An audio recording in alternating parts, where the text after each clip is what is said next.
भी गहरा हो, उजाला सदैव उसका नाश करता है। ज्ञान, शांति और समृद्धि का प्रतीक है ये दीप। ये न केवल वातावरण को आलोकित करता है बल्कि हमारे मन मंदिर को भी प्रकाशित कर देता है।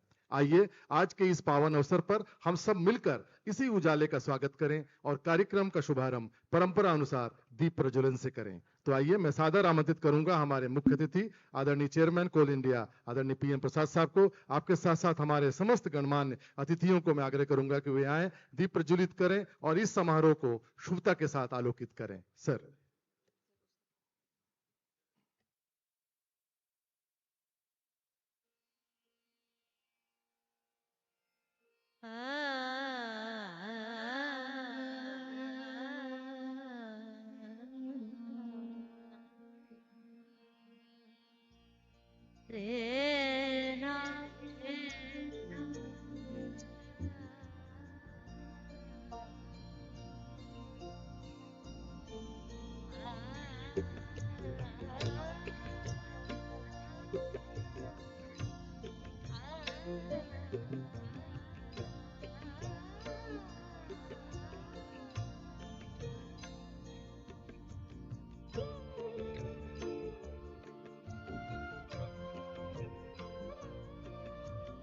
शुभं कुरुत्वं कल्याणं आरोग्यं धनसम्पदः।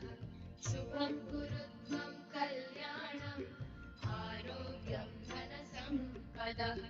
शत्रुबुद्धिविनाशाय दीपज्योतिर्नमोऽस्तुते, दीपज्योतिर्नमोऽस्तुते। शुभं कुरुत्वं कल्याणं आरोग्यं धनसम्पदः।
ब्रह्मरूपस्त्वं ज्योतिषां प्रभुरव्ययः। आरोग्यं देहि पुत्राश्च पतिं स्वच्छामि मे सदा। शुभं कुरुत्वं कल्याणम् आरोग्यं धनसम्पदः। शुभं कुरुत्वं कल्याणम् आरोग्यं धनसम्पदः।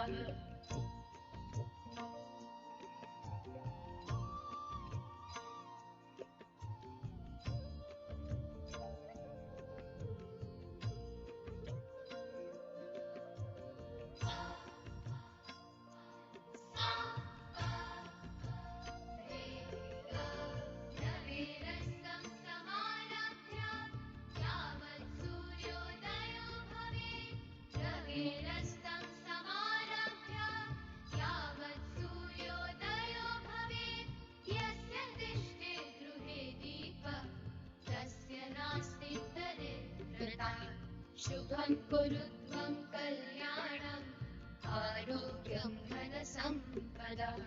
शुभं कुरुत्वं कल्याणम् आरोग्यं धनसम्पदः। शत्रुबुद्धिविनाशाय दीपज्योतिर्नमोऽस्तुते, दीपज्योतिर्नमोऽस्तुते।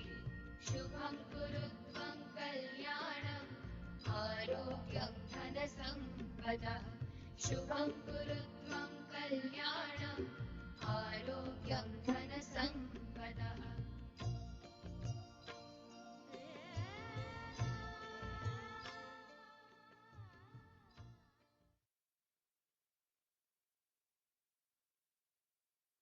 Thank you so much. To cherish the feeling of being associated in providing the energy security to the nation, and to honor the persistent efforts of each coal Indian and coal miners, I request all to rise for the corporate song of Coal India Limited.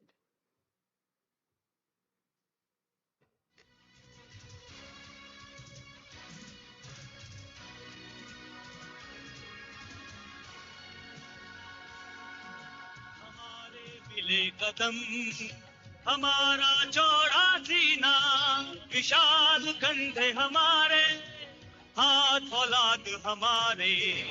हम है आग, हम है बिजली, हम है शक्ति की खान, हम है कोल इंडिया हम।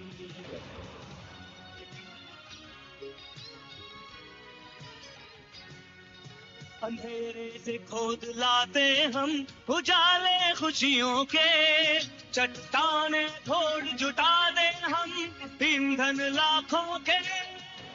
हम हैं कोल इंडिया हम। कदम मिले चले ताल मिलाकर, साथ पकड़ कर बाहें, हम लाए काला हीरा, हम पे उज्जवल देश की राहें। हम हैं आग, हम हैं बिजली, हम एकता की खान, हम हैं कोल इंडिया हम। हम हैं कोल इंडिया हम।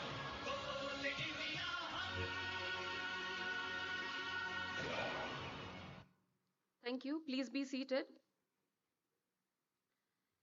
As it's rightly said, great mind don't just speak. They inspire, they ignite, and they transform. With this inspiring words, I request GM CSR Shri B. Behra sir to escort our honorary dignitaries to grace the days. Shri Priyam Prasad sir, the chief guest of this occasion, the chairman of Coal India Limited, please give a big round of applause and welcome sir on the days.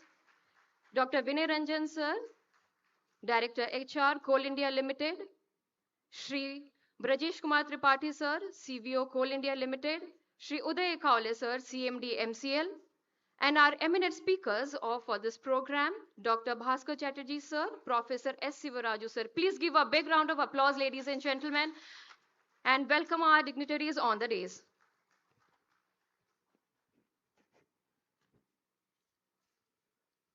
हमारे मुख्य अतिथि व विशिष्ट जनों के मंचासीन होने के बाद आप सभी से आग्रह है कि सम्मानित मंच के लिए जोरदार तालियों से इस सभागार को गुंजयमान करें। आइए इस एकता और जोश के साथ आगे के कार्यक्रम की ओर बढ़ते हैं।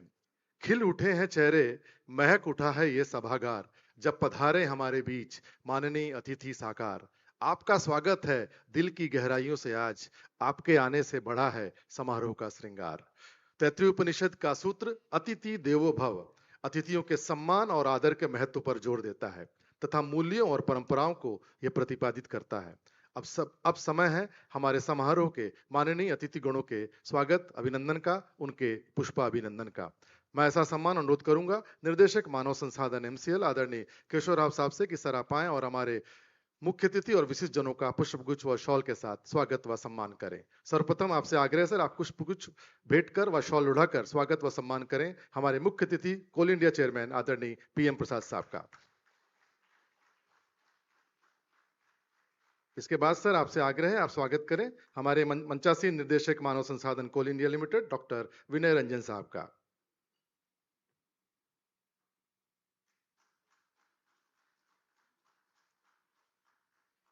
इसके बाद सर आपसे आग्रह है आप स्वागत करें मंचासीन मुख्य सतर्कता अधिकारी कोल इंडिया लिमिटेड आदरणीय ब्रजेश कुमार त्रिपाठी साहब का।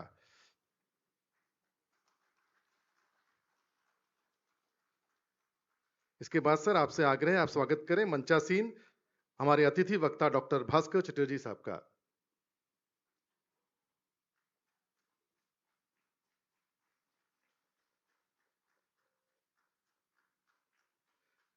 इसके बाद सर आपसे आग्रह है आप स्वागत करें मंचासीन प्रोफेसर S. शिवराजू साहब का।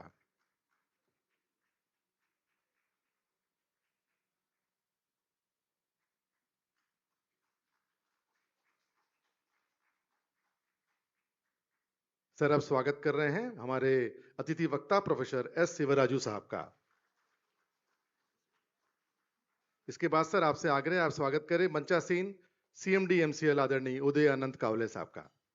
जोरदार तालियां इस सभागार में गूंजनी चाहिए हमारे मंचासीन समस्त विशिष्ट जनों के लिए।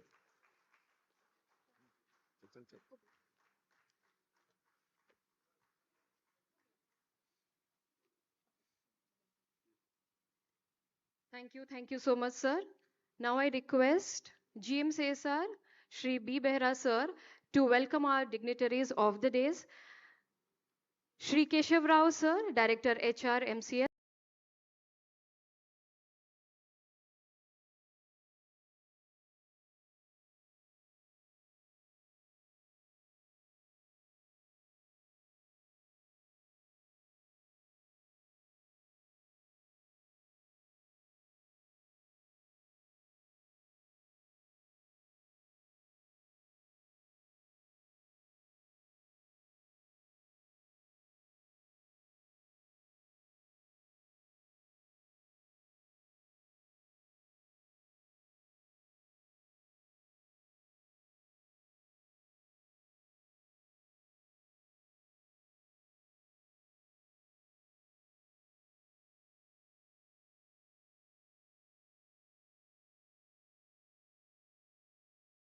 CL. Please give a big round of applause, ladies and gentlemen. ये हमारे अतिथियों का सम्मान है तो तालियां जोरदार होती रहनी चाहिए। Once again, I request, sir, to welcome Shri Gunjan Kumar Sinha, sir, Director HR ECL.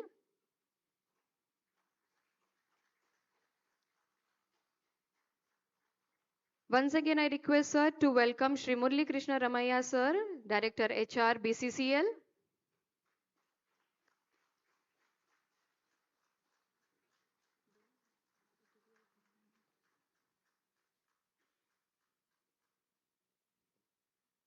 And I request, sir, to welcome Shri OP Mishra, sir, ED, CDCIL.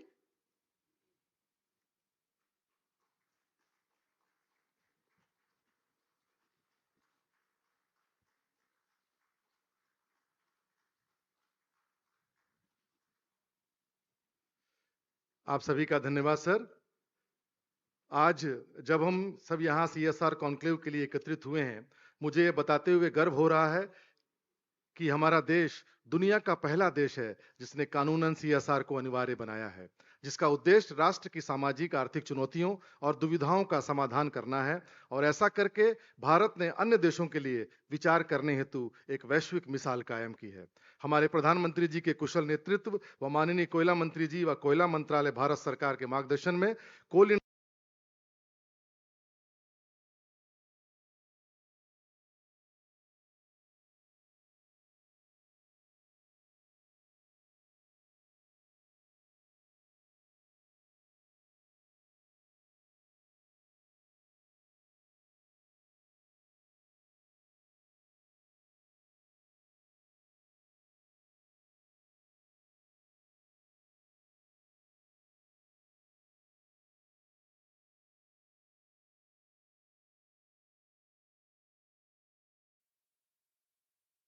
समर्पित, मेहनती और नवोन्मेषी उत्साही एमसीएल टीम के नायक, सरलता, सौम्यता एवं विद्वत्ता के प्रतिमूर्ति हमारे एमसीएल के अध्यक्ष है प्रबंध निर्देशक आदरणीय उदय अनंत कावले साहब से कि सर आप आएं और अपने प्रेरणादायक संदेश के साथ अपना स्वागत उद्बोधन और कॉन्क्लेव का संदर्भ निर्धारित करें। जोरदार तालियों के साथ मैं आमंत्रित करूंगा आदरणीय उदय अनंत कावले साहब को।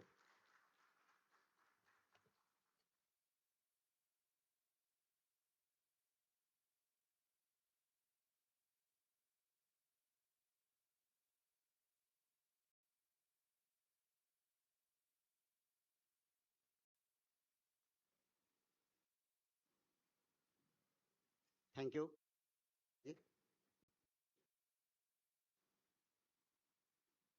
Thank you Lopamudra.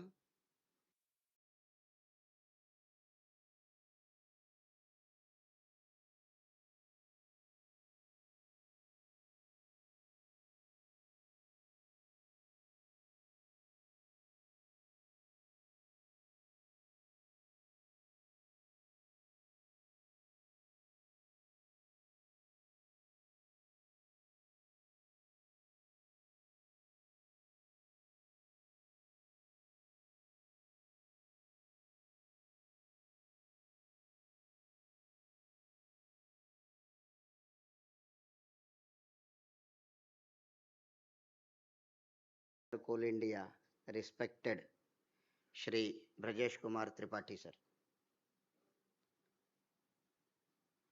Ladies and gentlemen, भाइयों और बहनों,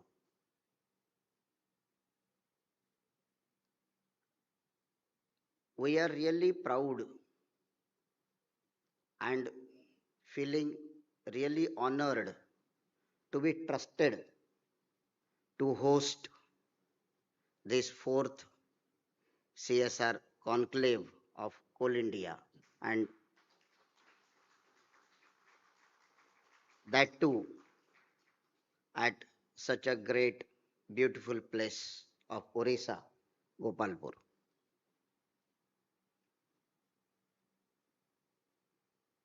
I, in his absence, but very keen, curious, our guide, guru, friend, philosopher, and much more than the words can express, I welcome in his absence Honorable Minister of Coal, Shri G. Kishan Reddy ji, at this conclave.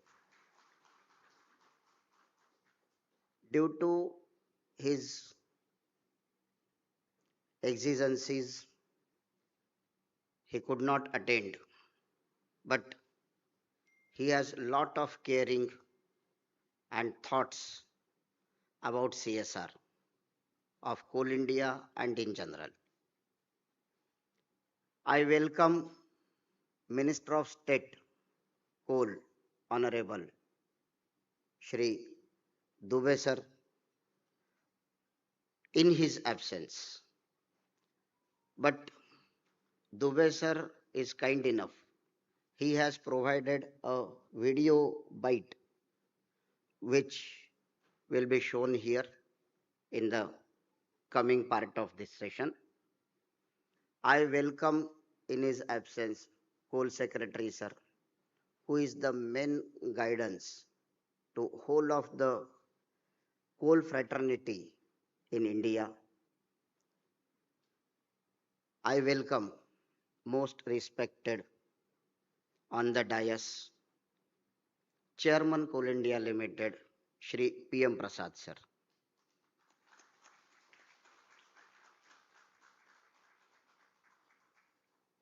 May I ask the August gathering that is it enough?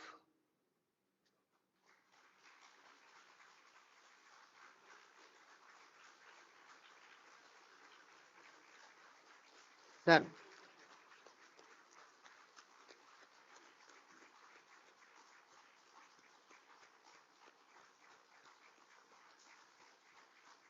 sir, this is the team. Sir, this is the team which makes up for any shortcoming, any weakness, and you both the dignitaries having coming from outside can look at us that if I fell short to address, I fell short to respect, if the words fell short, then the team makes it up. So this is Team Coal India. So thank you to the August gathering that you just noticed it, that no words will be enough to welcome, to respect our chairman, sir. Thank you for the standing ovation you have provided. I welcome Director HR, sir, Coal India, Shri Vinay Ranjan, sir, under which umbrella we all are doing all these activities, all the subsidiaries of Coal India. I welcome Chief Vigilance Officer, Brajesh Kumar Tripathi, sir, who is a friend and a great philosopher also. I welcome Dr. Bhaskar Chatterjee, sir. Sir,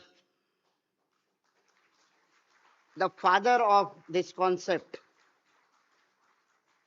a very learned person, and I really feel that only listening from him will only illuminate his personality, but by no words we can illuminate this personality. So we will be very excited to listen from you.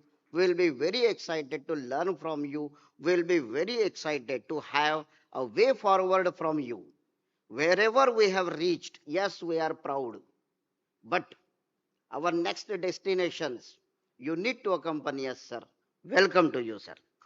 I welcome Professor Shivaraju, sir, who is very eminent in this field, and we will listen from Raju, sir. I also welcome Keshavra, sir, Director HR MCL, and an able leader, not only to guide MCL, but total Coal India. And he has got a recognition, a special identity, that whoever is in crisis, whoever is in problem, Mr. Keshav Rao sir can guide anybody and can take anybody out of the crisis.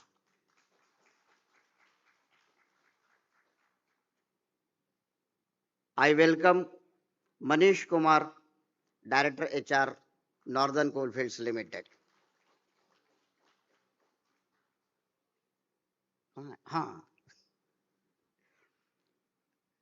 I welcome Murli Krishna Ramaya sir, Director HR BCCL. Biranchi Das ji, Director HR, Southeastern Coalfields Limited. Gunjan Kumar Sinha sahab, Director HR ECL. Hemant Sharad Pandey, Hemant Rao, Director HR WCL. Shri Pranab Kumar Patel sir, CVO MCL. Shri Ajit Kumar Beura sir, Director Finance MCL. Sanjay Kumar Jha sahab, Director Technical MCL. OP Mishra sahab, ED CIL. All GM CSR of different subsidiaries present here. All executives of CSR fraternity present here. All executives present. All awardees who are present here, or else I do not know who, somebody is absent or not, but every awardee is welcome. All the organizers of this event are welcome here. The event management committee, Road Queen. हाथ ऊपर करो. You are heartily welcome here. And again, Director HR sir and Chairman sir, we thank you for trusting us and giving us the responsibility to host this CSR Conclave. Friends, it is always a pride to represent Mahanadi Coalfields Limited. Even if somebody is having low energy syndrome, representing Mahanadi Coalfields Limited is a different energy level. May I inform the dignitaries on the dais, Shri Bhattacharya sir and Raju sir.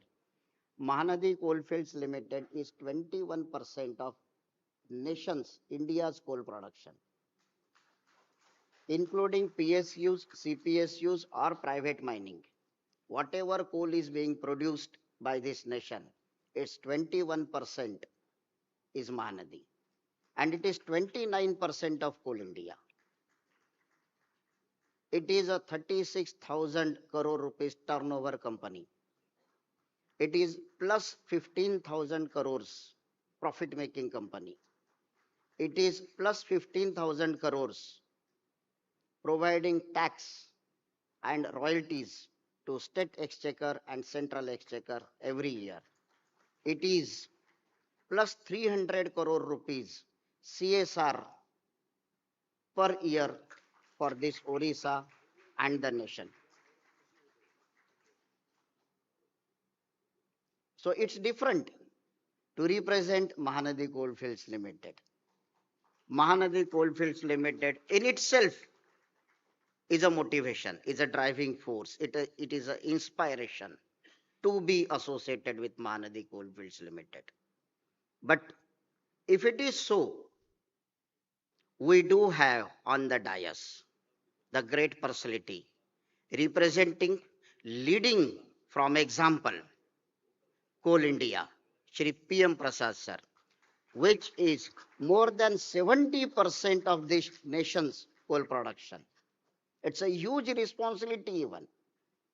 If it is a huge honor, it's a huge responsibility, and these responsibilities underline the abilities, qualities, and everything about the dedication, sincerity of our honorable, respected chairman, sir.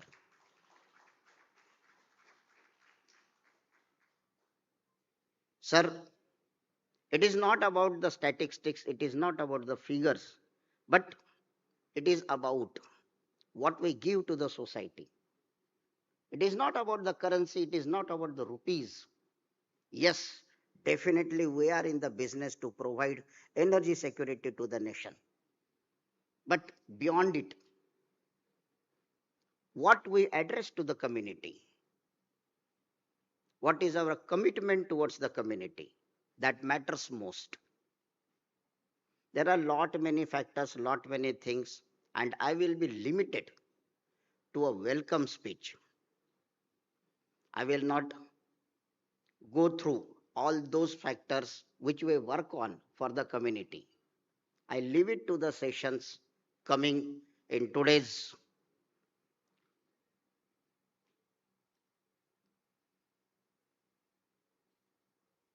we have great leaders of this industry, great leaders and speakers on the topic for today, CSR.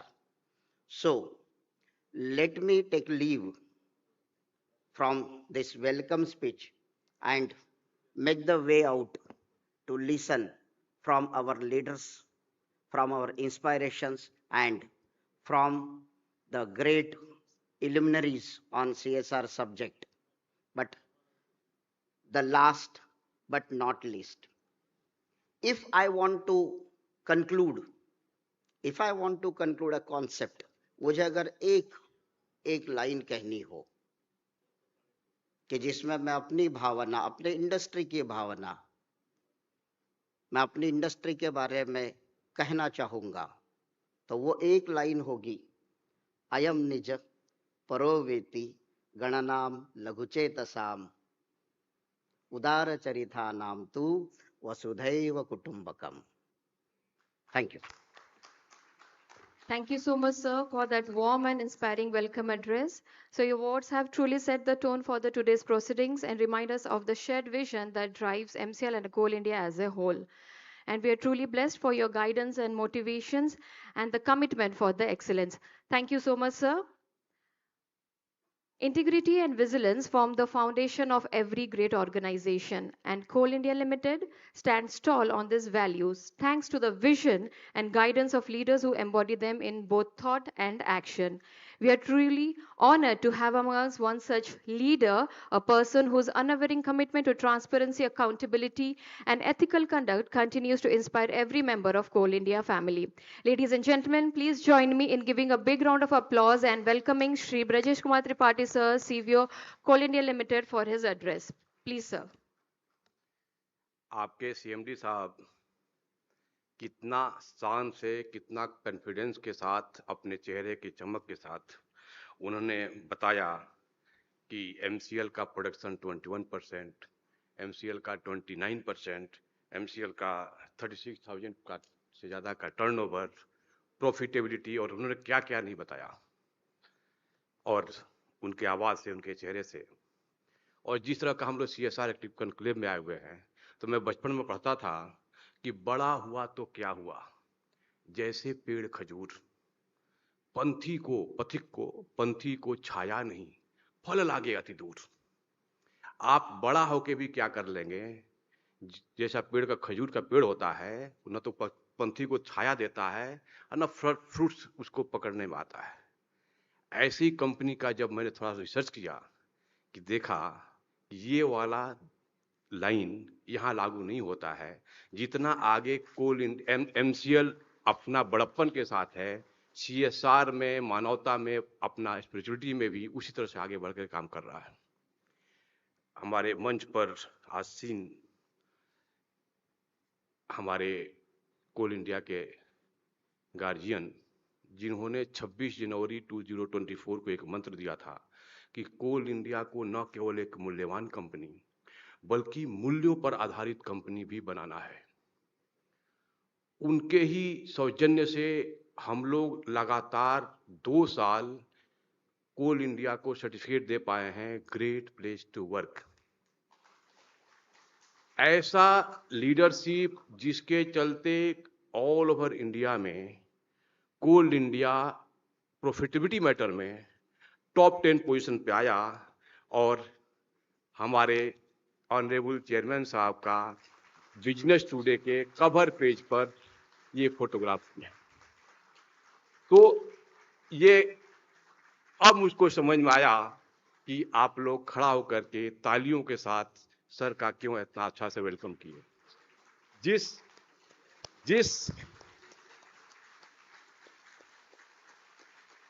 जिस मुखिया का इस तरह का approach रहेगा, हर कोल Indian, हर company, हर एक mine इस तरह से हम लोग ऊंचाइयों पर जाएंगे, चाहे प्रोडक्टिविटी में हो, मानवता में हो, रूल्स एंड लॉ का हो, इवन विजिलेंस का भी हो। तो ये वास्तव में उनका स्वागत जिस तरह से आप लोगों ने किया है, रियली हम भी प्राउड फील करते हैं। हमारे डायरेक्टर HR और बाकी सारी टीम जो साथ मिलकर के हम लोग दिया जलाए, हमारे गेस्ट स्पीकर, ये भी यूनिक सिलेक्शन है। ऐसे महारथी को आप गेस्ट स्पीकर में लाए हैं जिसका केवल आशीर्वाद मात्र से हम लोग कहां से कहां बढ़ जाते हैं। और जहां तक आज का हमारा CSR कॉन्क्लेव की बात है, मैं अंग्रेजी का 3 वर्ड सुना था, एक होता है ग्रोथ, एक होता है प्रोग्रेस, एक होता है सक्सेस। ग्रोथ उसको बोलते हैं जो मेटेरियलिस्टिक ग्रोथ है, उसको ग्रोथ बोलते हैं, यानी प्रोडक्शन, प्रॉफिट, हमारा IT का यूज, मैन पावर, एक्सपेंशन जो भी है, दैट इज कॉल्ड ग्रोथ। उस ग्रोथ के साथ हम यदि रूल्स लगा दें, नियम लगा दें, डिसिप्लिन लगा दें, इथिक्स जोड़ दें, तो हो जाता है प्रोग्रेस। मैं चेयरमैन साहब के सामने बोल सकता हूं कि कोल इंडिया इज ग्रोइंग वेल, और उसमें जिस तरह से हमारे मैनुअल, SOP और रूल्स ऑफ लॉ है और हमारा इथिक्स और डिसिप्लिन है, जिस तरह से आप लोगों का जोश और जुनून है, जिस तरह से आपका कंट्रीब्यूशन है, तो मैं ये भी बोल सकता हूं कि कोल इंडिया इज प्रोग्रेसिंग वेल। और तीसरा शब्द होता है सक्सेस। उस प्रोग्रेस में यदि हम स्पिरिचुअलिटी जोड़ दें, ह्यूमैनिटी जोड़ दें और मोरल वैल्यू जोड़ दें, तो वो प्रोग्रेस हो जाता है सक्सेस। तो हमारे चेयरमैन साहब जो 26 जनवरी को बोले थे कि कोल इंडिया को न केवल एक मूल्यवान कंपनी बल्कि मूल्यों पर आधारित कंपनी बनाना है, मतलब कोल इंडिया को न केवल ग्रोइंग कंपनी, नॉट केवल प्रोग्रेसिंग कंपनी, बल्कि एक सक्सेसफुल कंपनी बनाना है। तो जिस तरह का CSR का आपने पिछले 10 साल में मोर देन 5500 करोड़ रुपीज आपने खर्चा किया है, हर फील्ड में पहले लोग माइन कहीं मिलता था कोयला तो अपना नसीब को बोलते थे नसीब खराब हो गया। आज के डेट में वो लक्की है, वो इलाका लक्की है, वो डिस्ट्रिक्ट जहां पर हमारे कोल का माइन की एक्टिविटी हो रही है। पूरा देश में हर क्षेत्र में जिस तरह से CSR एक्टिविटी से कोल इंडिया अपना योगदान दे रहा है, really it is a proud moment for all of us. ये हम लोग जिस तरह से परिवर्तन हो रहा है, कोल इंडिया की लोगों के कोल इंडिया के प्रति परिवर्तन हो रहा है, लोगों की मेंटलिटी चेंज हो रही है। पहले हम लोग माइन करने के बाद लोग बोलता था कि माइन करके चला जाएगा, अब हम उसको रीडेवलप करते हैं, उसको ग्रीन पैच या यूटिलिटी के लेके जाते हैं। जिस तरह से सबने मिल करके अपना साझा जिम्मेदारी दिखाया, हम लोग सब मिल करके दिया जलाए, और इस साल का विजिलेंस अवेयरनेस का थीम भी है विजिलेंस और शेयर रिस्पॉन्सिबिलिटी, सब मिल करके जिस तरह से आप लोग कर रहे हैं, तो मैं ये बोलता हूँ कि बहुत कुछ परिवर्तन अभी भी करना बाकी है। परिवर्तन प्रकृति का नियम है, उसे श्रेष्ठ बनाना बाकी है। परिवर्तन प्रकृति का नियम है, उसे श्रेष्ठ बनाना बाकी है। बहुत कुछ बदल रहा है, बहुत कुछ बदल रहा है, अभी बहुत कुछ बदलना बाकी है। कोयला बनकर बहुत जले तपे तुम, कोयला बनकर बहुत तपे तुम, अब हीरा से चमकना बाकी है, अब हीरा से चमकना बाकी है। तो कोल इंडिया का अब ह्यूमनिटी बेसिस पर हम लोग काम करते हुए अब कोल इंडिया को कोयले के साथ साथ हीरा की तरह चमकाना है। और I hope success of this function. और आप सबको बहुत बहुत धन्यवाद कि इतना बड़ा प्रोग्राम आप कर रहे हैं। Thank you. धन्यवाद सर। मेहनत जहां हो वहां सफलता झुक जाती है, निष्ठा जहां हो वहां पहचान बन जाती है।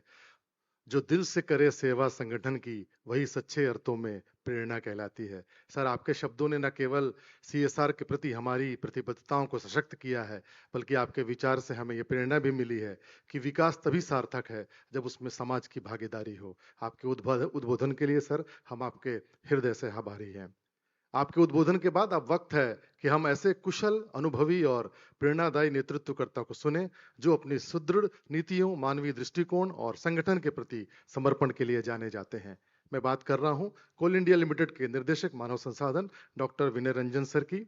सर ने अपने दीर्घ प्रशासनिक अनुभव और नेतृत्व क्षमता से सीआईएल में मानव संसाधन विकास, कार्मिक नीति, HRIS और CSR के क्षेत्र में अनेक नवाचार किए हैं। सर के नेतृत्व में कोल इंडिया ने सामाजिक उत्तरदायित्व के क्षेत्र में कई उल्लेखनीय उपलब्धियां हासिल की हैं, जो समाज के सर्वांगीण विकास की दिशा में एक सशक्त कदम है।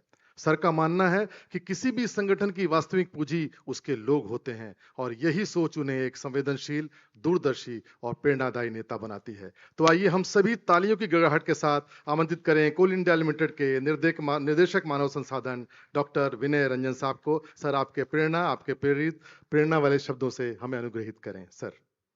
धन्यवाद पत्रा साहब। सभी को सुप्रभात। Good morning. Good morning everyone. Good morning, very good. परम आदरणीय चेयरमैन कोल इंडिया PM प्रसाद सर, मुझे याद है जब उन्होंने 1 जुलाई 2023 को कार्यभार संभाला और उसके बाद खासकर मानव संसाधन के दृष्टिकोण से अगर हम देखेंगे तो काफी परिवर्तन आए और सर का प्रो एम्प्लॉय, प्रो वर्कर और हमेशा ही ओपन डोर पॉलिसी रहा, और जिसके चलते बहुत सारी चीजों की शुरुआत हुई। में हमने first ever PR conclave CCL में ऑर्गेनाइज किया गया, क्योंकि जब सूचना क्रांति के समय में पब्लिक रिलेशन का बहुत बड़ा इंपॉर्टेंस है, कैसे हम अपनी कंपनी के मूल्यों को और कंपनी की जो अवधारणा को जनमानस तक पहुंचाए, तो उसमें PR का बड़ा रोल है। उसी तरह CSR। तो आज हमारे बीच जो आज हम CSR की बात कर रहे हैं, जो एक फ्रेमवर्क बना है, CSR का फ्रेमवर्क, उसके जनक रहे डॉक्टर भास्कर चैटर्जी साहब हमारे साथ हैं। और मुझे लगता है कि ये चौथा कॉन्क्लेव है, और सर आप चारों में 5वां सर को हमने जब है वो हमेशा हमारे साथ रहे हैं, तो सर धन्यवाद आपको। मैं प्रोफेसर शिवराजू साहब का भी अभिनंदन करता हूं, एंड बहुत बहुत धन्यवाद CMD महानदी कोलफील्ड और उनकी पूरी टीम को, काबले साहब, जिन्होंने ये भव्य आयोजन और स्वीकार किया कि हम ये 4 CSR कॉन्क्लेव को एक बहुत बढ़िया लोकेशन पे गोपालपुर में, उनका बहुत बहुत काबले साहब धन्यवाद। और मेरे कुलीग और बहुत ही उत्कृष्ट वक्ता हमारे CVO साहब BK त्रिपाठी साहब, उनको भी हम अभिनंदन करते हैं।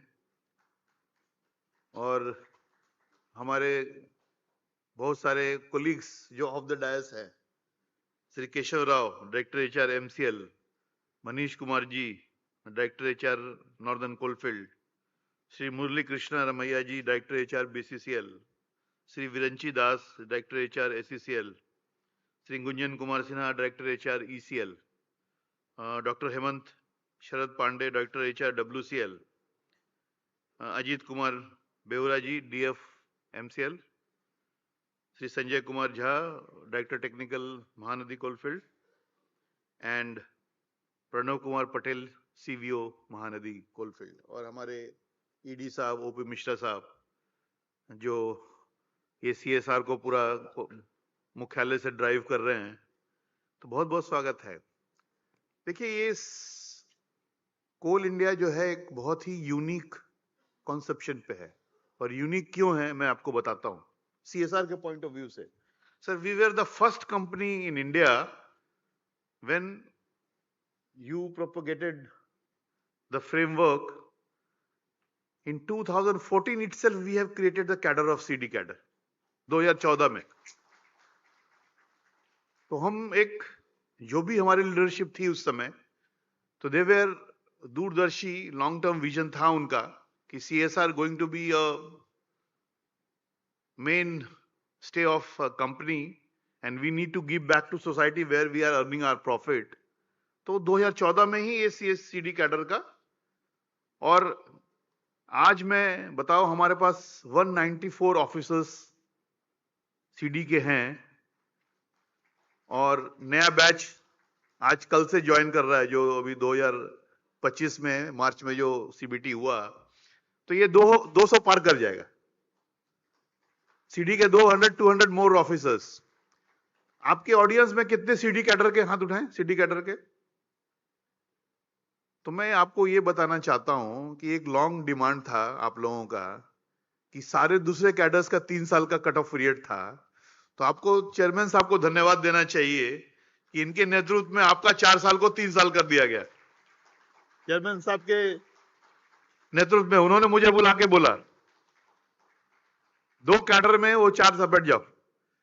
2 कैडर में एक लॉजिक था कि ये छोटा कैडर है, जो भी पहले का लॉजिक था कि इसको 4 साल में, बट धीरे धीरे तो कैडर बढ़ गया।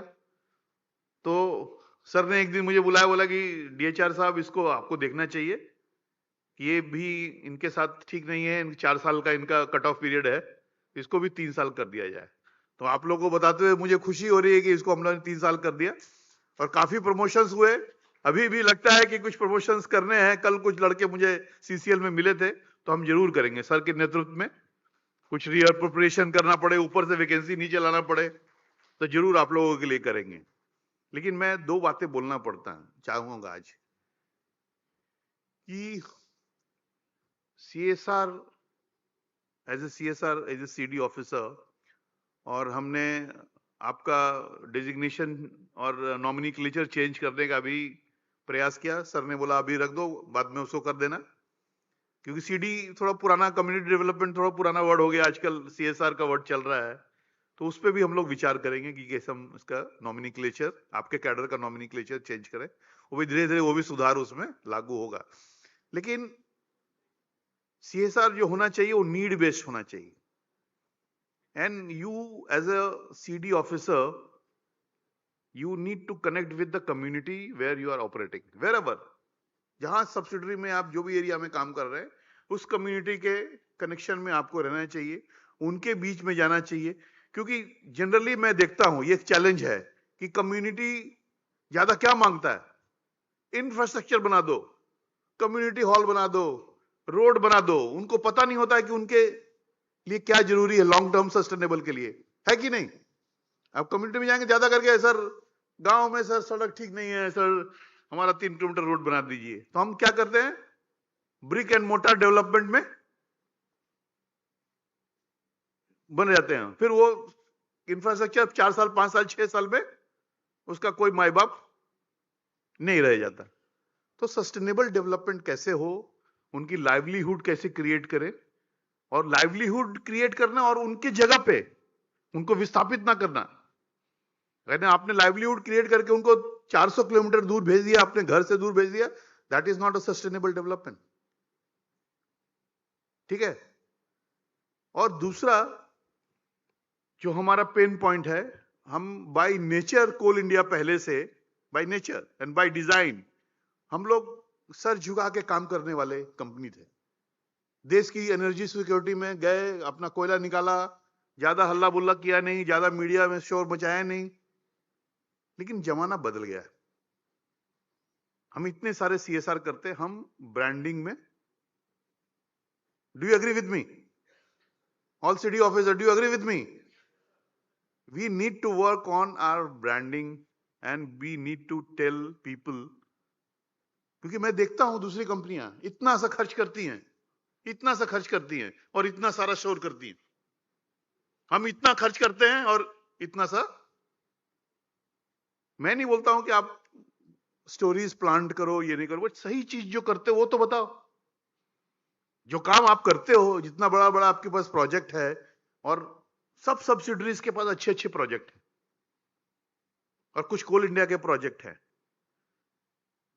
और जो भी आप लोग एमओयू साइन करो उसमें लिखो कि कोल इंडिया को प्रोमिनेंटली, वो फ्लेक्स वाला वो नहीं जो खराब हो जाता है, फ्लेक्स वाला permanent wall inscribed in cement in cast and stone branding चाहिए।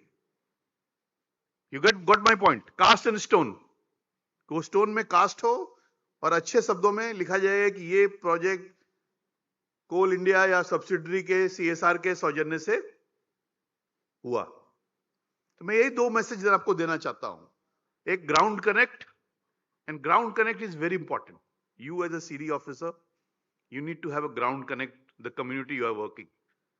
मतलब गांव में आप एक उनके गाइड, मेंटर, उनके हितैषी बन के आप कम्युनिटी में रहो और जाओ उनके साथ इंटरेक्ट करो, be on the field, and this way you can contribute to the fullest। क्योंकि ठीक है, जो हमारे कोर बिजनेस है, हमारा कोर बिजनेस क्या है? Coal production and dispatch, core business. But PR, CSR, these are all enablers. ये इनेबल करते हैं कि हम अपने बिजनेस को अच्छा से करें और कंट्री एज ए लार्ज, और जो हमें मार्गदर्शन मिलता है।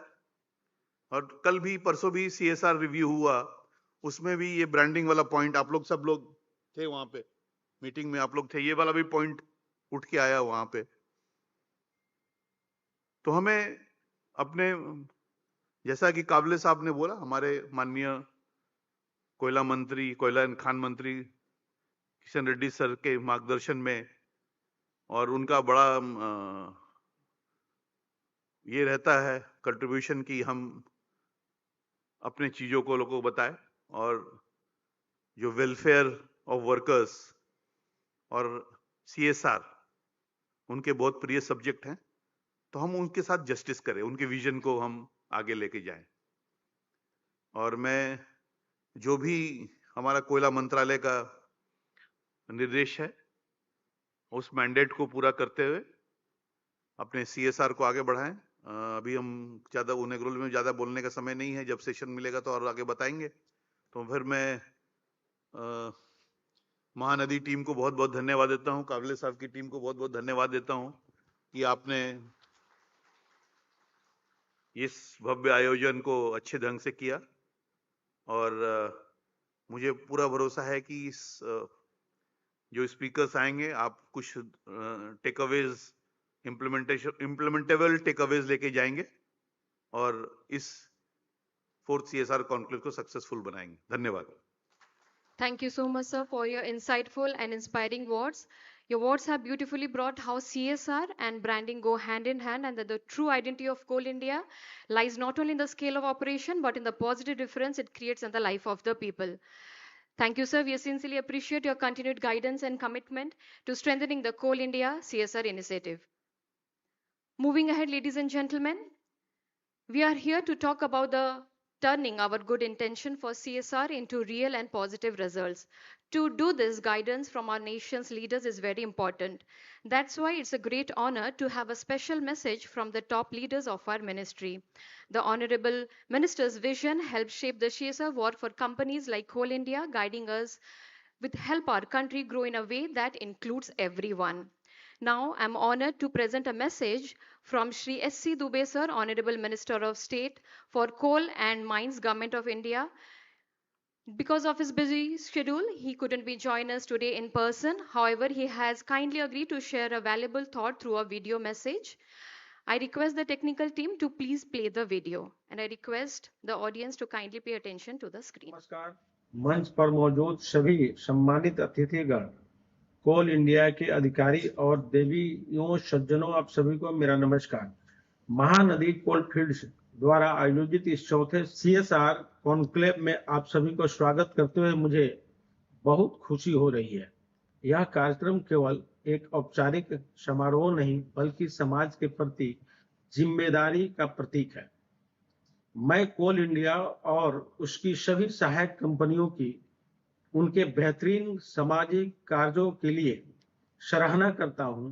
वे व्यापार से आगे बढ़कर लोगों का जीवन बेहतर बना रहे हैं और समुदाय को मजबूत कर रहे हैं।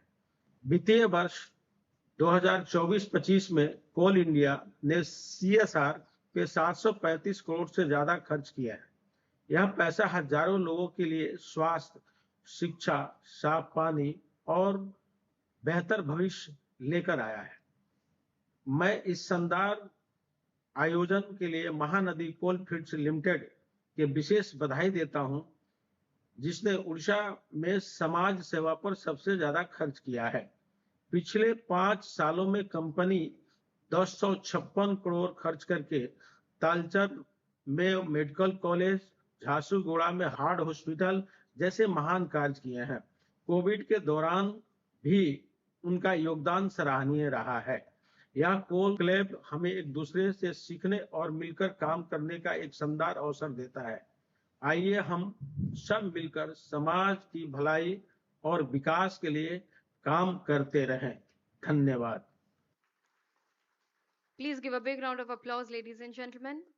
It's kind of sir for presenting a video message for us.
Samsung phone. Samsung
ये हम सभी जानते हैं कि कॉरपोरेट सामाजिक उत्तरदायित्व भारत में व्यवसायिक संचालन का एक महत्वपूर्ण घटक है।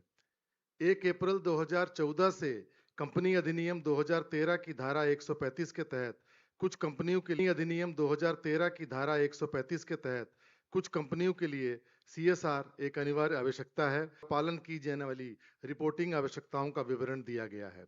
आज जब इस सीएसआर कानून को लागू हुए 1 दशक से ज्यादा का समय पूरा हो चुका है, ऐसे में आवश्यकता है कि इसकी अवलोकन की और आगे की राह पर चर्चा करने की। यह हम सबके लिए अत्यंत सम्मान की बात है कि ऐसे में हमारे बीच भारत में सीएसआर के जनक के रूप में जाने जाने वाले एक दूरदर्शी नेता, लेखक और नीति निर्माता, जिन्होंने कंपनी अधिनियम 2013 के तहत सीएसआर अधिदेश को तैयार करने में महत्वपूर्ण भूमिका निभाई है। Doctor Bhaskar Chatterjee IAS retired की यहाँ गरिमामयी उपस्थिति है। सेवानिवृत्त आईएएस डॉक्टर भास्कर चटर्जी भारत सरकार के पूर्व सचिव तथा आईआईसीए के पूर्व डीजी व सीईओ रह चुके हैं। कंपनी अधिनियम 2013 के तहत सीएसआर अधिदेश को आकार देने में महत्वपूर्ण भूमिका निभाने वाले डॉक्टर चटर्जी ने सतत विकास, सामाजिक उत्तरदायित्व और कॉरपोरेट सामुदायिक भागीदारी के लिए रूपरेखा भी तैयार की है। उनकी अंतर्दृष्टि व्यवसायों और संस्थानों को मापनीय सामाजिक प्रभाव बनाने में मार्गदर्शन करती रही है।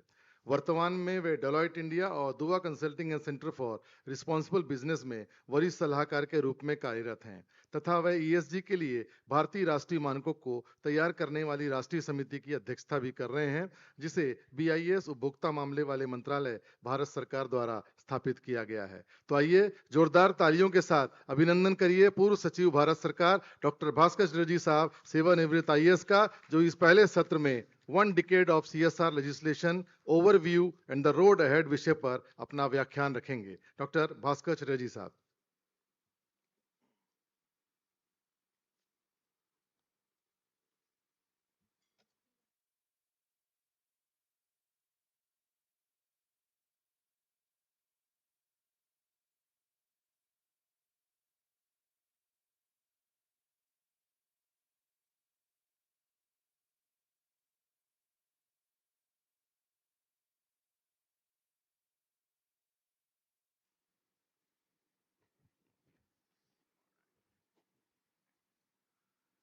Members of the Coal Fraternity, a very, very happy good morning to all of you. It is a delight and a pleasure to have been given this opportunity to address you today and to share some thoughts on what have been the primary trends in CSR so far and what do we see as unfolding CSR over the immediate coming few years. Let me at the outset express my extreme gratitude to MCL for the meticulous way in which they have organized this conclave. Thank you for all the hospitality. Thank you for all your generosity. It is a great privilege and pleasure to be here. Also to know that MCL has such a very large proportion of the CSR expenditure in the entire Coal India fraternity. Let me take you back a few years to understand how important the role of public enterprises has been in general and how the Coal Fraternity and Coal India have been so involved with it for all this time. It is in September of 2009 that I took charge as Secretary of the Department of Public Enterprises. And knowing fully well that public enterprises are meant for public good, the idea was to see how we could strategize public good into strategic CSR. And I set up that first committee, I remember very well, sometime in October of 2009. I'm saying this merely to recall that 1st of April 2010, which is barely 5 months later, we were able to issue the first ever CSR guidelines for public sector enterprises. And in a sense, the mandation of CSR, strategic CSR in India, begins on that date, the 1st of April 2010, not 2014. And those of you who are in the CD cadre and know or should know exactly how CSR unfolded in this country, the public sector enterprises had a 4-year head start over the private sector. We were able to bring in the legislation under the 2013 Act from the 1st of April 2014, 4 years later. And that legislation and the rules under Section 135 are a condensed version of the 14 pages of guidelines which we wrote for the Department of Public Enterprises. So literally speaking, as members of public enterprises, we can feel justifiably proud that we were the precursor. We had a 4-year lead on the private sector. And it is for us to claim that spot as the real agents of change in CSR.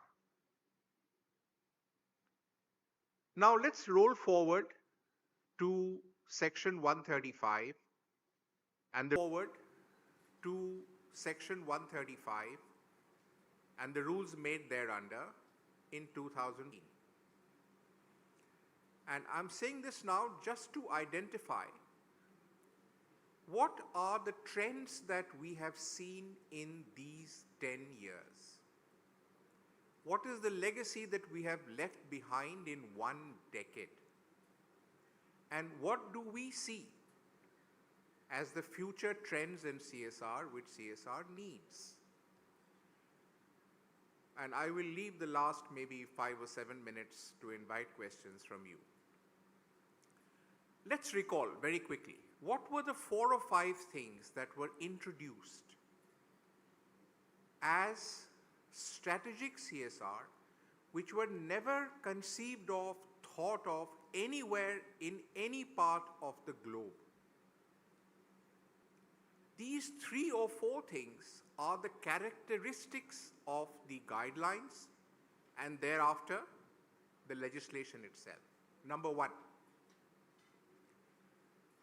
from backroom to boardroom. The first thing we did is all decisions relating to CSR must come within the board agenda. It must be board driven.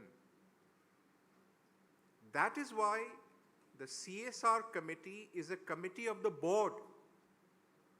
And it is for the CSR committee to make the annual action plan, prepare the policy, put it up to the board and get it approved. When it becomes a board agenda, it gets board driven, it gets priority and it gets done. That was the first most important principle to be established. Number 2, it is projectivized. Every CSR initiative must be a project. The second Chatterjeeism, therefore, is if it is not a project, it is not CSR. Because only when if it is a project can you measure outcomes, can you monitor, can you evaluate, and can you assign a certain quantum of funds. The third, what we call POP, percentage of profit. The idea was lots of people came and said, sir, we have been doing CSR for years. It's in our DNA. It's in our families. What's so new? Why are you legislating it? The idea was always, can you tell me how much you spend on CSR? So at bottom, CSR is a spending law. Put your money where your mouth is. Don't give me narratives.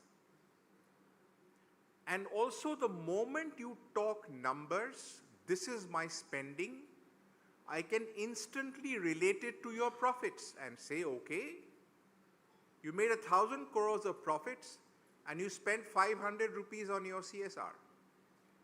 Does it make any sense? And so from the DPE guidelines, we took the item of POP, the percentage of profit.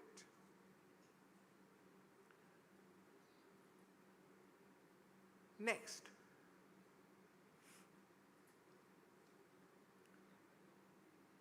In order to make CSR strategic, we understand that corporates are corporate entities. None of them are ever recruited for CSR. These are the big honchos, particularly in the private sector, who are sitting in tall buildings. What will they know about the community? Therefore, if corporates are to fund CSR, who is to implement? Imagine a tech company on the 26th floor of a high-rise building in Colaba in Mumbai. Where will they do their CSR? In some remote district, in some community. Who will stay there with that community for the entire duration of the project? And therefore, the implementing agency is that NGO, that trust, that Section 8 company. We realized at the time that there were 3.3 million registered NGOs in India.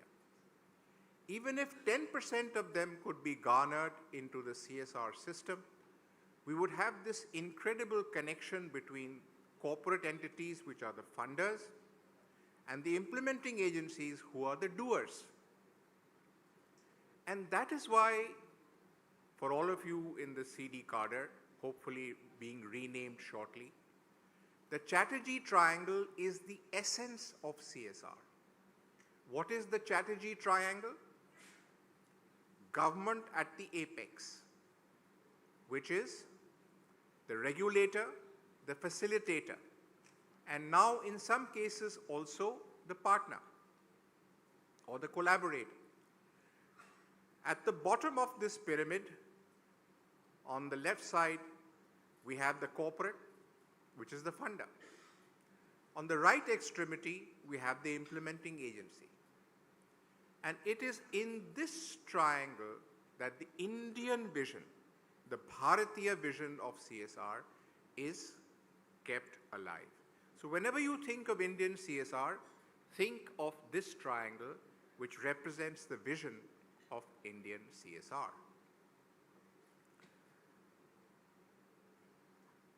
What was my biggest fear? What is the weak link in this chain? What is the one thing that could have gone wrong, which would have made the entire process of CSR collapse? And I spent many sleepless nights in thinking about that. And that was the trust deficit between the funder and the implementer. Typically, corporates tend to look at implementing agencies, NGOs in particular, as chappal or jhole walas. यहाँ पे board लगाया तो NGO बन गया, उसी board को हटा के यहाँ लगाया तो दूसरा NGO बन गया. What did the NGO community see in the corporate world? Sir ये सारे मुनाफाखोरी हैं.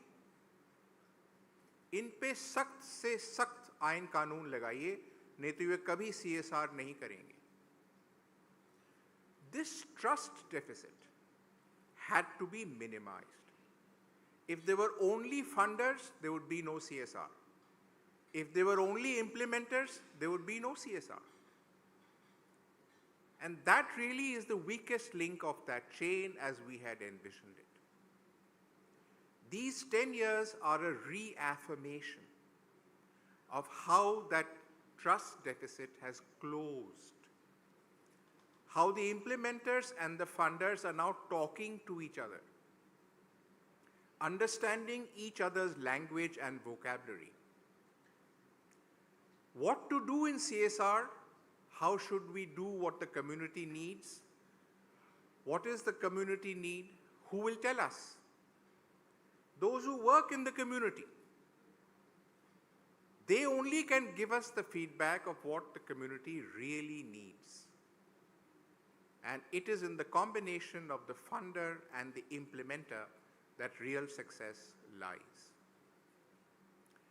Now, if this has been more or less the broad trends of these 10 years, then what do we need now to take CSR 2.0? And I will invite ideas from you as well soon enough. But by and large, first and foremost, and many of you are here, which is why I'm saying this, it needs strong, evolved, knowledgeable, and passionate CSR heads in organization of the entire CSR program of the organization. And as I see many of them in many fora which I address across the country, that CSR leader has become iconic in the way that he or she drives the CSR program of the country. Second, what is the leader without a team? At the end of the day, strong CSR teams need to be developed. Coal India is extremely lucky because you have what is a CD cadre. The team is already there.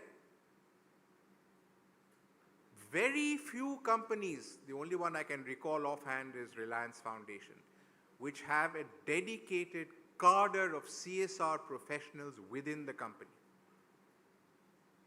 And it is that team and its leader in combination, in synergy, in synchronization, which can take the entire CSR forward. That was item number 2. I'm also saying this because the third very important trend which needs to develop further is professionalization. Lawyer. Who are you? I'm an engineer. Who are you? I'm a doctor. Immediately there is recognition, of course. What have these 10 years done? When you say you are a CSR person, oh really? The esteem with which people now regard the CSR sector is incredible. In these 10 years, we have brought recognition upon ourselves. And this has happened because of greater and greater professionalization in CSR activities. We started the first batch of CSR certified professionals in the IICA in 2017. The 8th batch is just undergoing its course, and I was addressing them just the other day. We have brought into the world more and more certified CSR professionals. In Coal India, of course, you already are there. But across the spectrum, more and more professionalization is taking place. Many of you know, but I think it is important for us to understand, how has the CSR space grown? In 2014-15 and 15-16, the number of companies who were doing CSR was around 8,000. 23-24 figures now tell us we have grown from 8,000 to 28,000. In 2014-15 and 15-16, the expenditure on CSR was between 9 to 10,000 crores. 23-24 tells us that we have spent 35,000 crores. All of you are familiar with SDGs. SDGs will finish in which year? Somebody quickly tell me. Quickly, anyone? Can somebody give a mic somewhere there?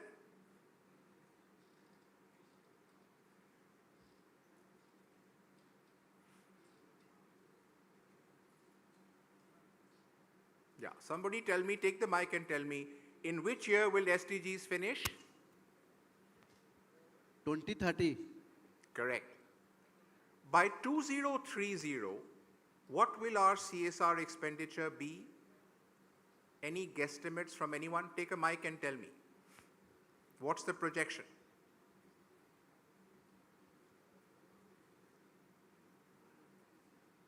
Can I hear a voice?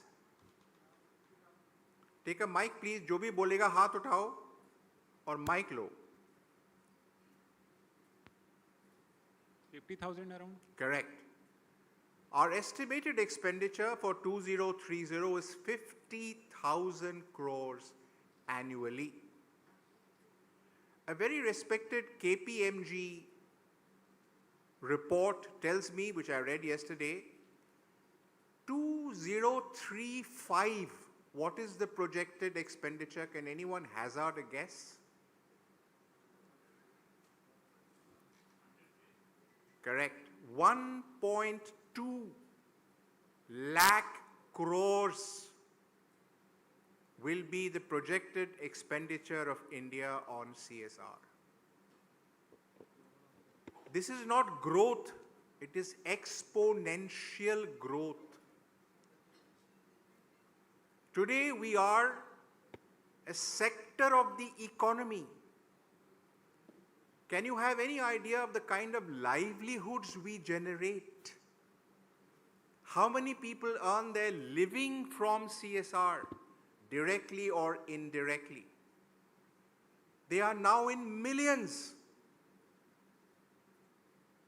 We can stand proud and tall today and say to ourselves, we are that part of the economy of which India can be really proud. That's who we are today. And so, what are the things we should do to make CSR better? What are those elements of CSR that we can take forward? One, should we do more of the same? Can we in our CSR committees think a little bit now outside the box? Should we just do more education, more skill development, more health? Or look at something that the company has not done so far? And one of those is to adopt more and more flagship programs, as Mr. Vinay Ranjan said in the morning. Instead of spending small amounts on small projects, the new CSR rules, January 2021, now give us the opportunity to do 4-year projects. All of you know that if you want to leave behind measurable, sustainable impact, you must be there for some time. It can't be touch and visit, we're there for 3 months, 6 months, 8 months and we come out. Those are not projects. Those are not worthwhile projects. You may oblige someone, but that's not a project. More and more we must focus on long-term, sustainable, measurable impact programs. We have to do that, otherwise we will just be spraying a garden hose on the lawn and the drops will only evaporate. Number 2, how do we monitor better? Particularly when you have large budgets, 500 crores, 600 crores, 300 crores, Mahanadi alone. How do you monitor 300 projects? How many of them will go wrong? Let's understand. If you're doing 300 crores, you are likely to be doing 700-800 projects. Who can monitor all of those projects? It's humanly impossible. And yet if you do not, it will go wrong. Even if I presume that of those 700-800 projects, 20% went wrong, didn't take off, didn't happen, or didn't go the way we wanted to, because 20% is clearly an attrition number. What happens to that money? What happens to that implementation agency? How can we evolve within our systems watchdogs of what is going wrong as we speak? How can we get real-time online data for all the projects? How can we develop a dashboard that gives us warning signals of what's going wrong even as we are monitoring?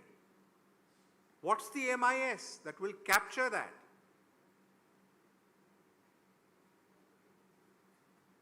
Fourth, how do we evaluate a project, which we now call social impact assessment? Of course, in the rules we said more than 1 crore, you need to do compulsory SIA. But let's say that Mahanadi Coalfields is doing a project in one district of Odisha. Western Coalfields is doing a project somewhere in Maharashtra. Both of them undertake social impact assessments, outsourced, third party. Both of them get a report. Which project is better? Who will say?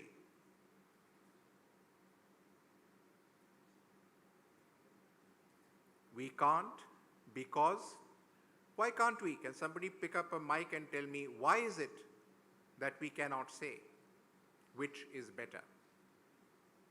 Anyone from the CD cadre?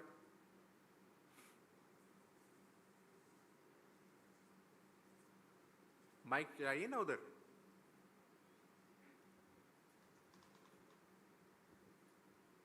Anyone can take a hint? Why is it that we are not able to say which project is better? Sir, as the geographies are different. Please stand up, give us your name. So my name is Hari, I'm from WCL. As you mentioned, two different entities who have done SIA. Both are at different geographies. The cultures are different. So the assessment of the people where the project happened, the feedbacks and the assessment might be different. I'm not talking about the project, different geographies, nothing. Both of us have received reports. Western Coalfield has got an impact assessment report. Mahanadi Coalfield has also got its impact assessment report. I am sitting in Delhi, I take the two assessment reports. Which is better? The measures have to be common to identify which is better. No. Anyone else? Yes, please.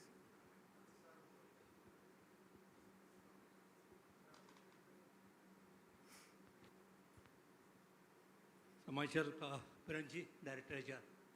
So until unless we measure that quantifiable, what is the social return of investment? If you do that, then we can only say that which project is better. Not correct yet.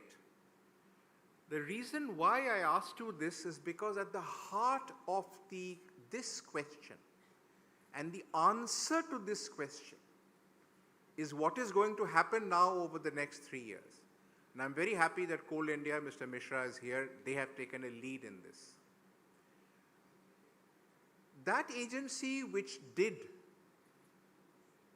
the social impact assessment report for Mahanadi Coalfield and that external agency which did the social impact assessment for Western Coalfields, did they adopt the same methodology?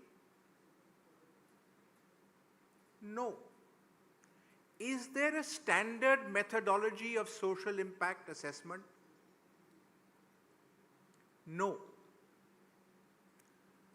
You are all familiar with BRSR. Anyone can quickly tell me what BRSR is? Take a mic and tell me quickly.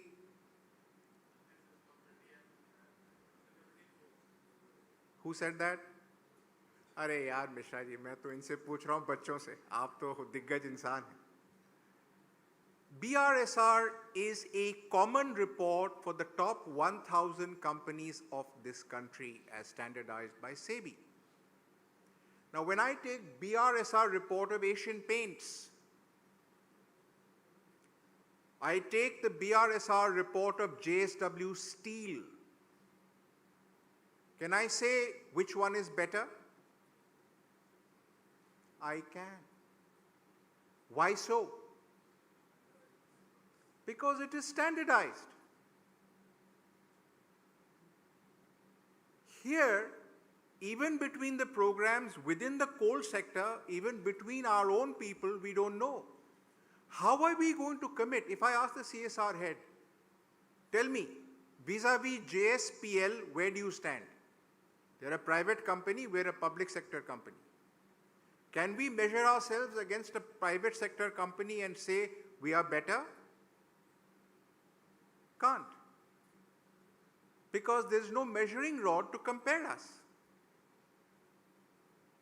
And it is the single biggest development that we are working on, to develop a standardized format so that whichever organization to whom we outsource the independent social impact assessment, they will follow the same parameters. So do we do random sampling? Do we do stratified sampling? What is the established questionnaire to establish the qualitative assessment of that project? Because any assessment must be qualitative and quantitative. What weightage do we ascribe to quantitative vis-a-vis qualitative? Who is to say? Not that agency to whom we have outsourced, because they can't say anything. There has to be a standardized format. So that too hopefully will come, because that's the need of the hour. So I talked about the leadership of CSR. I talked about the team CSR. I talked about monitoring, which gives us real-time online data. And I talked about social impact assessment. I'll stop here for now because I've given you some ideas on what we can take forward. But I'll sit down and throw it open to the House. If any one of you can share a couple of ideas, I'll be grateful. Thank you.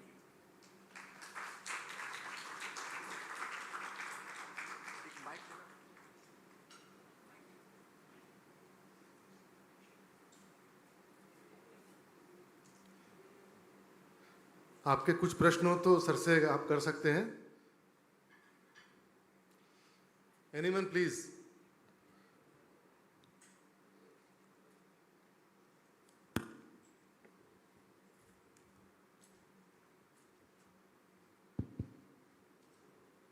Anyone with any idea of what, yes, who's speaking?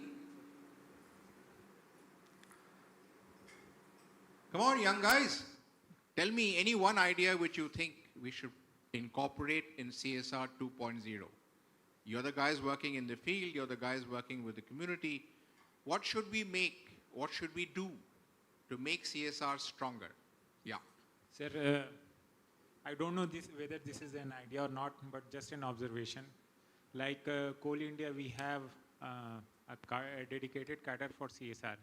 Whereas if we see at other PSUs and even private sector, though Reliance Foundation and such foundations are there, but as far as PSUs are concerned, they are not having such cadre as such, or they have a few executives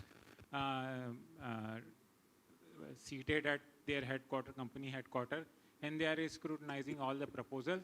And in the field, other officers, other cadre officers are doing the work.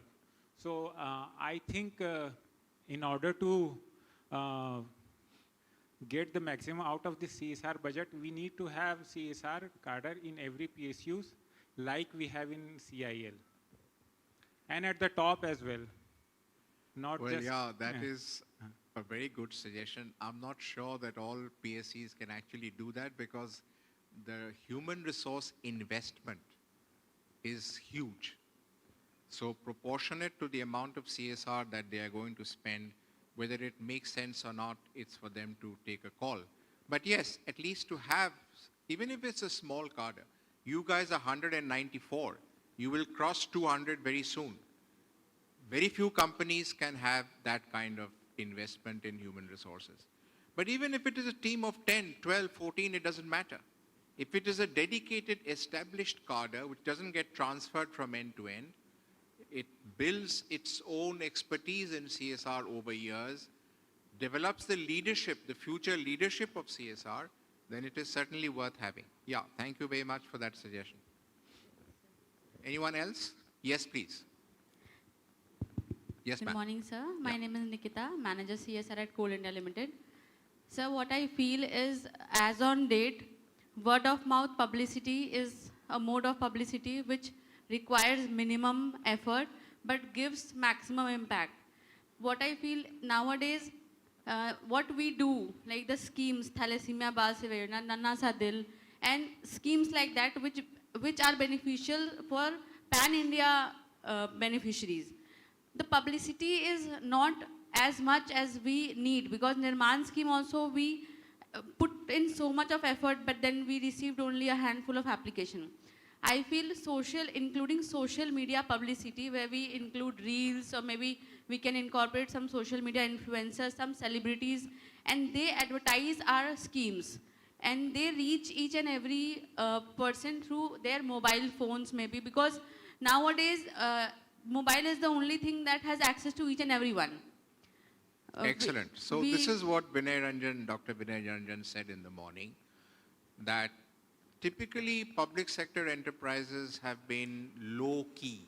Yes, sir. We believe in doing, but speaking less. Private sector does what? Because I've been in government 41 years. And I have been in the private sector 10 years. What is the principal difference between what we do in CSR in the private sector and what we do in CSR in the public sector?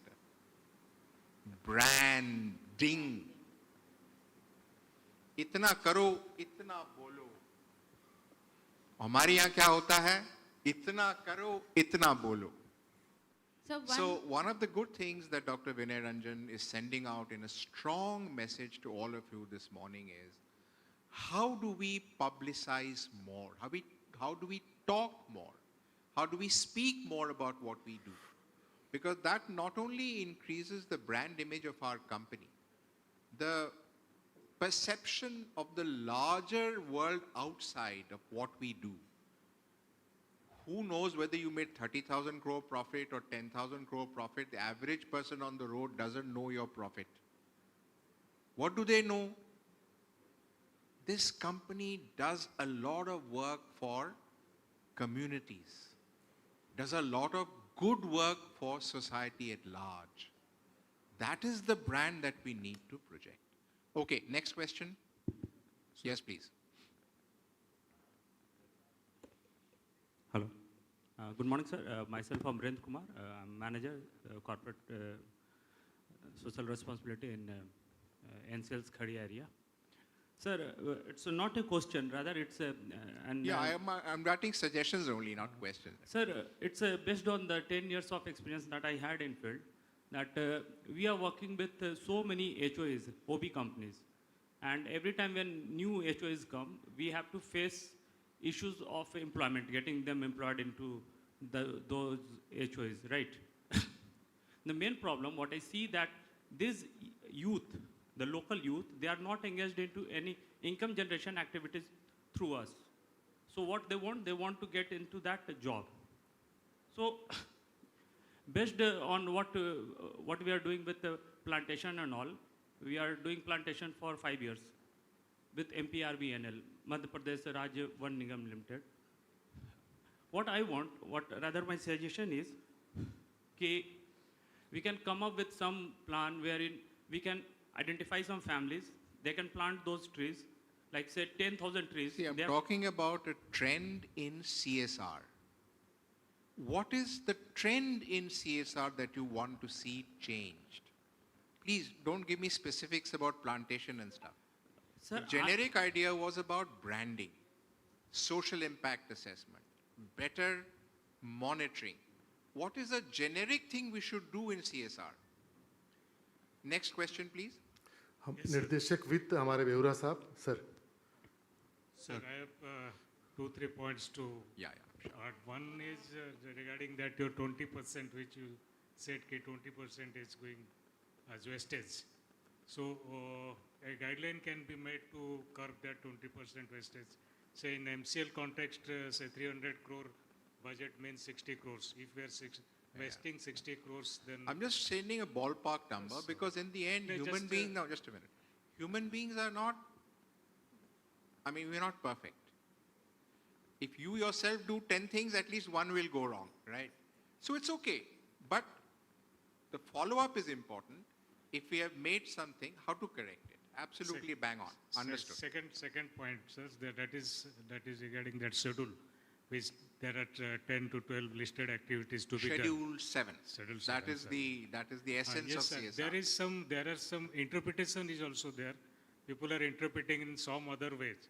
So there must be some stricter, there should not be any scope of interpretation. That is creating some wastage in the fund investment. Unfortunately, the thinking in the Ministry of Corporate Affairs, and that's the guideline issued there, is liberal interpretation. Yes, sir. And therefore, if we restrict it too much, we also circumscribe. The private sector in particular is wanting more and more liberal interpretation. So it will be hard to go against the grain. But still, what else? Next one is regarding there is now government, nowadays government is spending so many social upliftment works they are doing. And similar kind of works also being told. Bonds. Government. No, government is doing what? Social upliftment works. So government schemes are there. That they have been doing ever since government was created in 47. Now so many things they have included. So there must be a synchronization between what government is spending. No. Please. The essence of CSR is that if at all we are working with government, then we complement and supplement what government is doing. There should not be duplication. If government is doing a particular program in a particular area and we want to partner with government, then we supplement and complement what they are doing. Example, in Narega, the people come, they dig a certain tank, and after the Narega money has dried up, the team moves on. What can we do to that tank? We can provide bunding. We can deepen it. We can sectorize it for cattle and for human beings. That very thing which government had done, we can improve its value. That is adding to what government is already doing. Our job is not to help government to do what it wants. That in any case it is doing. The entire CSR spending of which we are so proud is less than 0.5% of government spending. So our attitude towards government is how can we complement, supplement, help out with government. Okay? Right, next. Please. Sir, I had some observation. Is it time for possibly adding some items to the list in Schedule 7? Very good point. Because, okay, let me just ask you, Keshav, correctly. Yes. Can anyone give me a definition of CSR and can anyone tell me why it is not defined? People often ask me, Dr. Chatterjee, you gave CSR to India and maybe to the world. In every act, Every act, first page is definitions. Where is the definition of CSR for India?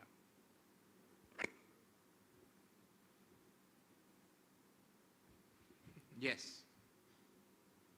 Where is the definition? Please take the mic. It's right behind you. Sir, activities which falls under Schedule 7. Correct. Is there a definition? No, there is no definition. Correct. Why not? Why is there no definition? It is a broad area, I think. I know what it is. Why? Why did Dr. Chatterjee not write the definition of CSR anywhere? What does a definition do? Yes, tell me at the back. पीछे पीछे आपके पीछे हाँ. Just give the mic there. Because, sir, CSR is a bit nebulous. It keeps on changing based on the requirement. The concern is what Sambit was telling us. Interpretation. Moment you define, what happens? You circumscribe. And people are at liberty to interpret any word in which they want to do. So all we have said, Keshav, is this. If it is an activity in Schedule 7, it is CSR. If not, it is not. Simple.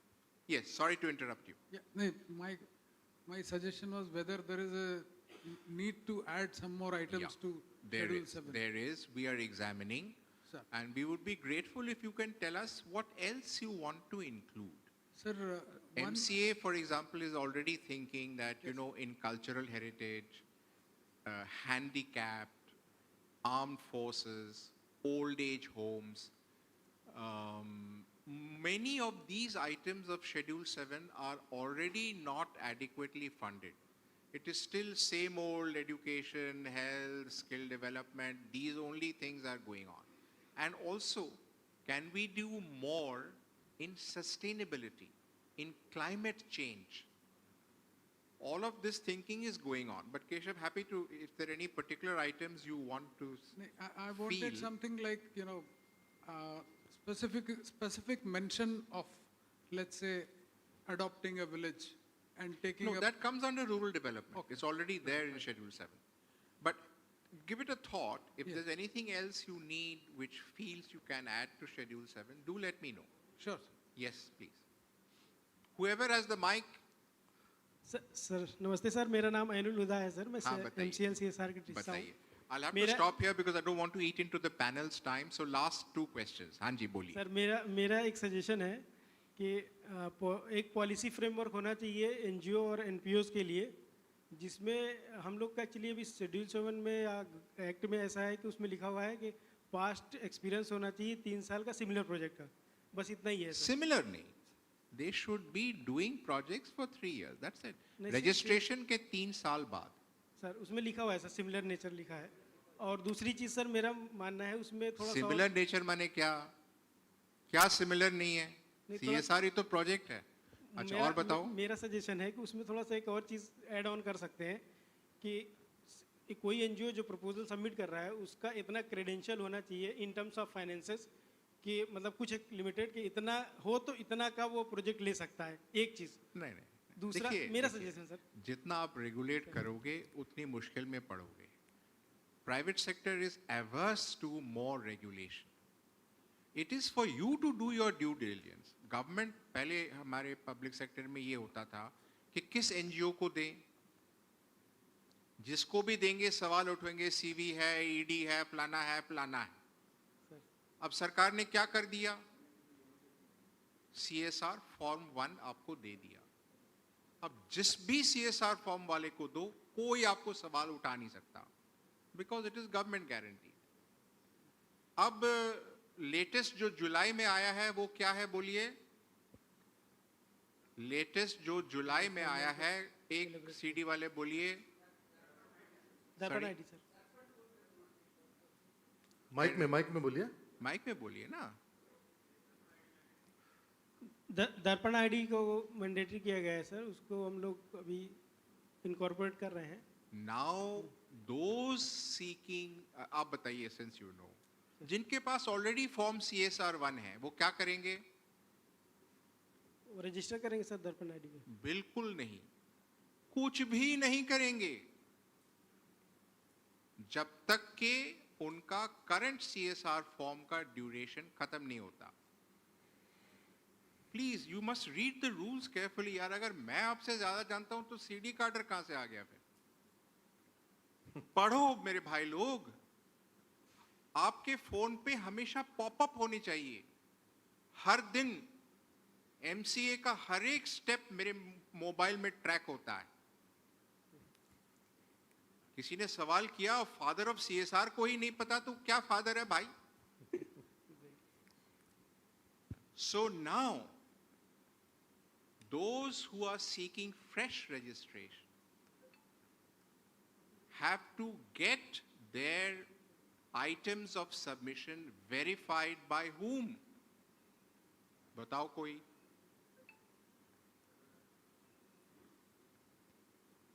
आपने CSR form में क्या लिखा? अपनी entries मार दी, उसको verify किसने किया? किसी ने नहीं। अब जब दोबारा आप करोगे, MCA has asked that it must be done by a certified verifier. So now CSR 1 form is going to become even more strict. And this is mainly because of the pressure from public sector enterprises. When we pick a particular implementation agency, it should have the CSR 1 form. Then we are safe because it is a government verified NGO. Yes, anything else before I close? चलिए last question. हाँ जी, बोलिए last question. Myself, Navarun, just like regarding suggestion, generic suggestion you are asking, I am from Mahanadi Coalfields Limited. I want to add on one thing here. Almost everything was discussed, kind of. Like involvement of NGO in Coal India and its subsidiaries is very less compared to private sectors. I think for generic discussion and proper monitoring and execution, since we have a lesser number of employed professionals engaged here in Coal India and subsidiaries, we must frame, it is there in the enactment, but still in legal, in policy form and other execution form, I think we should develop and practice that engagement of proper and eligible NGO should be more so that we can take. You will be happy to note that Mishra ji and I were talking this morning. Sir. And we are going to develop that portal in which, apart from CSR 1 form, within Coal India, we will develop certain norms for onboarding NGOs. That's the next CSR 2 which we are thinking in Coal India. Now remember, I can talk because we are part of coal fraternity. Sir. This I cannot say in open forum in private sector. Yes, sir. We are doing this and it will be a very great value add. One last question from you, sir. You have been raising your hand a long time. Sir, I am SS Lal, sir, GM CSR and CCL. Sir, one thing we can do, sir, there must be some tax exemption. For example, we are doing I have tried tax exemption for 10 years. So long as finance minister is not, they are just not engaged with tax exemption. Finance ministry is hardcore tax collector. Exemption में वो जाएंगे नहीं. One thing could be done, sir. We are constructing 65 crore library of 5,000 seated. We just, I requested my CMD to write to the Secretary Education in Jharkhand that let the Jharkhand State Building Construction Corporation exempt its own fees. That they have a percentage fee, say 1%. That can be done. So, this is not a tax exemption. Sir, they have waived. This is a specific fee exemption, which is very good. Sir. If you can engage with the state government has more flexibility. Sir, I cannot expect them, the central government, to alter its tax structure. But fee structure can be altered. Correct. 3.5 crore were exempted, sir. No, very nice. Excellent. I'm to, very happy to hear we can this. do more work from that money. Excellent. So I'll close with this because otherwise my fellow panelists will throw me out. Thank you very much. Thank you, sir. आपका हृदय से आभार है sir. मैं आग्रह करूंगा sir 2 minute आप और मंच पर बने रहें सर प्लीज. जोरदार तालियां प्लीज खड़े होकर सर के लिए आप बजाएं. आपके व्याख्यान के माध्यम से सर आपने अपने गहन अनुभव विस्तृत दृष्टिकोण और प्रेरणादायी विचारों को हम सभी के साथ साझा किया। आपके इस व्याख्यान ने हमें न केवल CSR के कानूनी और नीतिगत पक्षों की गहराई से आपने अवगत कराया, बल्कि आने वाले वर्षों के लिए एक स्पष्ट दिशा भी आपने प्रदान की है। आपका बहुत बहुत धन्यवाद सर। और आपके प्रति हमारी कृतज्ञता व सम्मान का इजहार करते हुए हमें एक प्रेम स्वरूप एक स्मृति चिन्ह सर हम आपको भेंट कर रहे हैं।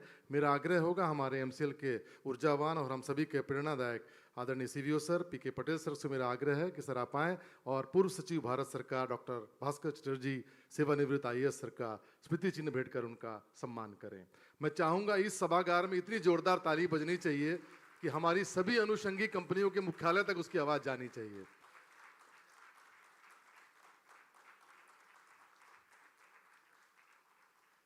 थैंक यू सर, आप दोनों का बहुत बहुत शुक्रिया।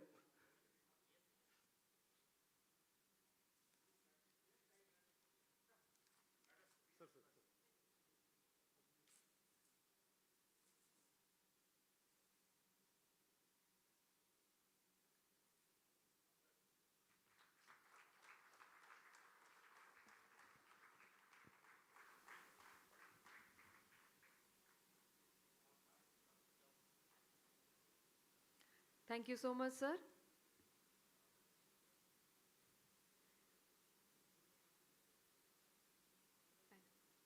Ladies and gentlemen, as we move ahead, it's time to delve deep into the core of our conclave's theme.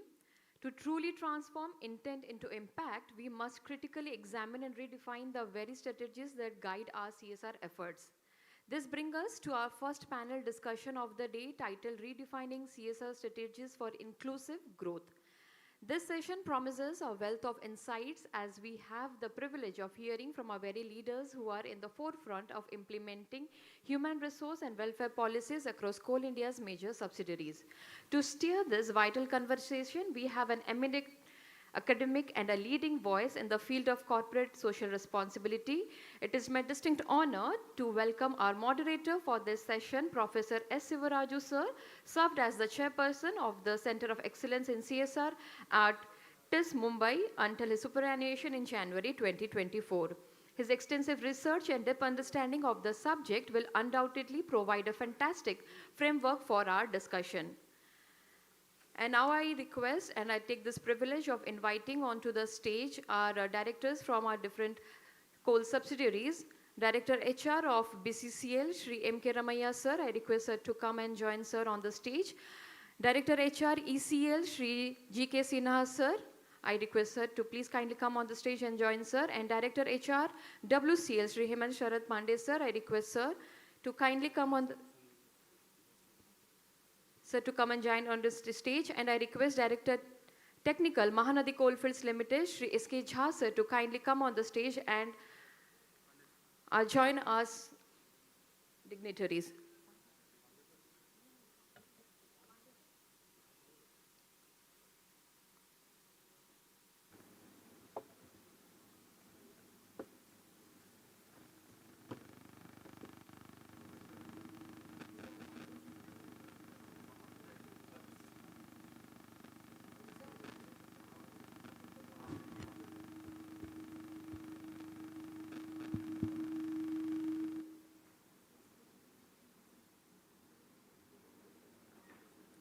Due to some urgent call, Pandey sir will be with us within a few minutes. He will be joining.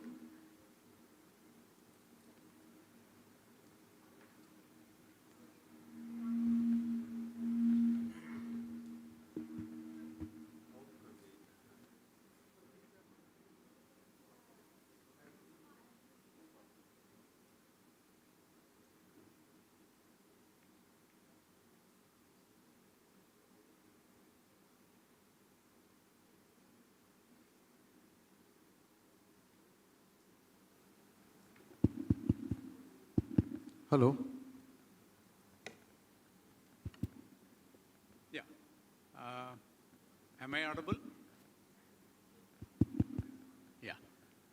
I don't know whether it is good morning, but good afternoon as well.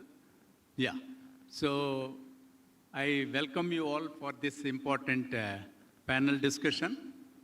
As we have already had a very good understanding about the decade of the journey of CSR, how best we can, redefine ourselves, especially in the CSR strategies, when we talk about the inclusive growth, because the inclusiveness is very important.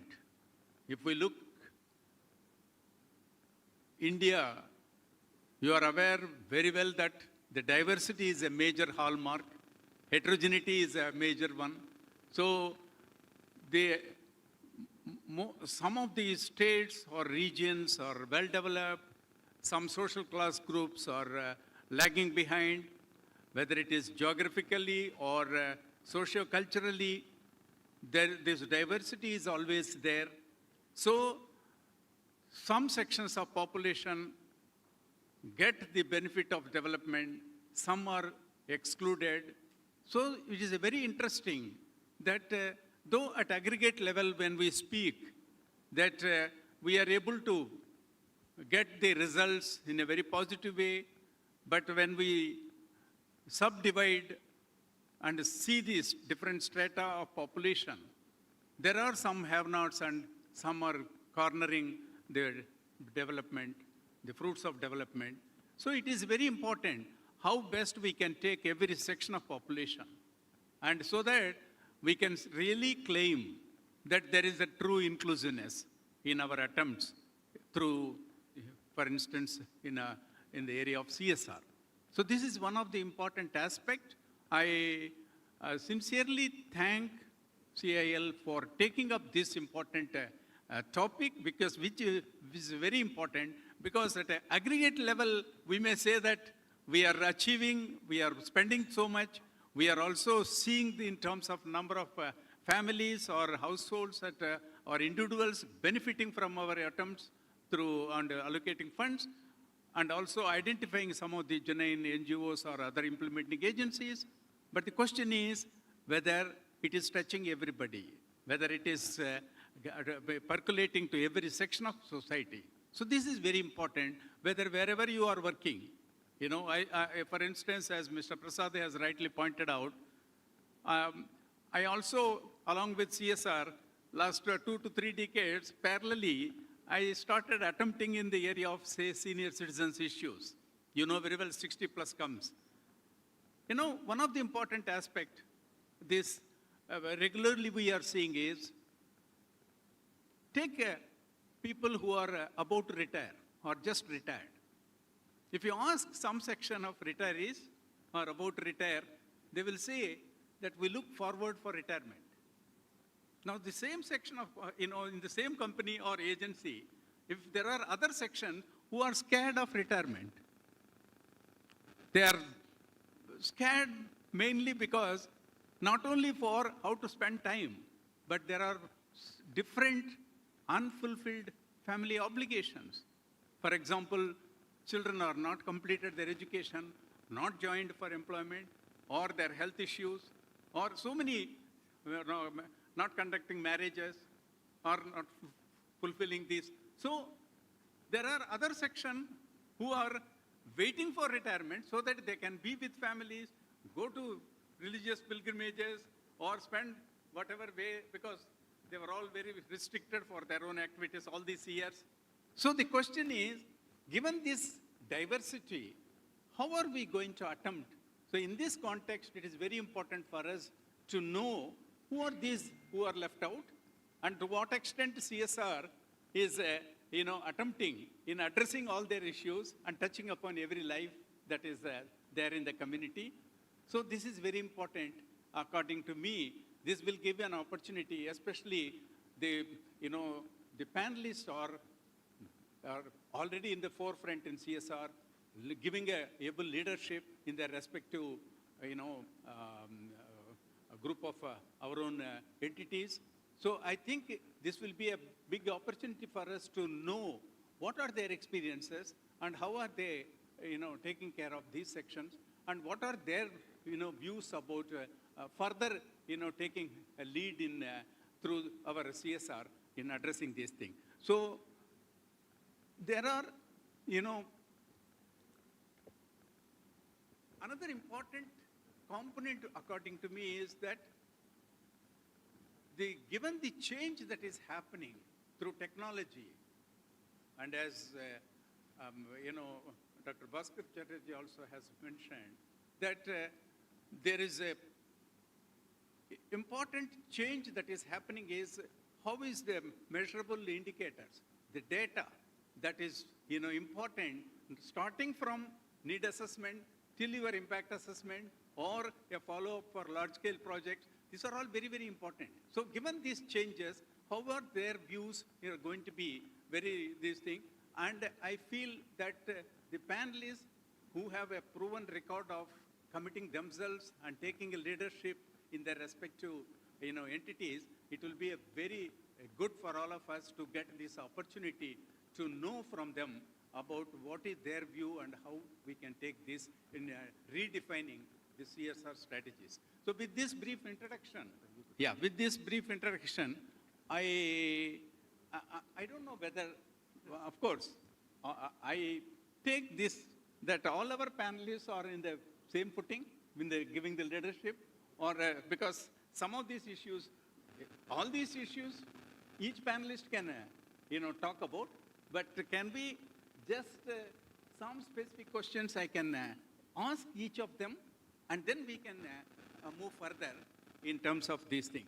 So, number one, given the importance to address inclusive growth, what are your views on the transition in CSR strategies that occurred from the earlier philanthropic to systemic changes brought by the Companies Act? So, first, 5 minutes each, I would like to get the views of each panelist that this transition of the earlier to now with a more emphasis on systematic way of assessing these changes. I request to begin with maybe Sri Gunjan or Mr. Ramaya, because how is these changes and what are the issues that which can take it further, which can be little more, we can refine further. In 5 minutes. Very good afternoon to all of you. Professor Raju, Professor Bhaskar Chatterjee. My privilege that I am with both of you who have put so much of life into CSR as a whole. I remember joining in 1989 in a steel manufacturing company where we did something called as peripheral development.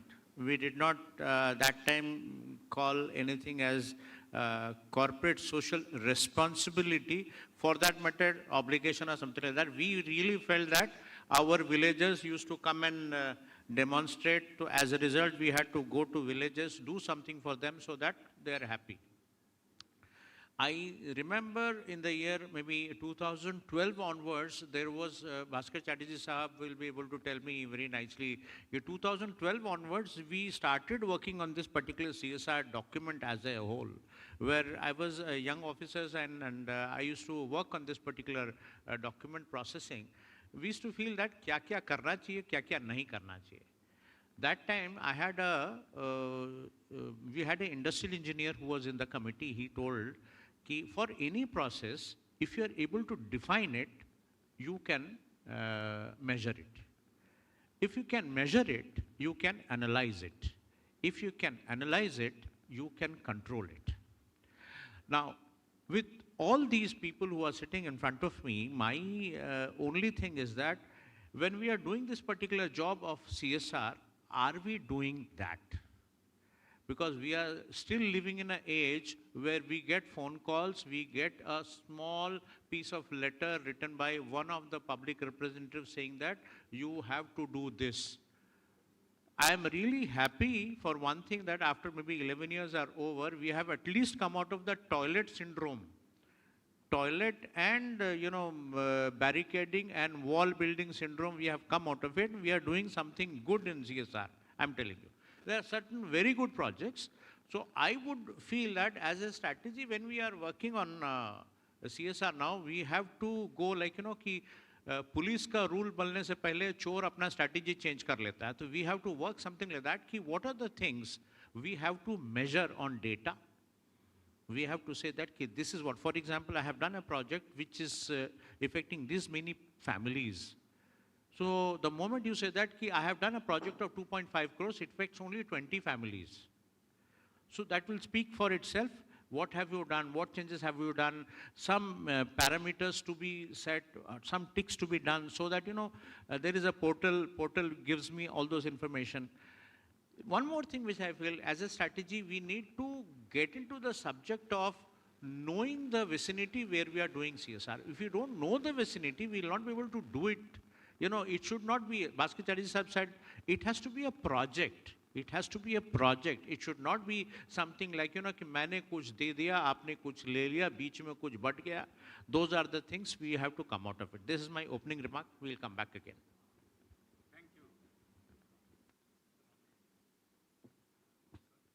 Yeah. So, morning also, I think we had this opportunity of listening to our speakers about how we can move from mandatory CSR complaints to go further and to carry out some transformative initiatives to address the inclusiveness in the society. Because no doubt we are playing a significant role, but there is always a space where a specific attempt is required when you want to address the inclusiveness. So whether that is permitted or whether that scope exists as on now, or is there any further specific attempt is required to reach out to those who are left out of the development? Yes, please. Thank you, sir. Good afternoon. We in ECL or in CIL is working nicely and giving lot of funds to CSR. But I still feel that there are many things which is required to be redefined and to include the growth, to include the sustainable growth, to include inclusiveness. Just for example, if I say that we are trying to do work for health and nutrition. We are getting a request for distribution of mosquito nets on the ground of that it is preventive for better health. Of course, that is there. But it is very difficult to define it in growth aspects. Or it is very difficult to measure the impact of what has happened in the society. This type of projects, we are just thinking how to tackle this type of things. Secondly, in CSR, what I feel that we are doing a lot of the things, but the impact is very short. As sir said that it is should be in the project mode and the period and duration is limited here. So wherever we are working, we are trying to give growth by skilling also. But what happens that after 2 or 3 months, the guy who has been employed, is skilled, comes back to his native place, and that the total impact is lost. So we should think for changing some policies so that the duration of the project becomes more. We could help them out again. If they are coming back, we should reach to them, motivate them again. If any further skilling is required, we could do that so that the money spent earlier remained fruitful in future also. Secondly, whatever the infrastructure we are building, it is in a project mode where just like if we are giving some solar water pumps for better drinking facilities, what happens after 3-4 years that is not working and we are not in position to help through CSR to these projects again. So there should be some inbuilt system in that so that the purpose of installation of that pump remain effective for longer duration and it changes the lifestyle of all the people who are left out of the developments. So this is my view. Thank you. Thank you, Mr. Sinha. So, Mr. Hemant, in your view, what strategies related to community development need to be promoted for empowering local communities? Because this is one of the important, effort that is required. Because then we can say that our initiatives in CSR will become much more relevant and sustainable, because involvement of the community is very, very important. A very good afternoon to everybody, and respected Bhaskar sir and Professor Siva Raju sir, and all my senior directors present here, and all the Coal Indian fraternity, CSR and other than CSR. Very good afternoon to you all. The local community engagement is the main issue which I think the CSR should target. Because through CSR, we are generating goodwill in our stakeholder villages and surroundings. So in that, there are many issues which get involved, like all other panelists have emphasized that the duration of the projects are very limited. So we don't have an impact assessment of all the project and what it has done actually to benefit the local communities or the purpose for which that project has been taken. So my suggestion in this is that we should have a long duration project which should be scientifically based, how much time it will take, including the gestation period and the effectiveness and the result of the project. So in that, in WCL, I have just initiated one project for local communities. I went to the villages and I had a discussion with many villages in their, with their sarpanch and the meetings. In that, I understood the need of some education, which is like we are doing it for, say, IIT, JEE preparations, then NEET preparation that we are doing in our flagship project called Tarash. But what I found there, not every guy in the village is that bright and was not that much interested in the these entrance exams. So I just discussed with them what they want to do. Some of them were interested in sports. Some of them were interested in services. So we took a very novel project there and we named it after late Major Sandeep Unnikrishnan, who died in, who sacrificed himself in 26/11 attacks. It's Operation Sandeep, and in that we have selected around 18 villages, and our committee is going to every village and selecting the student or the from that local communities with physical standards and all that we are checking prior to introducing them into the, and we have developed a 2 years program for them, and in that we have selected 80 such local village fellows and who are eligible for these exams, and now we are preparing them for those exams so that they get into the services. It can be Army, Air Force or Navy for that matter, and we are preparing that. So they were very happy with this initiative.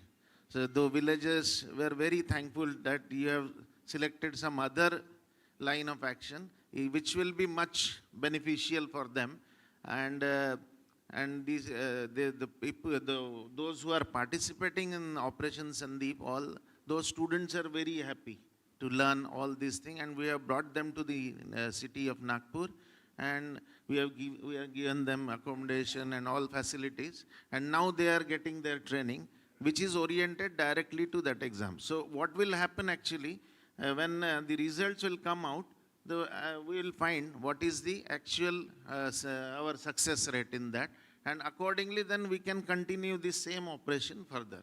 So what, as per your question, my feeling is that we should get into the communities, and then we have to see what exactly what they want actually, and then we should propagate our project or idea to them so that it becomes a successful project.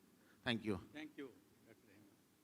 Mr. Sanjay, can I ask you, because based on your own understanding, how CSR can be strategically designed to benefit historically marginalized groups?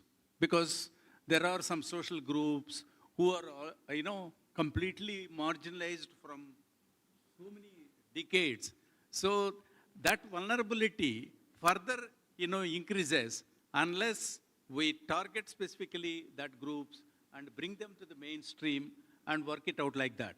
So with all your experiences through your CSR projects, are there any such instances where some sections who are historically marginalized and they were not, completely left out of the benefit of the programs? So what are your experiences in that regard? Can you share with us? That will be good. Thank you. Yeah. And thank you very much. Actually, I have been working in the fields only, and I have been coming across so many communities who have been marginalized. Actually, in my opinion, thank you, sir, for giving this name as CSR. Of course, I hail from village background. And our main money or main thing was paddy. And I used to see from my childhood, when paddy crops were being weighed, the paddy was cut from the field, was being brought into our houses, then group of oxen used to bring that paddy out. And finally, when it was about to be weighed, just to ascertain the yield, my grandfather used to tell that they name agaun. They used to bring out some of the paddy, keep aside, and it used to be kept for 2-3 months. And that was only to be handed over to the person who is not from our Gotra. This was the basics. Then later on, I grew up in this industry, and later on, thank you, sir, you gave the name CSR, and you mentioned 2%, and not for the use of your own employee or person. That was inculcated in us right from my childhood when we used to live in poverty. That other gotra means हमारे family का नहीं है वो, उन्हीं को देना है वो, अपने फैमिली में यूज नहीं होना है. और 2% ऑफ कोर्स वो अमाउंट अभी याद आ रहा है, वो यील्ड का 2% होता था. दादाजी बोलते थे कि इतना ही नहीं, थोड़ा और लगेगा. मतलब ही वाज आई एस्टिमेशन से 2% निकालते थे. विद दिस बैकग्राउंड, जब फील्ड में हम लोग काम करते, ये मार्जिनाइज ग्रुप, बहुत सारे लोग, CSR जब से सर आप लोगों ने ये नाम दिया, तब से ये CSR एक बहुत व्यापक जर्नी फील्ड में किया है.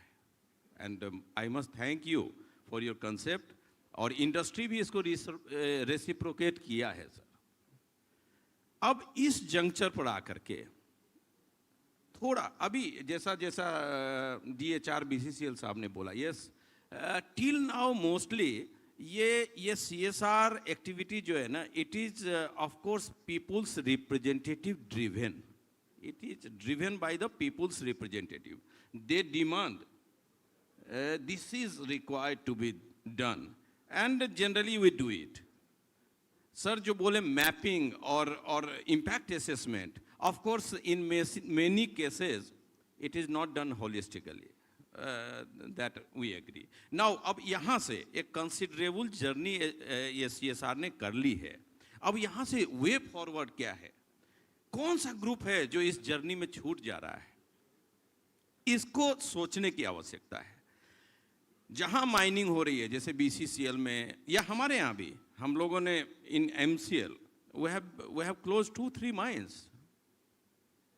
Now the CSR, in my opinion, of course, इतने एक्सपर्ट लोग बैठे हैं, we are feeling shy कि एक्सपर्ट के सामने हम CSR के बारे में बात कर रहे हैं. ये लेकिन हमारी जो आवाज़ है, हमारी जो भावनाएं है, which I am expressing right now, ये फील्ड की आवाज़ है, जो कि हमने 35 साल देखा है उसको। सबसे पहले जैसे अभी जस्ट ट्रांजिशन, माइंड बंद हो जाएगी, मार्जिनलाइज कम्युनिटीज ये फ्यूचर में अभी तो अपना लाइवलीहुड कर ले रहे हैं। हमारे विचार से यहाँ से अब CSR को एक डायरेक्शन चेंज करना होगा। जस्ट ट्रांजिशन फ्रेमवर्क जो भारत सरकार का है, उससे इस CSR को स्किल डेवलपमेंट के लाइन में अपने आप को अलाइन कराना पड़ेगा। और हमारे विचार से ये जो CSR एंड सस्टेनेबिलिटी रिपोर्ट्स जो होता है, उसमें एक कॉलम होना चाहिए कि इंफ्रास्ट्रक्चर मद में कितना खर्च किया आपने और स्किल डेवलपमेंट के मद में कितना खर्च किया, और वो मेजरेबल होना चाहिए। ये हमारे विचार से इस जर्नी में ये शामिल का, ये मैंडेटरी कर दीजिए सर, क्योंकि ये बोर्ड ड्रिवन आपने किया है सर। यदि बोर्ड में ये दोनों का यदि डिक्लेरेशन हो जाए, this is what I am going to spend on the infrastructure, connectivity, and like that, so many things, old age and all. This much I have to spend on a skill development and livelihood generation. ये मेरे विचार से, इससे क्या होता है कि ये जो marginalized communities है, ये मुख्यतः जैसे अभी sir practically what we have done, 2 minutes और sir, we are now curtailing the deployment of tippers in the mine. We are having big coal mines. Thousands of tippers have been deployed. So the nearby community, by their own, have developed a driving skill. Lot of drivers are there. Now, we have been installing belts, then silo, then everything. What will happen? Their employment generation capability will cease gradually, because they are tripper drivers. They don't know how to maintain a belt roller or control the belt drift. So now we have to think of, before they are unemployed, we need to educate them just in silo, in belt, so that they are capable of getting alternate employment. Because they have not got job in MCL, means they are marginalized, they are poor people. They have somehow inculcated the skill of driving, and if driving is stopped somehow, they will be on roads. So we need to think of retraining. इनके job को change करने के लिए अभी से गांव में कोशिश करना चाहिए कि नहीं, ये टिप्पर ड्राइविंग छोड़ दें तो ये बेल्ट में ऑटोमेटिकली ये एब्जॉर्ब हो जाए, तो इससे मार्जिनलाइज लोगों का कल्याण होगा। अभी से हम जस्ट ट्रांजिशन फ्रेमवर्क में जोड़ने को बहुत ज़रूरत है, क्योंकि ये एक दिन का बात नहीं होगा। खाली एम्प्लॉयमेंट, अल्टरनेट एम्प्लॉयमेंट जनरेशन से मेरा मतलब केवल ये नहीं है कि हम एक टूरिस्ट का जगह खोज दें और वहाँ यदि कोई मार्जिनलाइज कम्युनिटी मूंगफली बेचे तो वो हमारे हिसाब से वो होलिस्टिकली एम्प्लॉयमेंट जनरेशन नहीं हुआ। या कोई वहाँ पर झाड़ू लगा के पोछा करके और गुजर बसर कर रहा, तो वो भी हम नहीं मानते हैं। हम मानते हैं कि एक डिग्निफाइड वे में और एक स्किल डेवलपमेंट के रूप में तैयार करके और उसका यदि एम्प्लॉयमेंट जनरेशन में मदद किया जाए और वो मेजरेबल हो जाए, तो हमको लगता है कि ये मार्जिनलाइज्ड कम्युनिटी के लिए एक बहुत बड़ा हेल्प होगा CSR के through. Thank you. Thank you Sanjay Kumar. Very interesting. I would like your opinion on how can companies identify and collaborate with multiple stakeholders, especially in scaling the CSR projects, because each stakeholder have interest on the community, they are doing in their own way, their commitment is truly reflected, but the question arises when we want to associate or collaborate for a particular, problem of the social issue. There will be several issues that comes out when you want to collaborate with other stakeholders, because they are also interested in addressing the communities in their own way. So what are your experiences and what are the issues that you confronted when you are dealing with the other stakeholders of development in your operational area or wherever?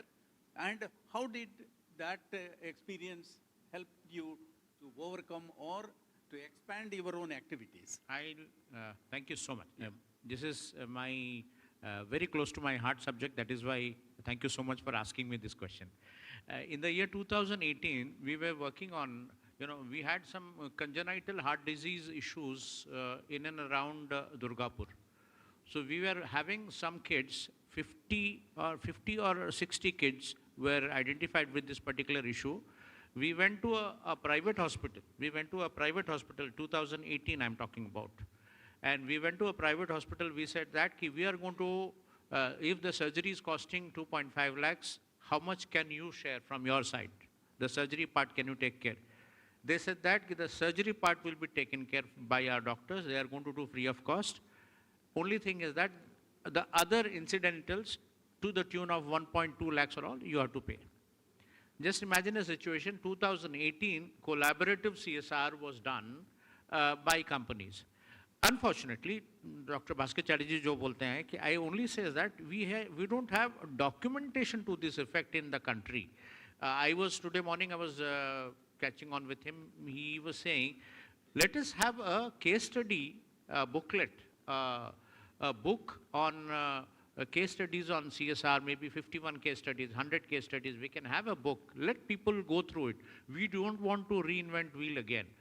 MCL might have done exceptionally good in one particular subject. I don't have to research on that particular thing. I just have to copy and paste.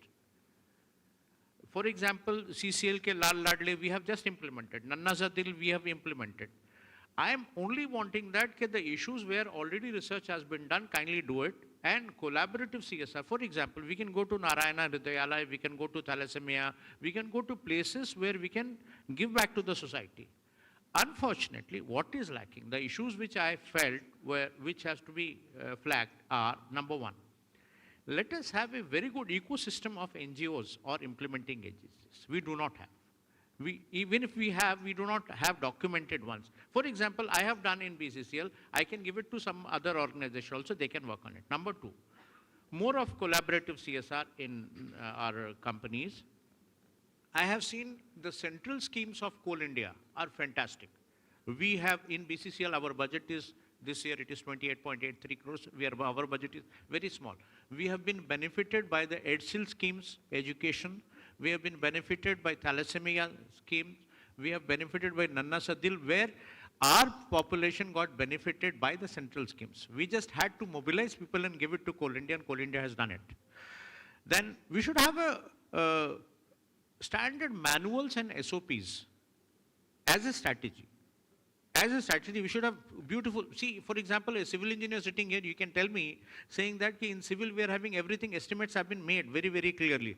But unfortunately for our CSR activities, no estimates are there. If you have SOPs, if you have manuals, Bhaskar Chatterjee sahab ko I'm giving a work for him, sir, kindly have some thing looked into it. VIP reference is one thing which I feel, for example, sir, there are not all political or VIP references are bad. Sometimes we get some good ones also. So let us take them. Let us take them. Let us say that, yes, sir, aapki schemes bahut achhi hai. This scheme has to be done. I'm telling you, we were meeting the parliamentary committee. Parliamentary committee mein they said that I want an issue to be addressed in Hyderabad. I said, sir, I really cannot do it. Kindly go to Coal India. Coal India will help it. They have put it to Coal India. Maybe it will be done.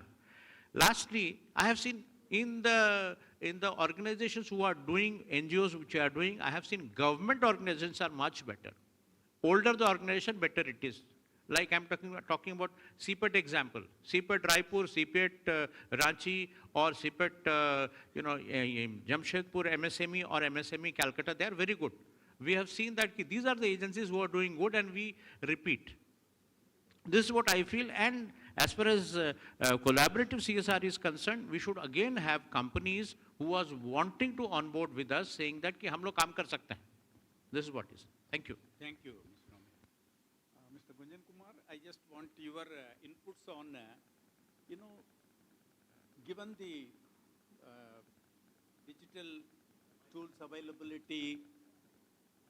tools availability, and also several platforms through apps and other technological things, innovations that are occurring, how do you see this technological revolution that has enabled us in the field of CSR? What are the areas in which we can explore further to see that it will help us in data-driven programs and schemes, and also which will greatly help to improve our own transparency, accuracy, efficiency in our these things. I'm sure some of the experiments are already on through by several organizations and entities. But what are the other issues that we can penetrate into so that the technology will come in big way to help us to streamline further? Thank you, sir. Really, it is a great idea to have the technology-driven programs and projects under CSR. I think it is a very, very required thing at least. Presently, I can just explain an example for this. One of the public representative requested us to provide an ambulance in his constituency. What I felt that a lot of ambulance are running, government provided, private ambulance. So impact or requirement of this ambulance is not much. So I just tried to convince him that you better get an NOC from the district authorities whether this is required in this area or not. Then I can give. He is public representative, he managed it. And I have to provide. And I still feel that it was not required there. So if there is a data-driven things, how much infrastructure in that particular area is there, how much skill gap is there, we can take a better decision and utilize the fund in a better and effective manner. So that the total impact is as per our requirement and as per the requirement of the people who has been given this facility.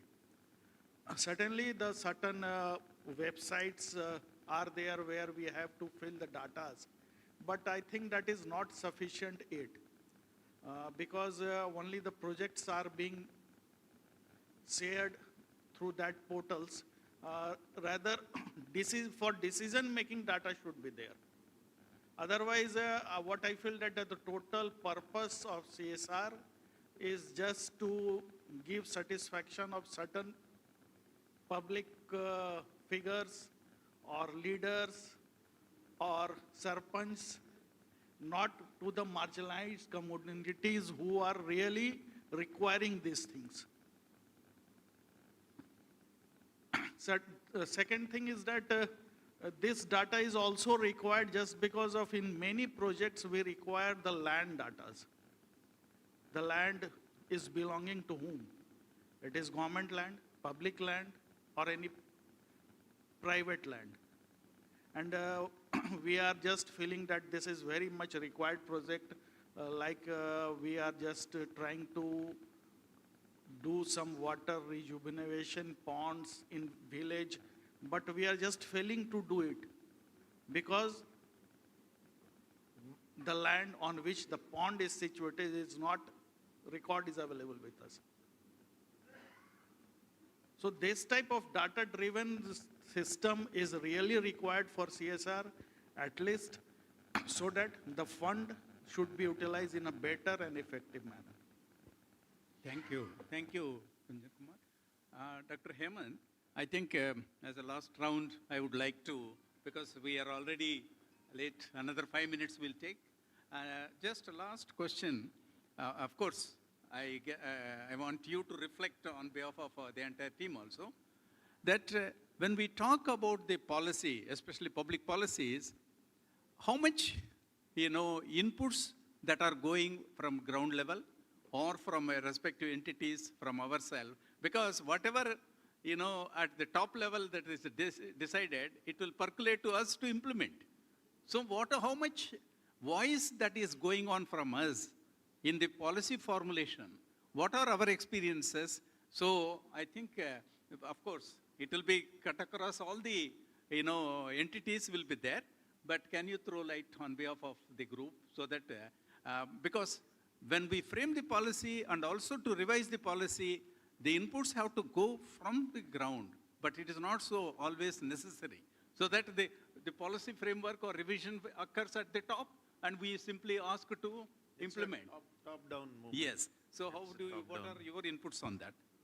Actually, this was discussed recently in one meeting at Delhi, which was specially taken for the CSR policy framing. And in that, these points were discussed.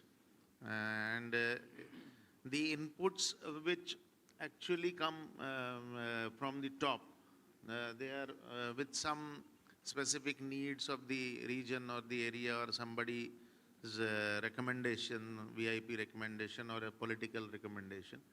But if we see that when the proposals are coming to in front of us for approval or for analysis, if you go through it properly, and then in that area, if you send some of our executives and staff to see what exactly the ground position is, then we understand what is the issue.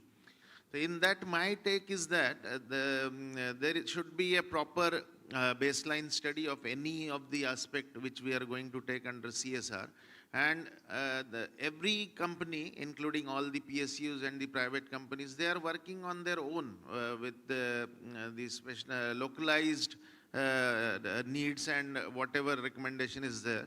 So what our thought was that we take a complete belt of coal mines area, including all the private sectors and the public sector. Then you do a study for that, get some proper inputs, and design a single theme which all the companies will work on it. Then we can have some impact in the society, and we can have a very good results in that. Because the spendings are high, and the results which come are very minimal, low.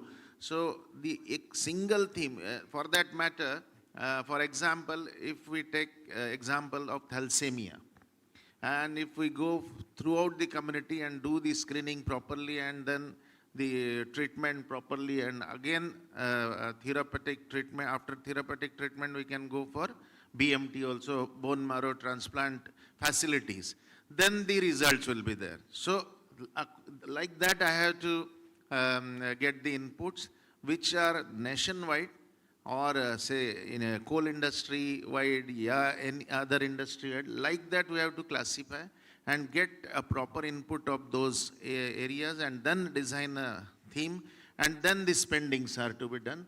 That will give a very good CSR results, and that will be really beneficial to the Indian society as a whole. Thank you so much, Dr. Hemant. I think because of time constraints that we are already late, so we stop here. But as a conclusion, I would like to mention that the panel members have, with all their rich experience at the field level and also involving at the policy making and the decision making body, I think they have thrown their thoughts on various issues which will definitely help us in understanding much better the CSR strategies. And given the changes that are constantly happening through social change in the society and also the technological revolution that is happening, it's going to be much more challenging. So we have to update ourselves so that we will also be part of this mainstream, and we will be identified as another important segment as a change agents in this society, and we can bring a truly impactful projects that will definitely help those who are left out, especially from the mainstream, and those who are historically marginalized and vulnerable, because the vulnerability level is increasing day by day. So we have to address, and to that extent, the CSR will be a big opportunity for us to see that their quality of life we are also taking care of, so that the company not only gain goodwill, but also we will be part of this partnership with others in overall development of the society. Thank you for all your... Thank you so much, sir. Thank you so much, sir. A special token of thanks for our moderator, Professor S. Sivaraju, sir, for navigating this discussion with such expertise and ensuring such a rich exchange of ideas. And thank you to all our esteemed panelists, our distinguished directors from different subsidiaries for such rich and thought-provoking discussion. What makes these sessions truly special is the way they have shared all these personal experiences and the way they have dealt the projects at the ground level. And I'm sure that it will remind us that each project, there are real people and there is a real change.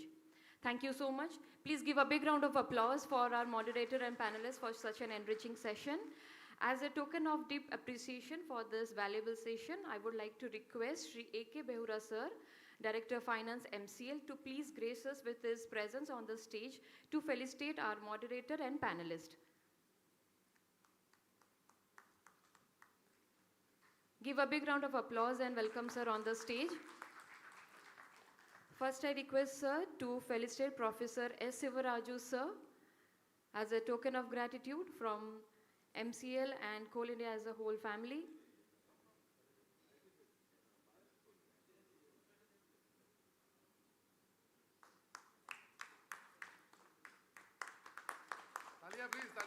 Give a big round of applause, ladies and gentlemen. Now I request Sir to present a token of gratitude to Sri M.K. Ramaiah Sir, Director HR BCCL.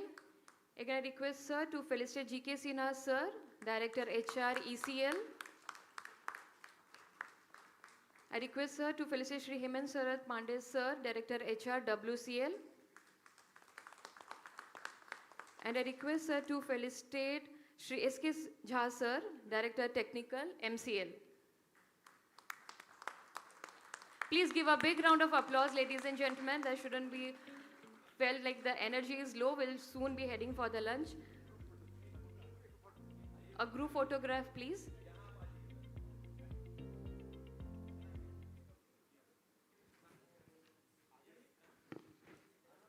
पुनः एक बार यादगार पल है और यादगार पल को हमेशा हम तालियों से जीते हैं, तो जोरदार तालियां इस सभागार में।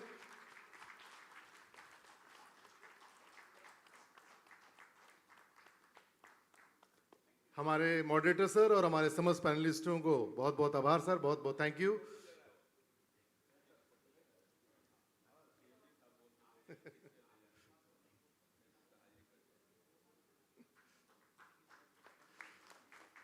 Thank you sir. अब हम आज के इस कॉन्क्लेव में भोजन के अवकाश के लिए रुक रहे हैं। छोटा सा ब्रेक है सर 45 मिनट्स का, और मैं आपके लिए लंच की व्यवस्था, जो टी पॉट रेस्टोरेंट है जहाँ पे हम सभी ने ब्रेकफास्ट किया था, वहीं पे आपके लिए भोजन की व्यवस्था है। तो आपसे ठीक 45 मिनट बाद, अभी देखिए 2:10 है सर, हम 3 बजे पुनः यहाँ पे इकट्ठे होंगे अपने दूसरे सत्र के। 2:05 हुए हैं।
Good afternoon, everyone. Welcome back after the wonderful lunch. I request everyone to call their friends. So we are about to start our session. Our speaker for the next session, Professor S. Sivaraju sir, is already ready with his presentation. He soon will be starting with our. I request everyone to kindly come back to the hall if I'm audible. So please come back and take your seats as we're about to start our session.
I request the CSR department to kindly call all the participants from the teapot so that we'll soon start with our session.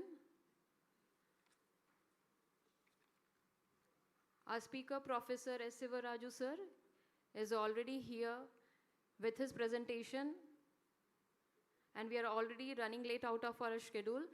So I once again request the organizing team, the CSR department, to kindly do the needful, please.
The session 2 will be presented by Professor S. Sivaraju sir.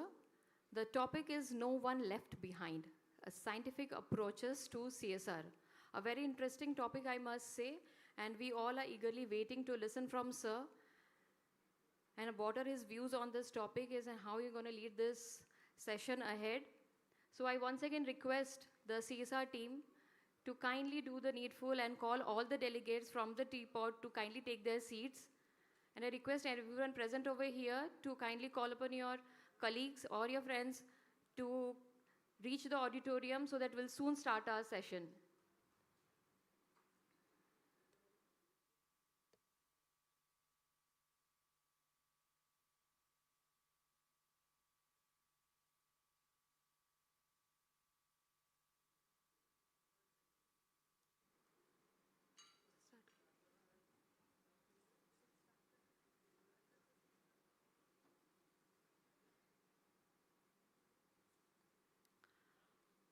Welcome back, everyone.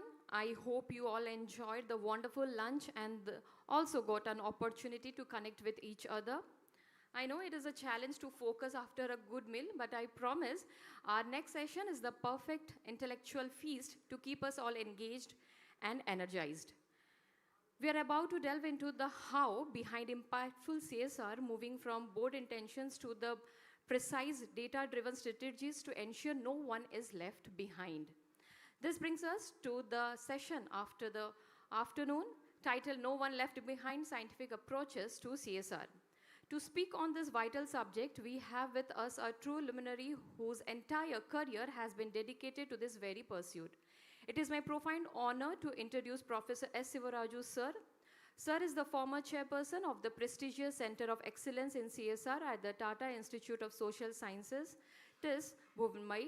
His approach is deeply rooted in research, holding postgraduate degree in statistics and a PhD with a focus on research methodology.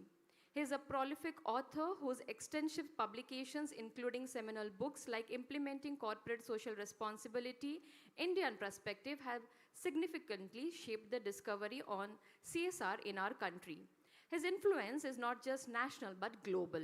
He holds the unique distinction of authoring a status report on the older poor in India, a report that was launched by the United Nations at the Second World Assembly on Aging. He is without a doubt one of the most foremost authorities on the science of social development in India. Ladies and gentlemen, we can compensate.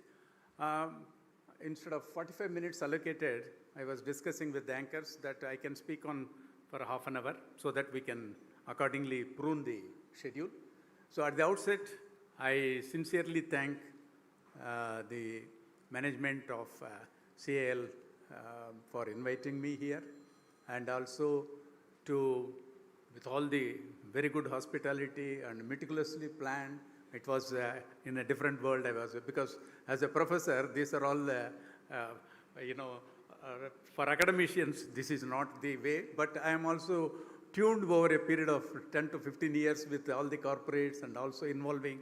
So this becomes a very important opportunity even for academicians to interact with people like you, to share some of the observations that we make even in the classrooms and beyond in the academic field. So I had that opportunity of associating with the CSR even before this was formalized in 2013. My association way back in 1991-92, thanks to one of the public sector undertakings, where that time that PSU was spending 0.75% on social activities. So they invited us, Tata Institute, that look, last 5 to 7 years, what is the way we are spending, and what should be the organization structure that TIS can give to us in formulating this expenditure, and also what type of staff have to anchor this for a longer period like that. So now coming back to the need for scientific approach, that is one of the important aspects. As in the morning panel discussion, we are already introduced about, when we are talking about the inclusiveness, there are some sections of population who are left out, and they are historically left out, and some of them are over a period left out. So the question arises, when we are talking about inclusive growth, how are we accommodating and seeing that all sections of people get that benefit of development? So if you see at aggregate level, we will get a different picture. But when we see deeper in the society, there are some have and have-nots, which I need not mention to this section of participants, because you are day in, day out, or you are seeing that. So the question arises, we have moved very, very significantly. As I mentioned, 1992-93, when we did impact assessment for one of the PSUs, when I was interacting even with the HR department, at that time, most of the time, very well, that CSR is still with the HR. So some of the people at the HR, they said that, so one question we used to ask them, that how did you identify that these are the sections of people, population, for whom your funds have to be allocated? They used to tell that, sir, by way of seeing them, we can identify that they are poor, because there is no need for any data. We know very well they are not where they are living in thatched houses or homelessness, or they are not properly having a good water facility, or they are not educated, or they are not wearing proper dress. These are the indicators. So they say that for that, is it necessary that we have to conduct a survey? The question arises that, is there a need for undertaking a survey for them? Because when we say need assessment, the question is, there should be some survey, there should be some data, and that data where it will come? With your scientific inquiry only.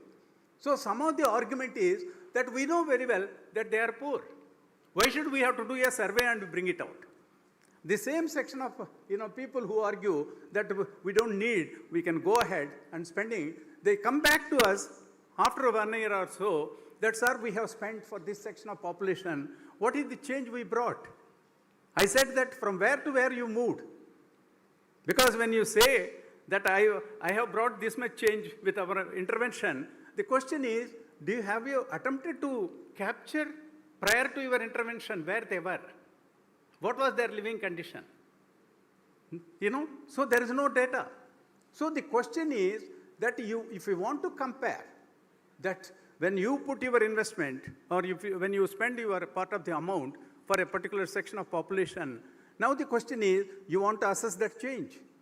Now the change comes only when you have earlier what was their situation, and how did your intervention brought out that change, and how much incremental change has happened. And furthermore, when we are talking about longitudinal projects, for a long-term projects, it's furthermore important. So those days have gone when you can depend only on narratives. When you say that my projects are excellent, very, successful, we brought real change. These are the words, but that will not have any verification. So you need empirical verification. You need data to support your arguments. Otherwise, it will become superlative. You will be talking in the air. The question is, real change, how did you bring it out? And for that, important is you need indicators. You need that measurements. You need to see what is that change. So unit of analysis for a suitable indicators are very much required for your verifiable information. So why I am little bit stressing on in this presentation is that what is scientific? Those, scientific inquiry is that stands for objective verification. Whether you do it or somebody do it, the result should be almost similar. Maybe within the range, it can valid. So some of these things, so objectivity is very important. And systematic approach is very important. And, capturing with a, scientific way of tools and the methodologies are very important. So some of these which you don't have, you will suffer with measurements. And measurements are part of the progress. Unless you measure, you cannot say that whether it is a project is successful or not. If it is successful, to what extent? Because if it is a 5-year or 10-year project, we are very happy that we are allowed now or permitted to go for long-term projects. But we also should track the changes. And the tracking is very important, not only just for data, but you know very well, it is also very important to see the incremental change that is happening. You may not expect in the beginning the change, but for that you will have your own argument. But over a period, the changes can be measured and some of the things can be tracked. And that will help you not only for data purpose, but also to avoid duplications or to control your own resources. These are all very important. So not much the database I tell you, but my submission is that when we are talking, as Dr. Bhaskar Chatterjee also mentioned, that professionalism, the professionalism requires that everybody who are committed to the field of CSR, we also should have some knowledge about data, some knowledge about methodologies, some knowledge. So it doesn't require much. So I tell you that now, given the technology, it is very, very easy to track with appropriate indicators to assess the change over a period. These are all very important. Another important thing which we need to know is that whether our interventions exist or not, we always accept that there is bound to be some change in the society. So above all that change, what is that you brought in? So some of these things are very, very important. So when you say that a society is changing, as a morning also, Mr. Prasad has rightly pointed out about my works on aging. I tell you that when we talk about the demographic transition in our country, some of the things are very, very alarming. The population size is one aspect, but decomposing the population with respect to age group or gender groups or with respect to urban, rural, all these are very, very important. Now the question arises to appropriately choose your intervention for which section of population is also relevant. Just for your information, we know very well that if you see the census data or NSS or NFHS, any data, you know very well that there is a huge jump in the aging population. There is a drastic reduction in our fertility level. Number of children are dwindling. The question is, who are going to take care of this section of population? The elderly population, when you talk, that 60 plus age group is phenomenally increasing. As I mentioned, that it is almost threefold. And almost 1/3 is the decline in the childhood population. Now, who are the caregivers? We have done more than 20, 30 projects. I just give you, within the limited time, one or two, findings. There are some section of population, especially in the urban areas, they have resources to live on their own, but they don't have people. And they don't have even to share their, feelings. The question is, how are we addressing? So the current projects, whatever we are doing, definitely is required. But at the same time, our responsibility lies what is going to be the change in the society, what is going to happen in these age groups. So we are experiencing demographic transition. We are also experiencing fertility transition. We are also experiencing age transition, health transition, nutritional transition, all the types of transitions that are occurring. We have to build those societies which will become responsive for addressing their issues. So some of these things can come up only with our scientific understanding. So that scientific knowledge, if we don't have, we will be left behind. So as long as we are not able to understand what type of community where we are serving, or what type of communities, what their issues, if we don't have a scientific inquiry approach, then we are completely left out. So my submission is that yes, at a grassroots level, the operational areas where we are serving this section of population, there are some sections who are not, who are left out or who are not having the sufficient resources.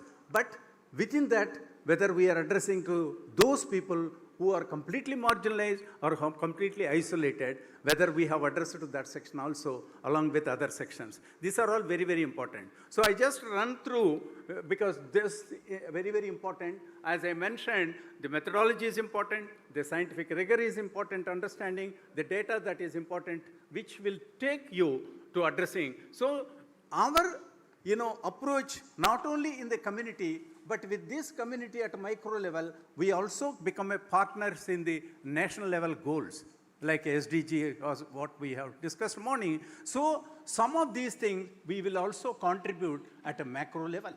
So we may think that these are all limited for a particular community, but think that these micros are coming together, they become macro. So this is very, very important when we address at a local level, how far they are reaching out for the larger level. And I need not mention that depending on the context in which our society is living, these are some of the sections who are left out, who are completely marginalized, who are vulnerable, depending on the context. For example, migrants are vulnerable in major cities. We know very well that migrants coming from different areas, they become marginalized. They will not be having any particular identity in the particular society after they're moving from their place of origin. So some of these things are important. So urban poor, for example, how are we going to define them?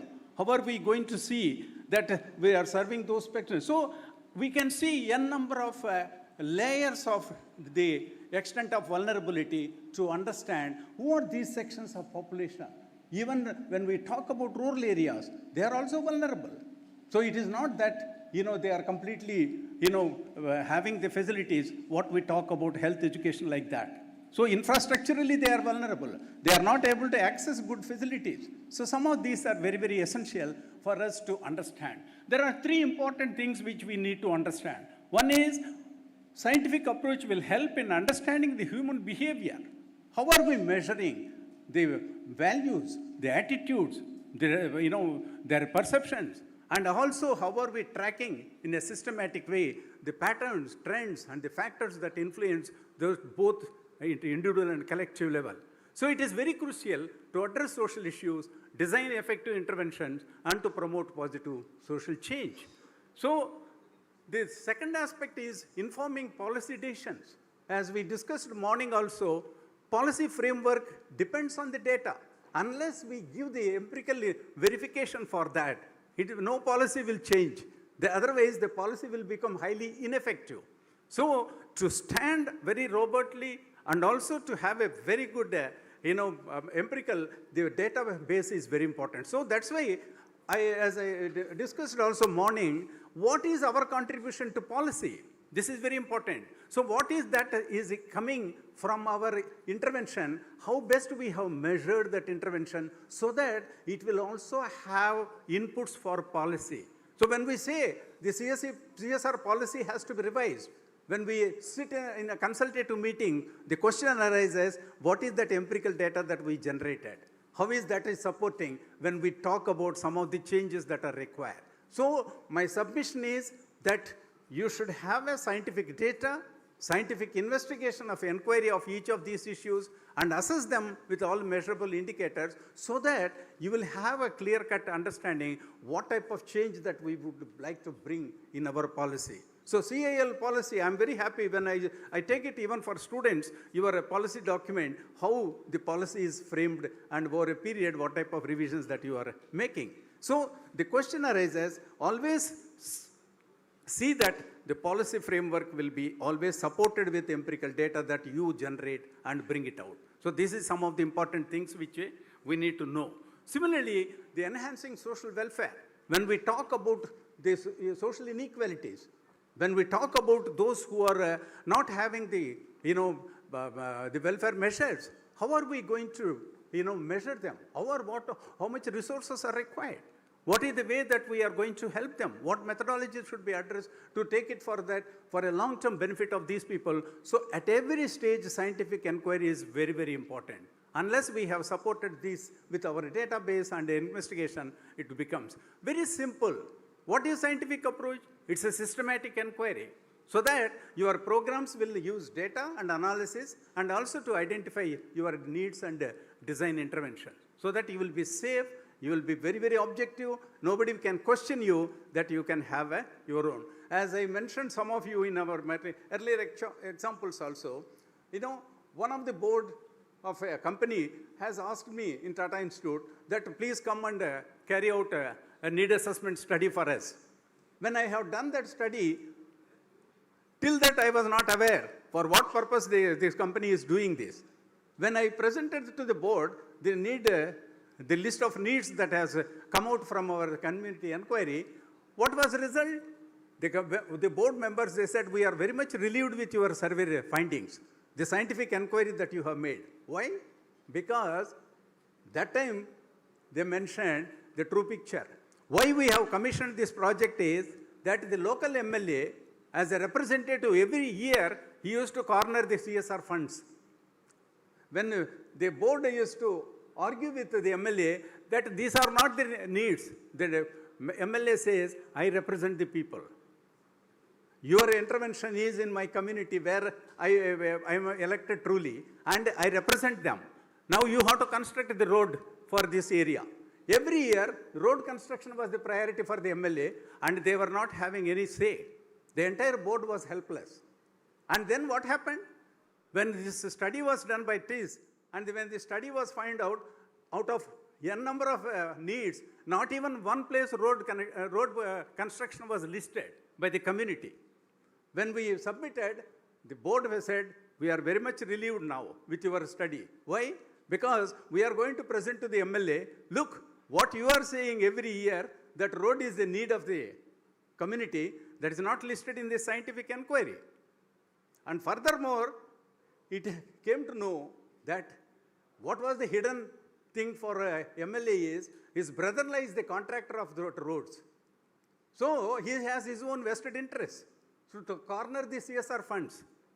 So when we presented the data, I also requested them that you can convene a meeting with your MLA. We are ready to present the finding so that a scientific inquiry, what it reveals.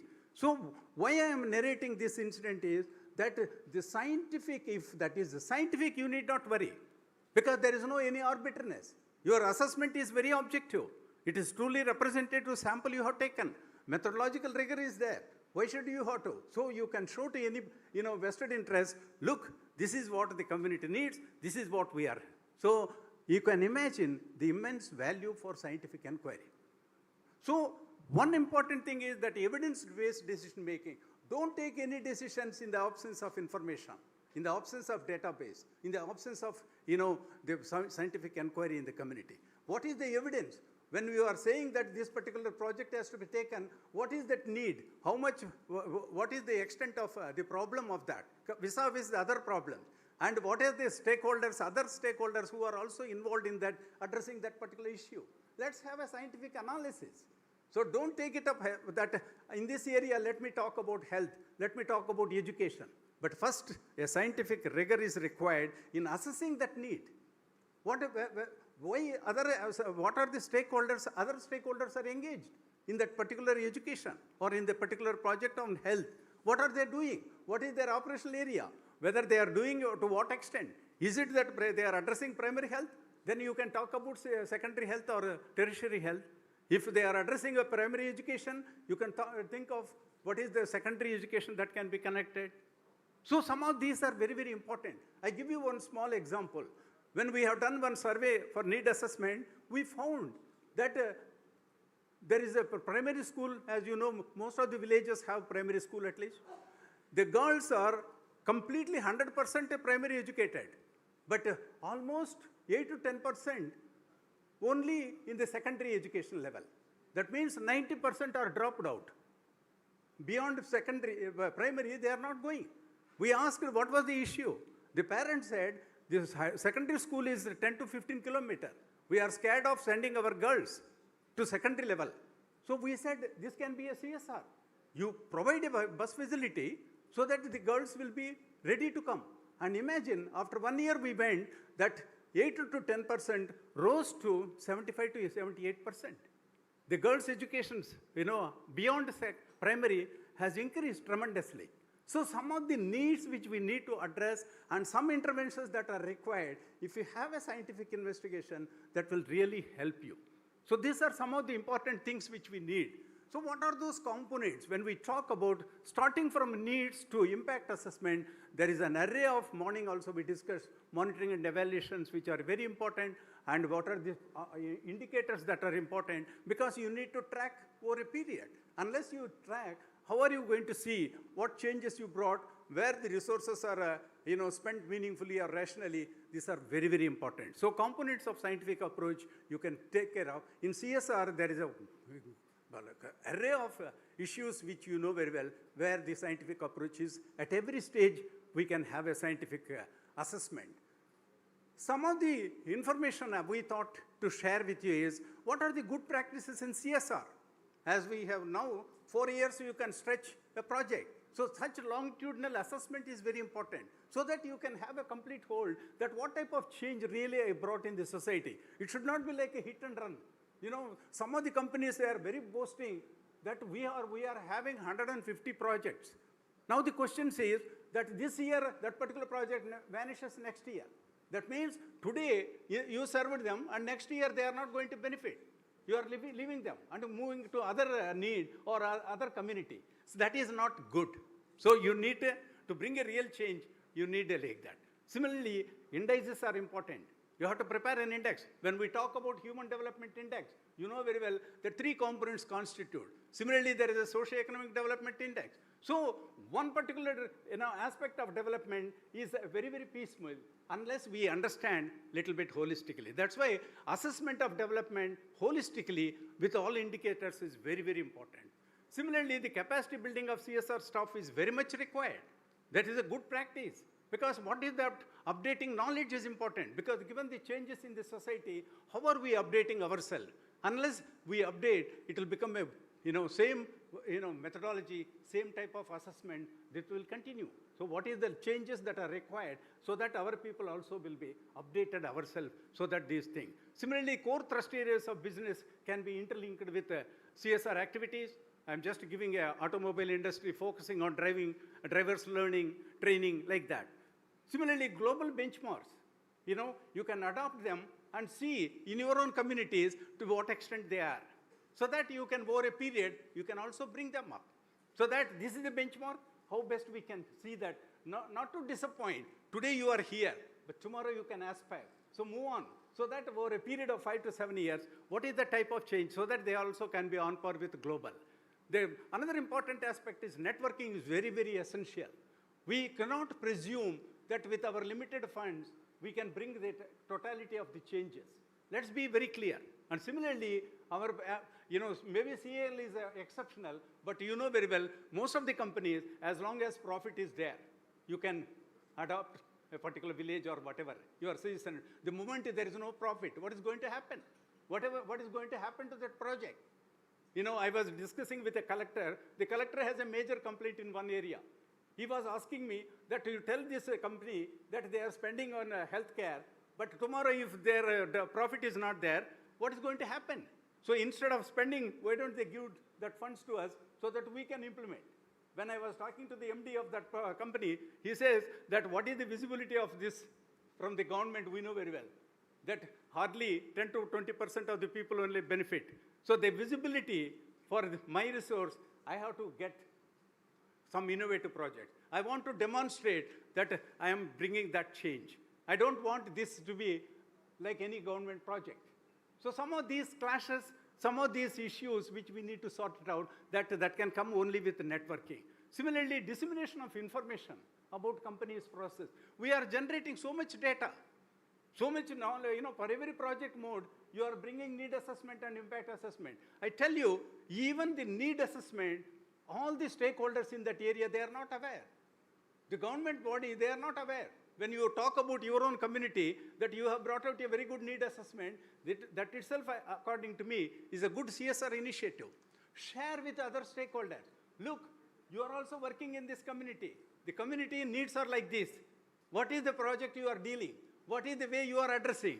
Can it be in a more complementary role, or can it be together we can address, or can we understand each other? What that will come only when you disseminate. So that's why my submission is that even any project investigation you make, that should be presented to others. I just give a small example. I think another 5-10 minutes I can take. So in one of the need assessments, we have carried out in a tribal area, just 2 hours from Bombay, in tribal area. When we presented, the Jilla Parishad chairman, the collector, the district medical officers, and all the district officials, they were all there along with the NGOs and other stakeholders. Usually, you know very well, when we say that this is the need or this is the way the development issues are there, the government will become more defensive. No, your results are very, very skewed. We are doing wonders in our community. They are all very happy with our intervention.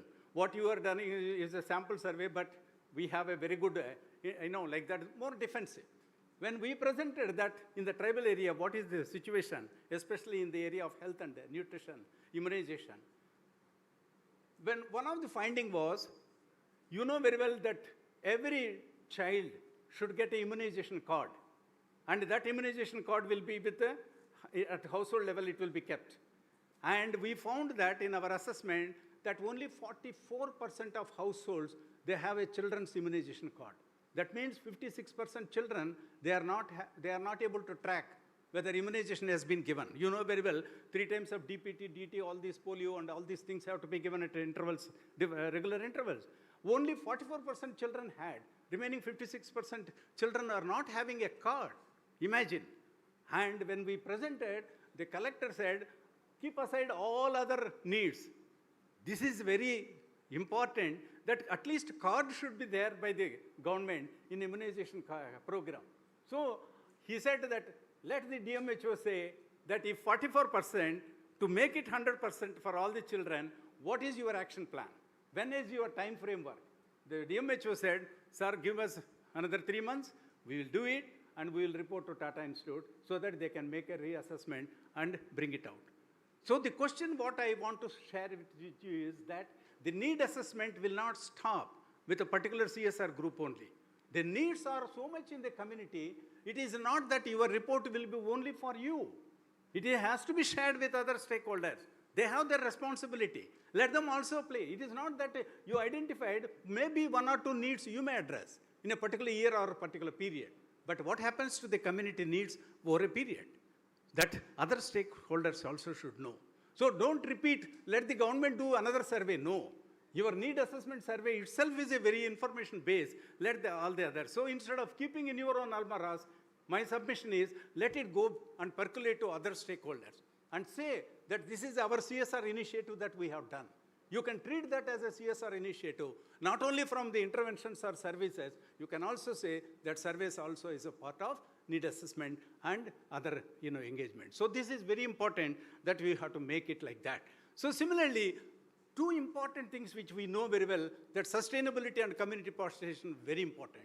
Unless community feels they are partners of development, they are also, their views are considered, no project will be complete or comprehensive. So we need to see that the sustainability and the community participation all go together so that the these are all good practices according to me, though there are many, I just, lack of time, But some of the unappealing also we have brought out with our surveys and studies. Impact assessment only targeting just beneficiaries is not sufficient.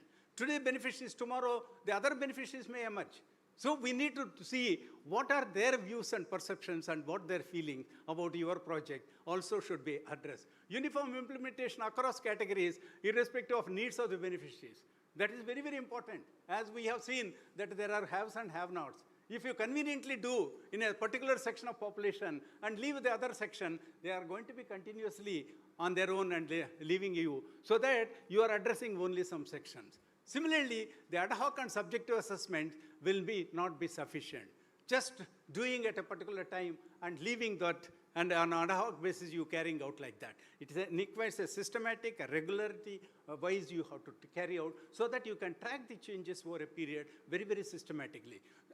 One thing which we have to keep in mind is that you are going to be there in that community, the community is also going to be there. As long as there is a good harmony between you and community, the good practice it is, and also good business model. So the community also should feel that your presence is there for their purpose, for their welfare.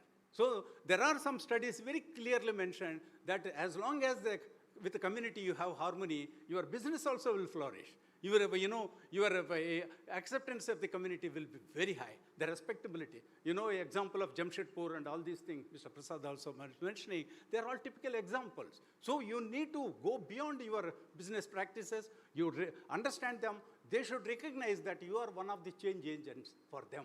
So don't think that you represent only the company, you also represent them. You also see that you are there to listen to their views, listen to their problems, so that they will be assured that you are there for their benefit. So it requires a long-term commitment that I think we should.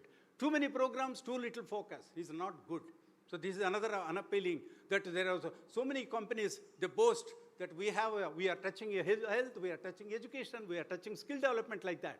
But they are all hit and run, which is not, that's not good also. So addressing a community need partly is not good. To the extent possible, they are all interrelated, the needs also. So to what extent you can understand? Because a holistic model of addressing them, you may say that my purse will not permit, but there are other stakeholders. Why don't you take it up? That look, my purse, has a limitation. I can do this much. The remaining, why don't you do? Because the community will not differentiate. They will be thinking that you can do for them in a more holistically. So that addressing those issues along with others also are required. So what is your role? What is its boundary? Let the community know. Similarly, what are the other strengths and weaknesses of other agencies, so that you can involve them and make it. Ultimately, the community should benefit. So this requires some networking, some dissemination, some involvement with other stakeholders. So these things. So implementing CSR by reaching out to convenient sections only, by leaving some other sections also not good. So your objectivity of addressing community as a whole should be not to treat, because some of the beneficiaries will say that, look, I only benefited by my neighbor is not there. What is the rationale? You have no rationale. So some of these things are very not good. Some of the R&R projects mixing with the CSR also not good, because many communities, they say that my R&R has not been settled. These people are bringing CSR as a peanuts, and they say that with this you should be happy. Where I can be happy? Because my livelihood is taken away. My land has been taken away. Now CSR is coming and helping me. That's not sufficient. So wherever that is an obligation of R&R is not completed, we have an obligation to what extent we can address, so that CSR can be free from R&R, also very important. So some of these things, I think, because time is very, very running out, I stop here, and I think many opportunities for you. One thing is that CSR, thanks to Dr. Bhaskar Chatterjee's leadership, we have over a period of 10 years. I know within 2-3 years of implementation, one Economic Times approached me, saying that only 14% of companies are adhering to CSR. What happens to 84%, 86%? So we want to highlight it. I said, 14% is a good beginning. We have to, it's a big road, we have to have patience, so we should invite them. Be positive, let us invite. So similarly, I request all of you, I always tell, there are no experts, There are no leaders in CSR. We are all sailing in the same boat. And 10 years are nothing. We have a long way, and we are taking a global leadership, and we continue to be positive and continue your learning and also update your knowledge. And scientific way you assess. As long as your scientific inquiry is there with you, you need not worry about the issues where you are, so that your data will speak on behalf of you. Thanks for giving me this opportunity. Thank you so much, sir. Sir, can we kindly take some questions? Any question from the audience? Thank you so much, sir. It was really an enlightening and deeply impactful session, I must say. Your vast knowledge and the research-driven insights and the real-world perspectives have truly broadened our understanding on how CSR can be made more inclusive and evidence-based and outcome-oriented. So, ladies and gentlemen, any question from the audience? Sir is here to address all your questions. We already have a question from here. Can kindly the technical team to provide a mic to sir.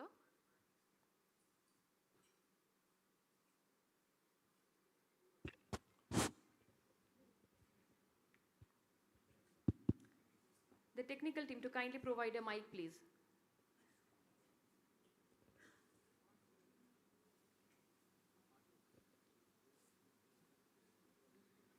I can hear, you can be louder, no problem.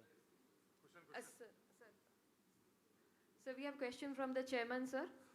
Lunch post lunch sir सब लोग sink में है sir, कोई questions कम दिख रहा है, सब आदमी अपना है सर। ये जो आप जो दिया कि CSR में बेनिफिट्स एंड किसी में ओनली स्टडी सोसाइटी में और भी लोग हैं, सो ट्रू रिप्रेजेंटेशन नहीं आता। हम लोग एक प्रोजेक्ट किया, उसका बेनिफिशियरीज देख रहा है, but as a society as a whole, because we make a piecemeal projects, कहीं कहीं मतलब टोटल गांव को उठाना उस टाइप का नहीं रहता है, कहीं कहीं जो है, as you are telling।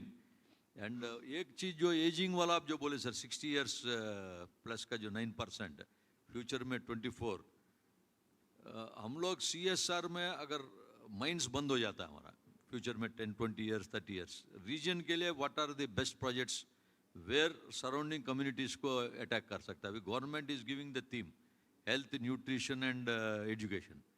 So which area, अगर गांव को पूरा अगर हम बढ़िया कर सकते हैं, जैसा एक सेल का एक प्रोजेक्ट है हमारा एक ट्राइबल में, they maybe 100 families, they have grown this tomato cultivation.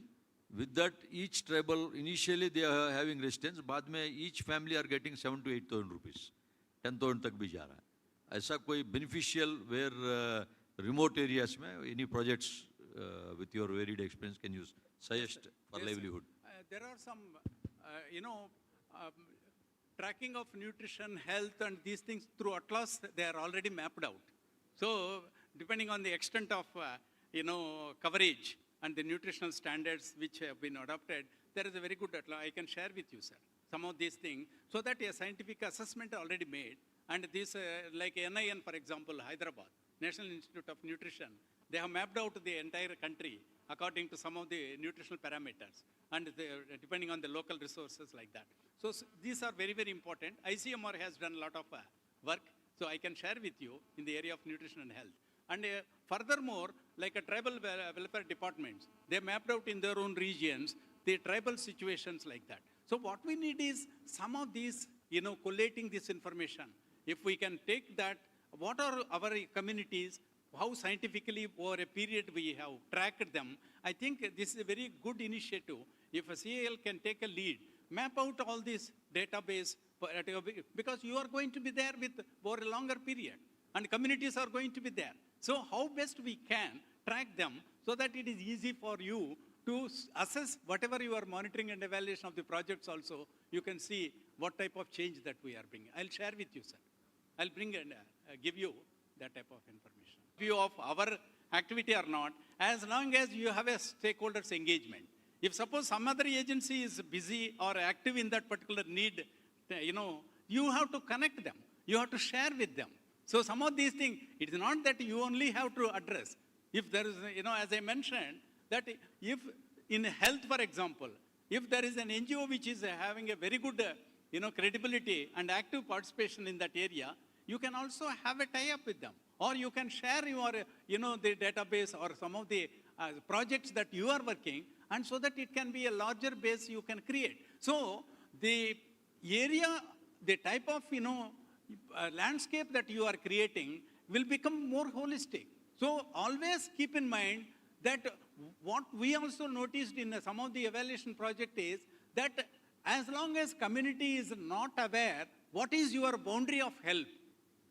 So they will be going on and asking you, do this like that. So there is some communication also should be there that, look, my boundary is this much.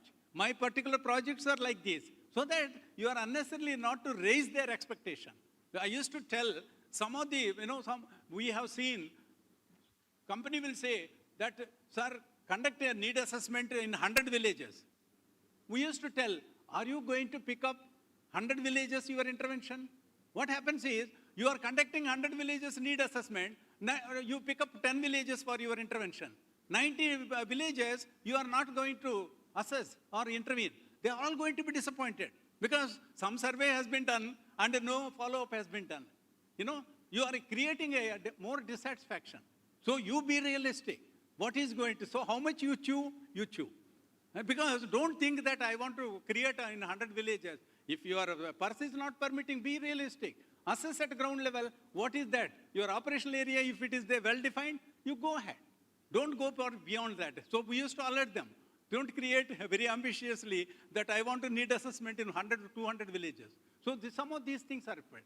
As I mentioned, the stakeholders are there. We have to identify them. Who are the people? Because it is not that, needs are many. And community, suddenly, this is one thing always CSR staff I used to tell, that don't think that in these 10 years, you are the only responsible for addressing that need. Before you, there are. The government, for example, it is mandated. They have to address. Why you are bothered? What is that you can do, you do. And what is that you can collaborate, you do it. So that don't think that this particular need is going to be always on our head. But commit yourself. Very dedicatedly do it when you are particular need you are addressing, do it holistically so that you can bring a real change in that. You can demonstrate for larger scaling by other agencies for a greater purpose. So be realistic. Otherwise, we have seen लिए कि ज्ञानवर्धक तो हमारा सत्र है ही है, ये रोचक भी होने वाला है। तो ये हम सभी जानते हैं कि CIL सार्वजनिक क्षेत्र के उपक्रम में सबसे अधिक CSR खर्च करने वाली कंपनियों में एक है। CIL और उसकी अनुषंगी कंपनियों ने 23-24 के दौरान CSR गतिविधियों में 654.49 करोड़ व 224-25 में 735 करोड़ रुपए खर्च किए हैं। हम समाज की बढ़ी हुई अपेक्षाओं को पूरा करने की जिम्मेदारी को राष्ट्रीय कर्तव्य के रूप में लेते हैं और हम एक ऐसा माहौल बनाने में सक्षम रहे हैं जहां हम और हमारा समुदाय सम्मान के साथ रहते और काम करते हैं। हम अपने स्वास्थ्य सेवा कार्यक्रमों के माध्यम से जीवन को स्वस्थ बनाने, जल आपूर्ति योजनाओं के माध्यम से सबकी प्यास बुझाने के लिए तो मौजूद हैं, साथ ही साथ हमारे CSR के कार्य बहुआयामी हैं। CSR हमारे ताने बाने में गहराइयों से बुना हुआ है। हम इसे कृतज्ञतापूर्वक निस्वार्थ भाव से योगदान करने का एक माध्यम मानते हैं, लेकिन साथ ही साथ ये आवश्यक है कि हमारे द्वारा किए गए कार्यों द्वारा समाज में उत्पन्न सकारात्मक और नकारात्मक परिवर्तनों का मूल्यांकन हो, जिससे कि CSR निधियों का प्रभावी ढंग से उपयोग, लक्ष्य पूरा करने व रणनीतियों में सुधार निश्चित हो सके। ये मूल्यांकन ऐसा हो कि ये पारदर्शिता, जवाबदेही और अंतर्दृष्टि प्रदान करे, जिससे कि समुदाय, स्वास्थ्य, शिक्षा और आजीविका पर हमारे CSR एक्टिविटीज़ का प्रभाव पता लगाया जा सके और भविष्य की पहलों को परिष्कृत किया जा सके। इसी विषय से जुड़ा है हमारा दूसरा panel discussion, growing importance of social impact assessment for CSR projects. ये सत्र हमारे लिए विचारों, अनुभवों और दृष्टिकोणों का संगम होगा, जिसमें CSR क्षेत्र के विषय अंतर्गत चुनौतियों पर हम सार्थक चर्चा करेंगे। इस पैनल डिस्कशन में हमारे अनुभवी व हमारे मार्गदर्शी पैनलिस्ट, जो कि हमारे कोल इंडिया परिवार के MCL, NCL व SECL के निर्देशक मानव संसाधन व MCL के निर्देशक वित्त हैं, जो अपने ज्ञान और अंतर्दृष्टि को साझा करेंगे और सार्थक चर्चा, मंथन व मनन के बाद ऐसे निष्कर्ष निकालेंगे जिसके क्रियान्वयन से हमारा कोल इंडिया अवश्य ही लाभान्वित होगा। तो मैं जोरदार तालियों के साथ पैनल डिस्कशन के संचालन हेतु आमंत्रित कर रहा हूं हमारे आज के मॉडरेटर भारत सरकार के पूर्व सचिव एवं भारत में CSR के जनक सेवानिवृत्त IAS doctor Bhaskar Chatterjee sir को, कि जिन्होंने अपना नेतृत्व और अनुभव से CSR के क्षेत्र में नई सोच और दिशा दी है। डॉक्टर भास्कर चटर्जी सर, आपसे आग्रह है कि आप मंच पर पधारने का कष्ट करेंगे और चर्चा का सूत्र संभालेंगे। अब मैं आमंत्रित करूंगा हमारी सत्र के सम्मानीय पैनलिस्ट सभी को इस आग्रह के साथ कि आप सब भी मंच पर अपना स्थान ग्रहण करें। निर्देशक मानव संसाधन MCL आदरणीय केशव राव साहब, निर्देशक मानव संसाधन NCL श्रीमान मनीष कुमार साहब, निर्देशक मानव संसाधन SECL श्रीमान बिरांची दास साहब और निर्देशक वित्त MCL आदरणीय AK बेहुरा साहब।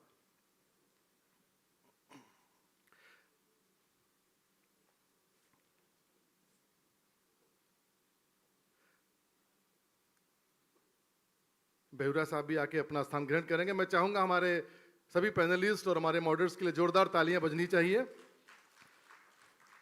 कहते हैं कि सोच जब मिलती है अनुभव से तो निकलती है राह नहीं। सोच जब मिलती है अनुभव से तो निकलती है राह नहीं। CSR की दुनिया में अब शुरू होने जा रही है एक चर्चा, प्रेरक और सजीव कही। तो जोरदार तालियां हमारे पैनलिस्ट और मॉडरेटर के लिए। मैं आग्रह करूंगा डॉक्टर भास्कर चटर्जी सर को, सर अब मंच आपके हवाले है। Sir.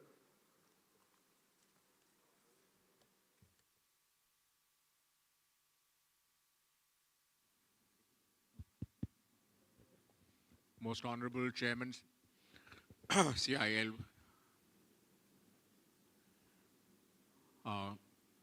participants assembled here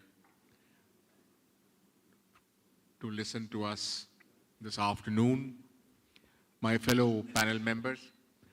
Let me say at the outset that the topic that we are going to discuss now is one of the most critical elements of the entire CSR ecosystem. I chose this topic with great deliberation because this is the coming need that we need to address. This morning we spoke about long-term projects with measurable, sustainable impact. These are all good words, but the key word is measurable. Social impact assessment. The topic we have chosen is growing importance of social impact assessment for CSR projects. So in this first round, I will ask each of you to tell us in brief, why do you think that social impact assessments are growing in importance? What is the need for this social impact assessment? Why is it becoming so important now for CSR?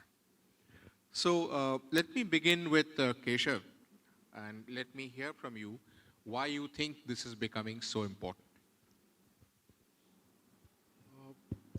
Thank you, sir.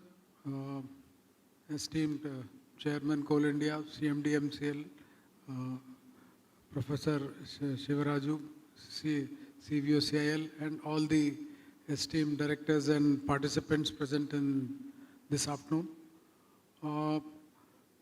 The topic for this discussion, growing importance of social impact assessment, is indeed very vital. First of all, during the last 6 years, especially in my personal capacity, the way we have been handling CSR projects, our first aim is to ensure that the requisite expenditure as targeted in a particular financial year is successfully achieved. And thereafter, we do have an official process for carrying out social impact. But generally, I mean, there was a similar discussion recently on this particular issue. So we have been focusing more on output rather than outcome. Now, a particular CSR project, whether it has precisely delivered the desired outcome for the targeted population, is not really being captured even in the initial project report to some extent. we have not really precisely identified the exact number of beneficiaries, the social strata to which the beneficiaries would actually belong, and also what will be the extent of benefit that the project will bring to them, and whether it would have further long-term consequences or positive ramifications for the project or not. So all these things have gained significance lately, and we definitely need to work much more while assessing our projects and then thereafter planning delivery. So this is my initial take. Thank you, Keshav. Very important insight. Let me take this same question to Biranchi. What would your thoughts be? Why is this social impact assessment growing in importance? Let's suppose that we carried on our CSR as we do. We don't make any assessment. We have tick boxed, we wanted 2%, we have spent 2%. So why should we get into impact assessment at all? Respected Chairman, sir, respected CVOCL, sir, my dear colleague directors, friends, and good evening, sir. Actually, sir, why we need social impact assessment? Before we come to that, let me delve into, sir, we are a coal producing company. Our target are the PAPs. And with COPs, we are going from a coal-fired economy to a renewables, economy of renewables. The coal fields cater to a larger population, not only our employees, not only our contractor workers, but to the ecosystem as well. And just transition is going to happen, if not sooner than later. And to be a Viksit Bharat in the next 22 years, we need to think, align our priorities with the national goal. For that, we need a robust social impact assessment so that our priorities are in the right place, not misplaced. Whatever we do, we need a sustainable economic growth for our PAPs. That's very much necessary, sir, because in the long run, if we go from a coal-fired economy or to a thermal-fired economy, India goes to an economy of renewables, then whole towns will be ghost towns. For example, I was in a Just Transition Conclave, sir, and one of our panelists told that Margarita in Assam has become a ghost town because the coal mines stopped producing coal. That's why we need robust social impact assessment for our people. Thank you, sir.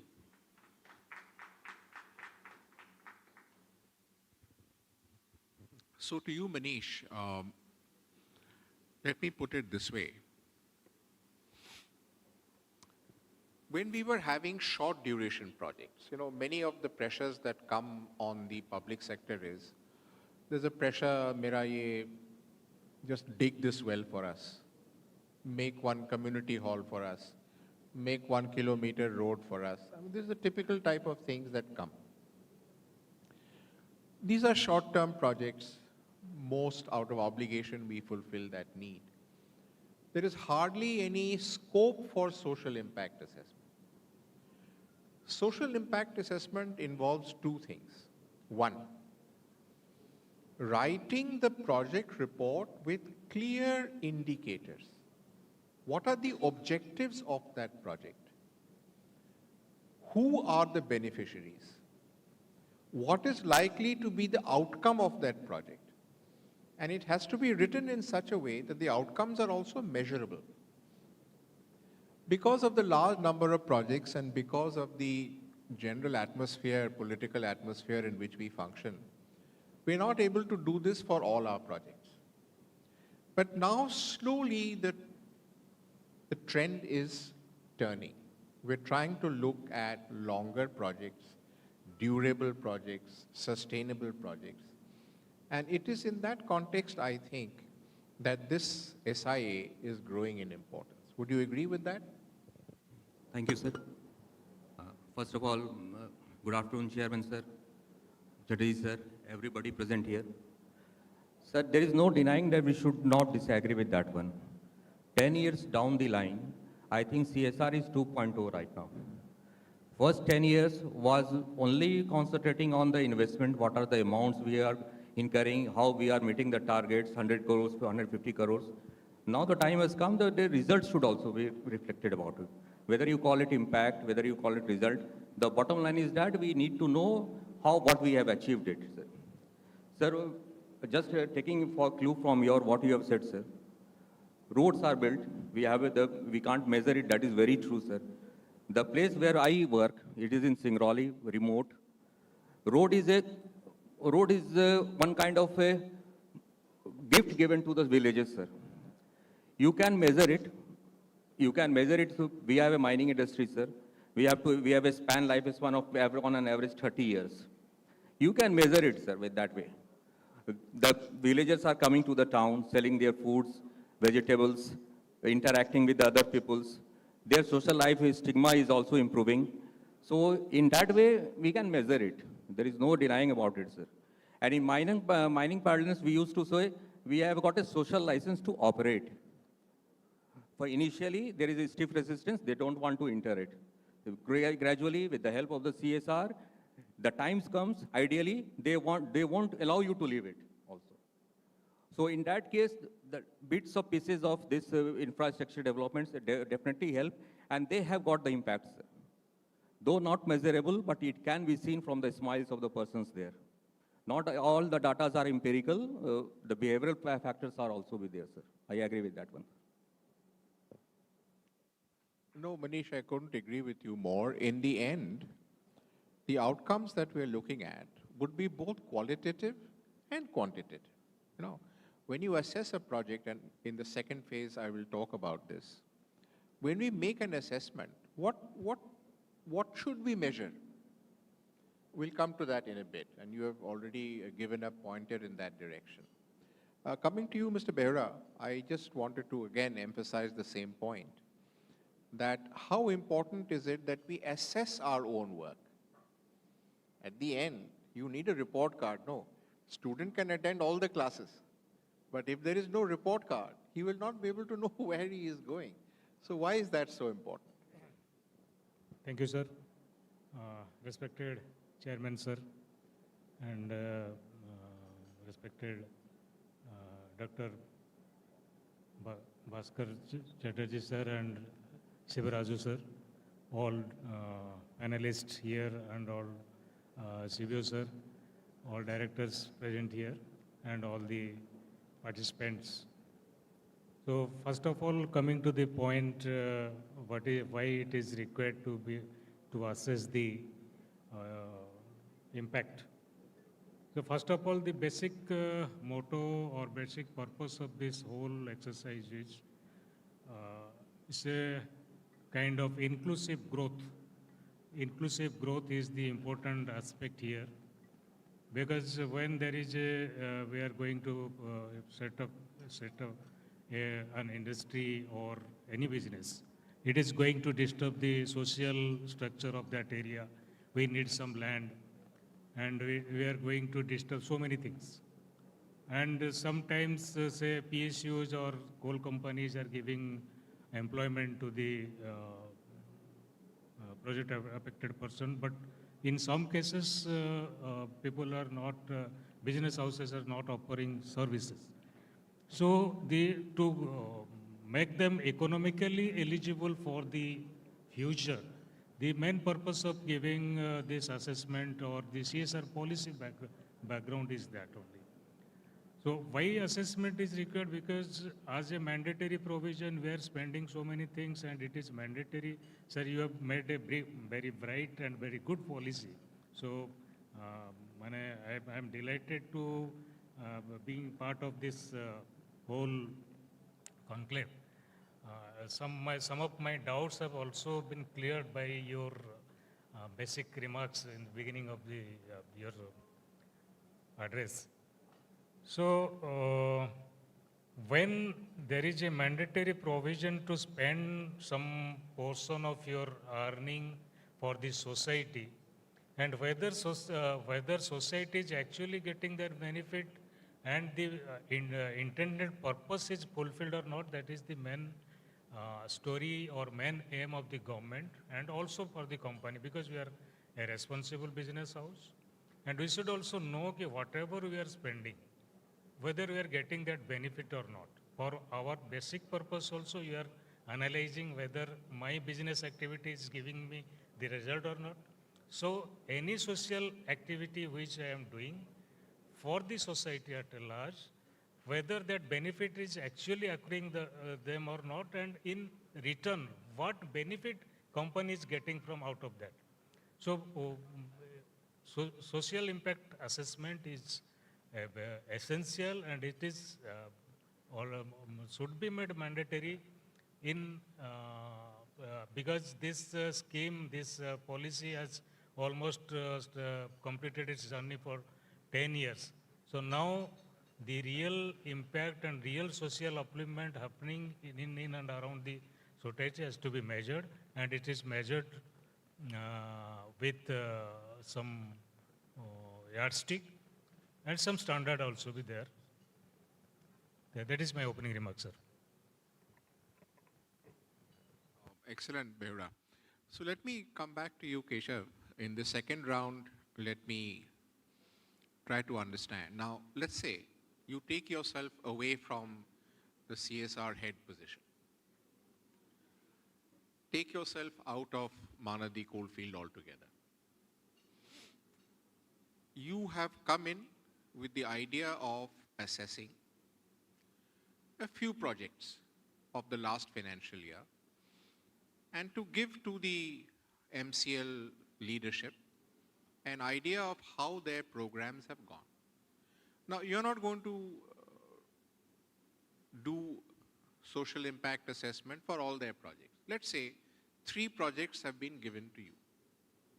Let's also say that these are being given to 3 different agencies to conduct. The feedback that you will get, the social impact assessment, is very important for you to get an idea that overall then, if this is the result of 3 or 4 important projects, how are we functioning as a whole? It is an indicator of what you're going to do. Again, how would you assess? There are 3 factors involved. 1, qualitative. 2nd, quantitative. All the statistical formats. So whether it is stratified sampling, random sampling, we have decided on a format to do. And the last, which we call social return on investment. We spent 300 crores. What is our social return? At least give me a number.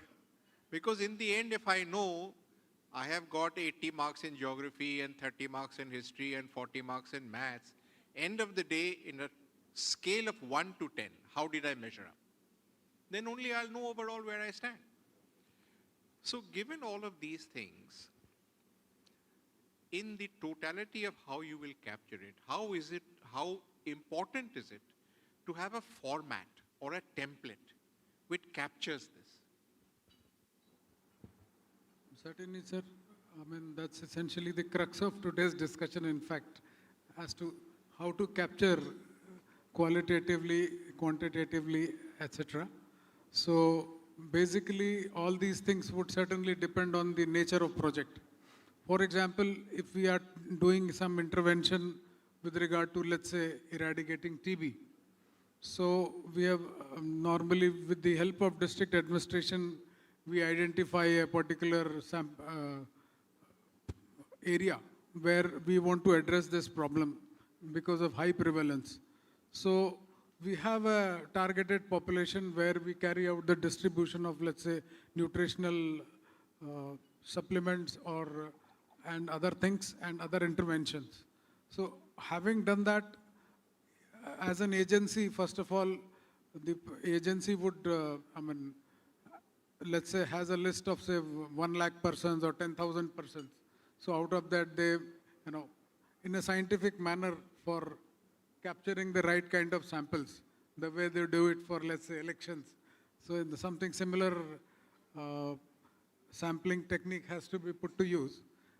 so that the sampling is true representative of the overall targeted intervention done in the population. Secondly, we have to qualitatively capture the benefit rendered. That would come about through the nature of project, in the sense, if TB was already prevalent, whether the overall rate of incidence has gone down, whether the incidence prevalent in particular specific areas, whether it has mitigated. Similarly, whether, there are other similar things that can be taken up. There are other also possibilities. For example, we do, let's say, the other extreme could be, let's say, an infrastructure project. We create some hostels for scheduled caste, scheduled tribe population, or women's hostel in a college. So specifically occupancy, the number of women, whether they have actually gone up because of... Excellent. So basically, once a particular social impact assessment technique has been identified, certainly this can reveal a lot of very useful information if captured and taken up in a scientific manner. So let me take this question to you, Biranji. As he rightly said, you want to know whether the incidence of that particular, let's say malaria in that area, has the incidence reduced? You are distributing mosquito nets. This is the project. What's the purpose? To prevent malaria from spreading. So, how will you know that the incidence of malaria has come down? If it is a matter of just distribution, I have distributed 100 mosquito nets. Are you going to say that because of that distribution, the incidence of malaria has come down? It could be because health services have improved, better testing has happened. There are so many other aspects also to it. But nevertheless, whatever program we are doing to capture the benefit which it has rendered to the community, it cannot be done in a 90-day project or 180-day project. More and more social impact assessment will come into play when the duration of the project is at least 1 year. Otherwise, you cannot really measure the impact that is left behind, because as we say, it has to be sustainable and measurable. What is your thought on this? Sir, rightly said. Just giving you an example from my experience at SCL, sir. We ran a pilot project of extension of CL's Nanna Sadil that we are running as SCL's Dhadkan. That is for children suffering from congenital heart diseases, sir. So when we ran that project with Satyasai Medical Raipur, we carried out a pilot project for 60 surgeries, sir. And when we conducted the pre-screening, screening, what we found that in Chhattisgarh, the children suffering from CSD is more than a national average. And they are people from very impoverished families, sir. They don't have a one, you can say that they are getting sustained food to eat. And one of the children, I do have a beneficiary video also with me. And then when we went there, then we extended that project. We are yet to do that social impact assessment. But based on the just medical assessments, we went for another 1,000 surgeries with Satyasai, and we are doing it, sir. And I am proud today to, by guidance of our Honorable Chairman, sir, he is just next to God, sir, for us.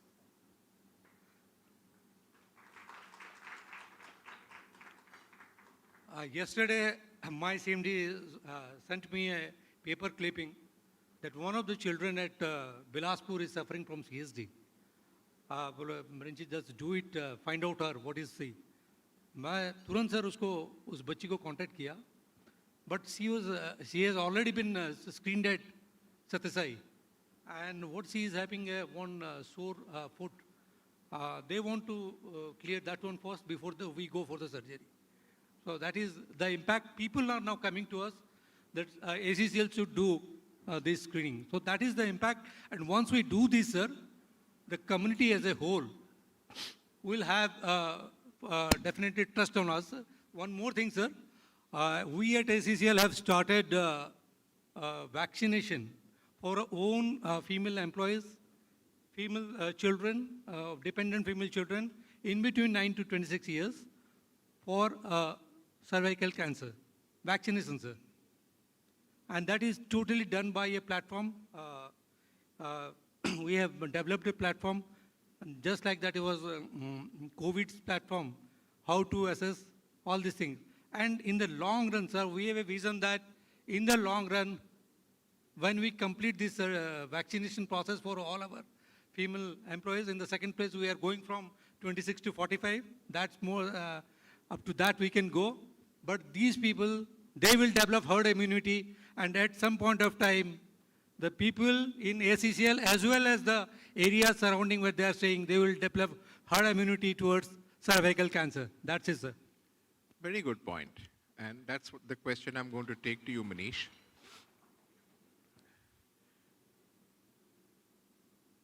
One of the reasons why, let's say that we have done a project for 1 year.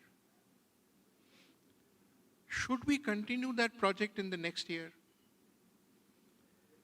How will we know, or how should we know?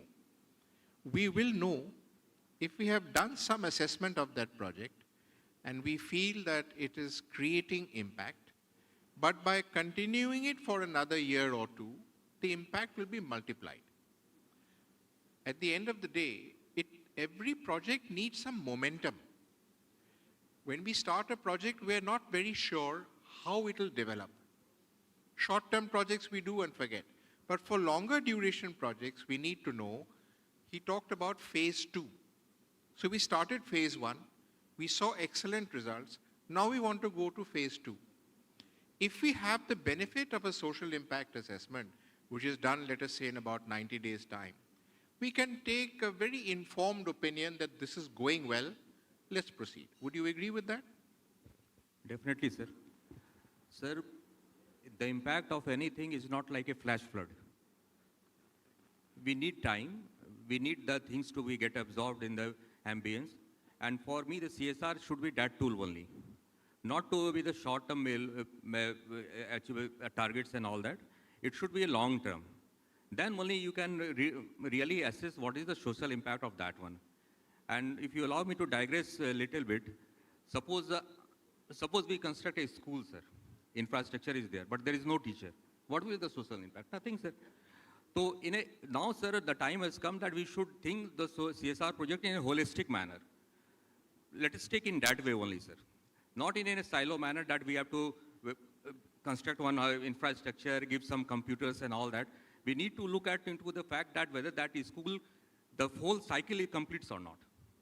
If that means, then there is a real social impact and we can really assess it. And we can feel proud and satisfied about it also, sir. Thank you, sir. Manish, excellent. I think there's one phrase you have used, which in my future lectures I will try to use.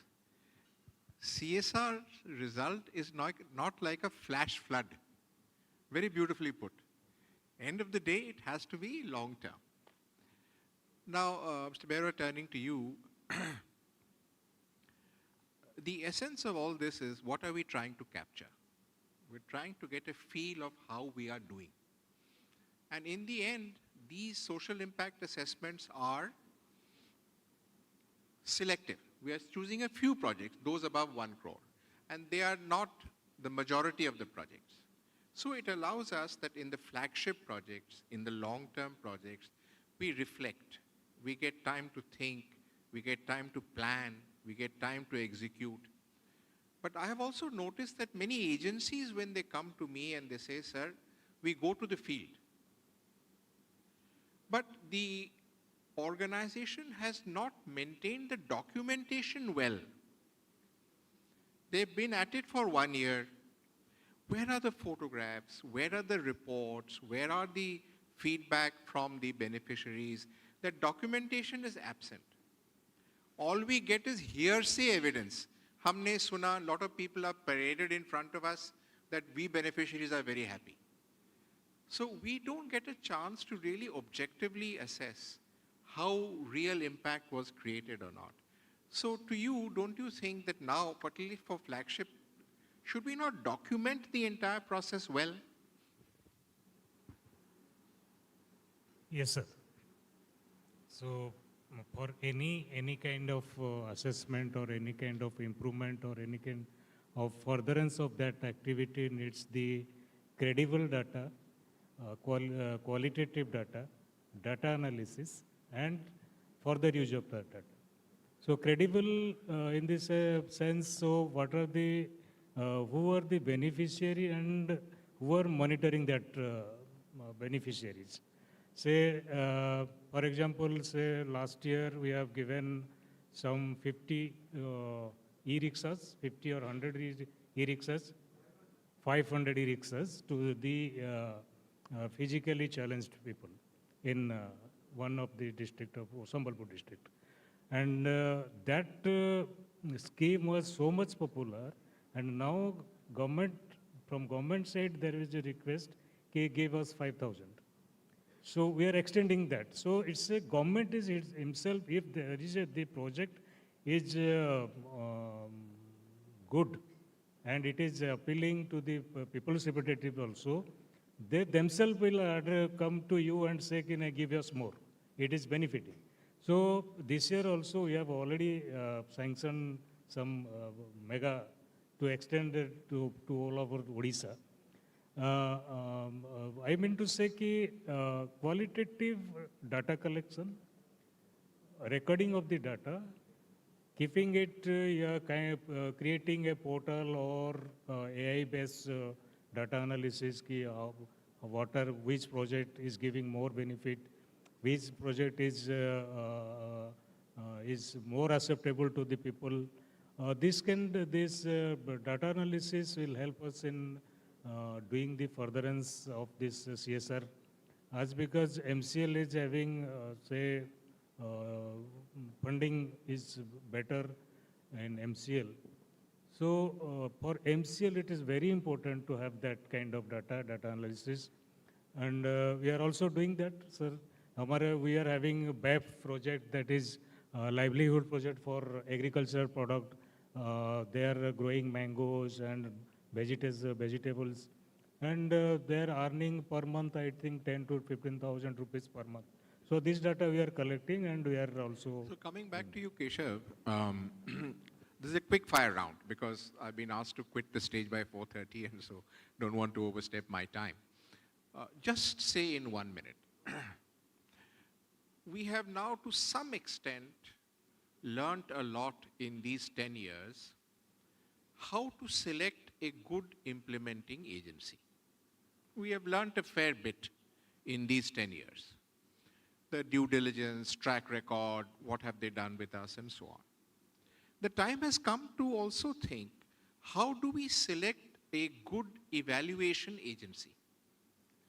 Adequate thought has not gone into that process yet. We have some names that we play around with, we float a tender, whoever is E1, we accept it and be done with it. Do you think now the time has come when we also select these agencies with care and caution? Definitely, sir. There is a very strong need to select these agencies with care and caution. And apart from this, there is a very strong need to develop capacity in this field more and more across the country, possibly adequate number of training institutions, adequate number of practical training institutions where more and more agencies learn the science and technology behind all this. If I were to say to you that particularly as MCL is a leader in this field, would you be able to initiate the process of doing, let's say, 1 or 2 workshops a year? Not more than that.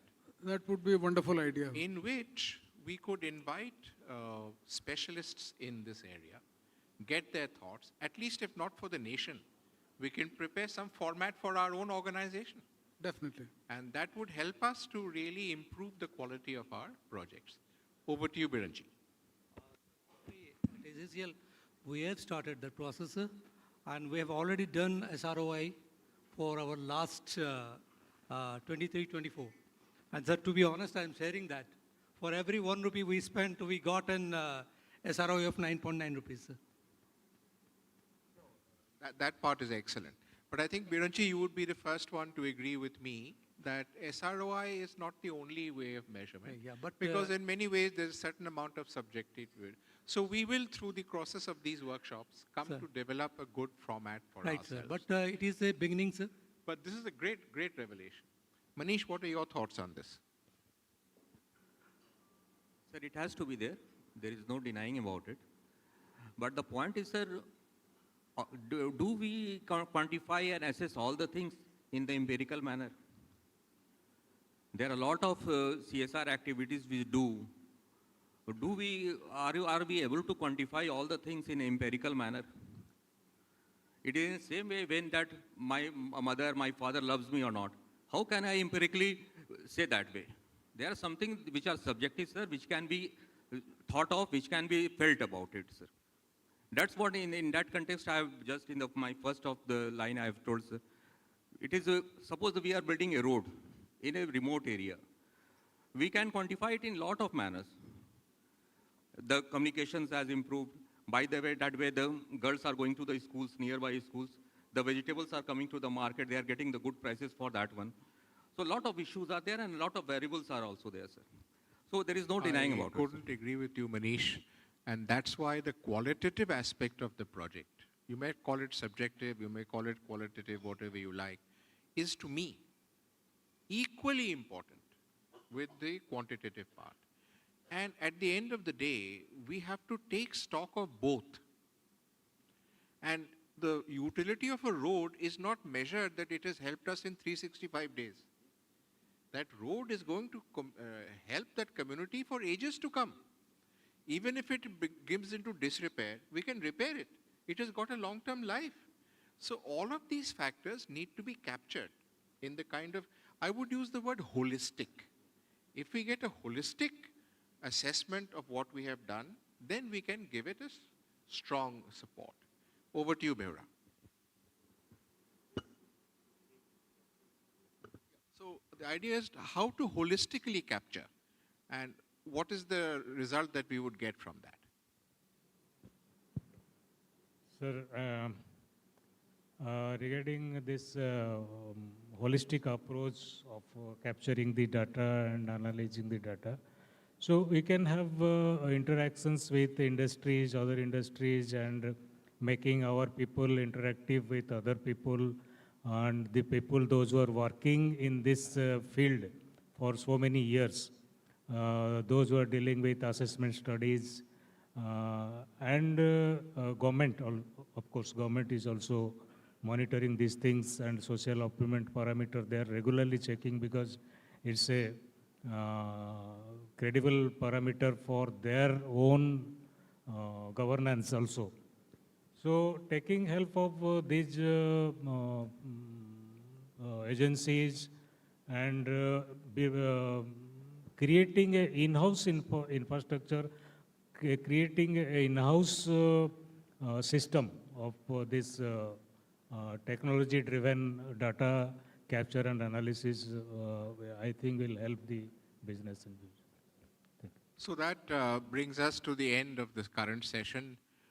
We are particularly blessed that Chairman Coal India is here with us. Chairman MCL is himself there with us. It just shows how much interest they take in the deliberations. Our CVO Saab is here with us. Thank you, sir, for being with us. It really shows how much, I know that your utility to the company is measured in many other ways, but that you take so much interest in CSR for us is a very heartening thought. And I listened to you very carefully in the morning. Your remarks were so inspirational to us, really. Thank you so much. So to all three of you, our heart goes out. Thank you for giving us the opportunity. We end this session on a high note. Thank you so much. 1 minute, sir. आपका sir as usual session बढ़िया करते हैं. एक challenge sir जैसे 650 करोड़ या 700 crore spending and उसकी utility high impact हो रहा है कि नहीं. जैसे नन्ना सा दिल या तलसेमिया वो पर्टिकुलर फैमिली को तो पक्का हो जाता है and that is really good and आप जैसा बोले sir, whether to give money to IITs, NITs. अभी NIT वाला जो बोलता है, कल IIM कलकत्ता भी है, उनका क्या है, फ्लोर एरिया के ऊपर उसको फंड्स मिलता है. अगर एक रूरकेला का एग्जाम्पल है, इन्होंने भी 500 गर्ल्स हॉस्टल के लिए बनाया, रायपुर के भी शायद SCC रेज मेकिंग. नौ 7,000 स्टूडेंट स्ट्रेंथ है सर, उसमें 4,000 3,500 गर्ल्स है.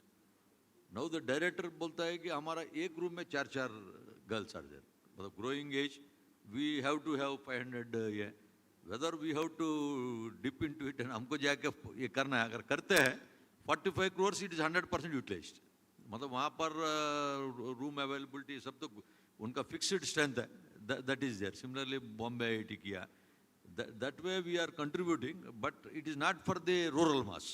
Rural में जैसा अभी villages में roads बनाते हैं and other चीज, एक जगह to caution for all, मतलब our own coal Indians way forward में कहीं कहीं हमको health awareness camp बोल के somebody has asked 1.5 CR, 1.2 CR, it went up to minister, by 2 CR क्यों करेंगे, कम करिए. फिर कैडर का भी, स्टेट कैडर का भी IAS in the ये है सर, इसमें इतना नहीं देना है. करते करते 2 crores को 0.6 में आ गया, 0.6 crore. So we have to see if skill development specially, जैसा अभी हमारा राजू सर भी बोले, पब्लिक रिप्रेजेंटेटिव के पास कॉन्ट्रैक्टर्स भी साथ साथ में है. They also there, they put 2 crores, but जैसा बर्मा बाजार, चेना बाजार, एक example I am telling, this is public funds. You start bargaining with 40 lakhs, we can give only 40. So number of projects भी कर सकते हैं. यूटिलिटी कहीं एक आध जगह 100 मार्क्स स्कोर कर सकते, कहीं 50 होगा, मतलब बाई प्रेशर. बट वहाँ अगर अमाउंट टारगेट ही हम कम रखेंगे, अगर if at all it is compulsory, तो कम देंगे सर, इस बार बजट उतना ही है. We can push and we can satisfy many and outcome result भी बेटर आ सकता है. This is what. No, these are words of wisdom for all of us, and that is the strategy that we need to adopt. Thank you so much. बहुत बहुत धन्यवाद sir. आप सभी के सहयोग से ये पैनल चर्चा वाकई ज्ञानवर्धक और विचारोत्तेजक रही है. हम सभी पैनलिस्टों का आभार व्यक्त करते हैं जिन्होंने अपने अनुभव, दृष्टिकोण और सुझावों से हमें समृद्ध किया है. साथ ही साथ हम moderator doctor Bhaskar Chatterjee sir का भी विशेष धन्यवाद ज्ञापित करते हैं जिन्होंने इस सत्र का संचालन अत्यंत संतुलित, सारगर्भित और प्रभावशाली ढंग से किया. आप सभी के विचार CSR के क्षेत्र में हम सभी के लिए मार्गदर्शक साबित होंगे. मैं चाहूँगा जोरदार तालियों से इन सभी का अभिनंदन आप करेंगे. सर, आप सबकी उपस्थिति व आपके मूल्यवान विचारों के लिए हम आप सभी के प्रति अपनी गहरी कृतज्ञता व्यक्त करते हैं और आप सभी के प्रति हमारे प्रेम व सम्मान स्वरूप एक एक स्मृति चिन्ह आपको हम भेंट कर रहे हैं. मेरा आग्रह है CVO कोल इंडिया लिमिटेड आदरणीय ब्रिजेश कुमार त्रिपाठी साहब से कि सर आप आएँ और हमारे मॉडरेटर व समस्त पैनलिस्टों को ये स्मृति चिन्ह भेंट करें.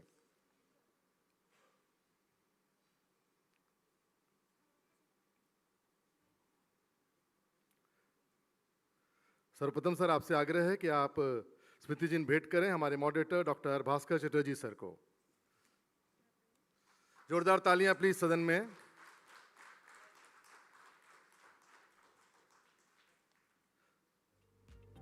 सर आपसे आग्रह है आप स्मृति चिन्ह भेंट करें निर्देशक मानव संसाधन MCL आदरणीय केशव राव साहब को.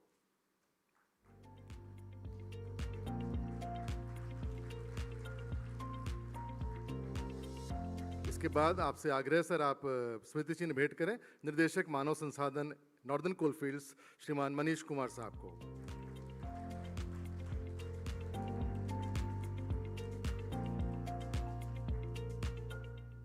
इसके बाद सर आपसे आग्रह है कि आप स्मृति चिन्ह भेंट करें निर्देशक मानव संसाधन साउथ ईस्टर्न कोलफील्ड्स लिमिटेड आदरणीय बिरंची दास साहब को.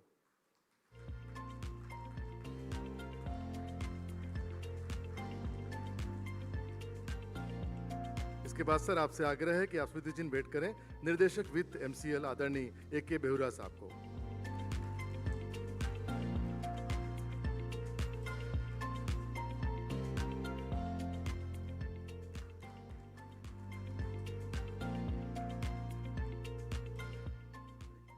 Thank you sir. मैं सर आप 1 minute sir Brijesh Tripathi sir से भी आग्रह सर एक ग्रुप फोटो सर सबके साथ आपका भी यहाँ हमारे पैनलिस्ट और मॉडरेटर के साथ.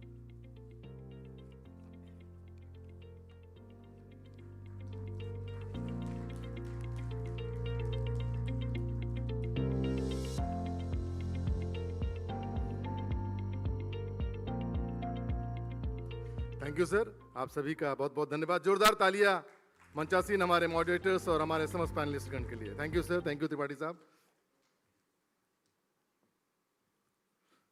अब कार्यक्रम के उस पड़ाव पर हम हैं जिसका हम सभी को बेसब्री से इंतजार था। वह क्षण जब CSR के क्षेत्र में उत्कृष्ट कार्य करने वालों का सम्मान किया जाएगा, जब समर्पण, नवाचार और सामाजिक उत्तरदायित्व के अद्भुत उदाहरणों को आज यहाँ सराहा जाएगा।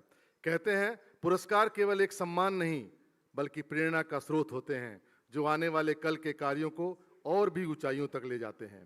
इसी प्रेरणा को आगे बढ़ाते हुए अब हम बढ़ते हैं आउटस्टैंडिंग CSR परफॉर्मेंस अवार्ड्स की ओर, जो कोल इंडिया के विभिन्न अनुषंगी कंपनियों की ओर से CSR के क्षेत्र में उत्कृष्ट व असाधारण योगदान देने वाले व्यक्ति को प्रदान किए जा रहे हैं। इन पुरस्कारों का उद्देश्य केवल उपलब्धि का सम्मान करना नहीं बल्कि उन सभी के प्रयासों को सराहना है जिन्होंने समाज में बदलाव लाने की सच्ची भावना के साथ कार्य किया है। तब मैं अत्यंत आदरपूर्वक आमंत्रित करूंगा हमारे कोल इंडिया के चेयरमैन आदरणीय PM प्रसाद साहब को कि सर कृपया मंच पर पधारें और CSR के क्षेत्र में उत्कृष्ट योगदान देने वाले हमारे श्रेष्ठ प्रतिभागियों को आउटस्टैंडिंग CSR परफॉर्मेंस अवार्ड्स प्रदान कर उन्हें सम्मानित करें। जोरदार तालियां आदरणीय PM प्रसाद साहब के लिए। सबसे पहले पुरस्कार हम प्रदान कर रहे हैं manager CD Coal India limited miss Nikita Kumari Badani. जोरदार तालियां निकिता कुमारी बड़ानी के लिए।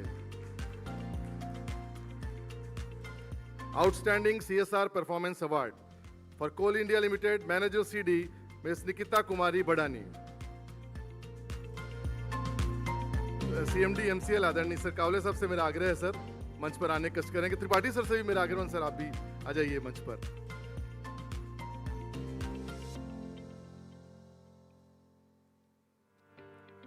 Manager CD Coal India limited miss Nikita Kumari Badani. जोरदार तालियां प्लीज, ये हम सबके हमारे बीच की हैं। आज इन्हें अपने CSR में उत्कृष्ट कार्य के लिए इन्हें सम्मानित किया जा रहा है।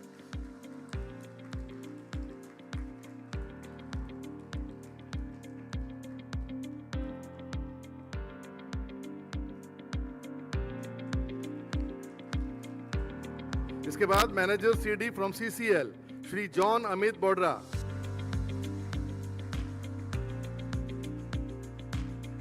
CCL की ओर से manager community development Shri John Amit Bodra. तालियां पहले बज गई, पुरस्कार के बाद भी बजती होनी चाहिए।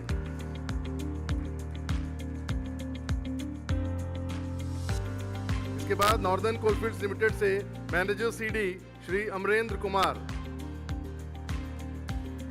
Manager CD from MCL Shri Amrendra Kumar.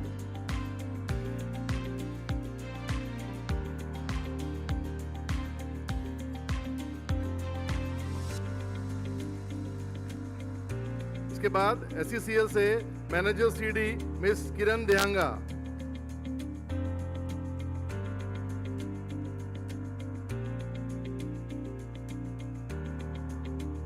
इसके बाद ECL से मैनेजर CD श्री अभिनंदन दास।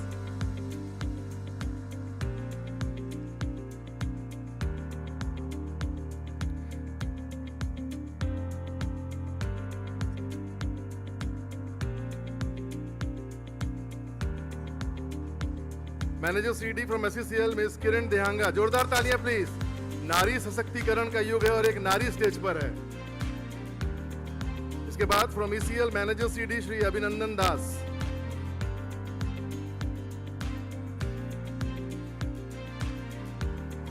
हम भी किसी से कम नहीं है, तालियां बजाते रहिए। श्री अभिनंदन दास फ्रॉम ECL। इसके बाद senior manager HR from BCCL miss Nilanjana Chakraborty.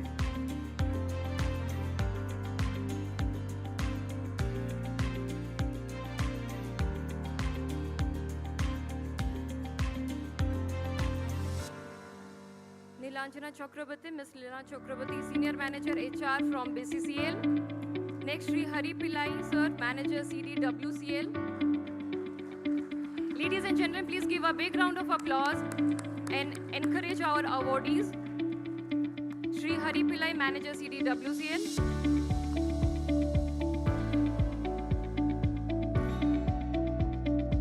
Next, Sri Shailesh Chandra, Manager CD CMPDIL.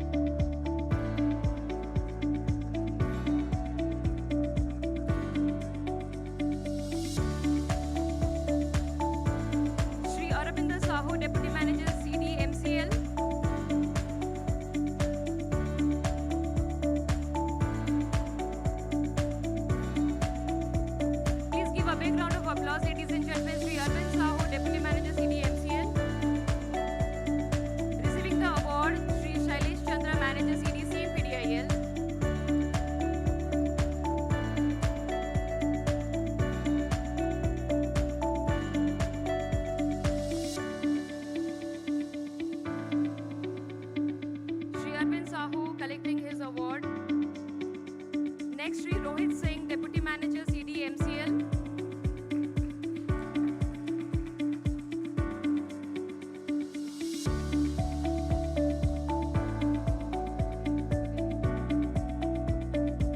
Sir 1 minute का समय और जितने भी हमारे विनर्स हैं award winners Rohit Singh MCL से deputy manager CD Shri Rohit Singh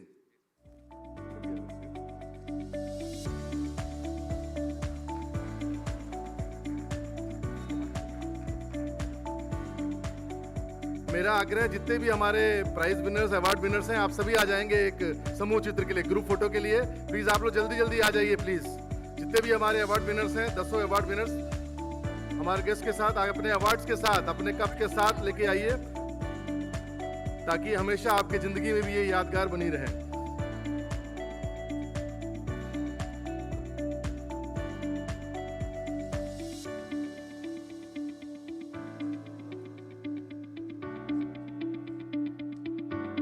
इसके बाद हमारे जितने पार्टिसिपेंट्स विभिन्न कंपनी से आए हैं आप लोग भी पीछे आ जाइएगा तो आप लोगों के साथ भी एक समूह चित्र हो जाएगा। इसके बाद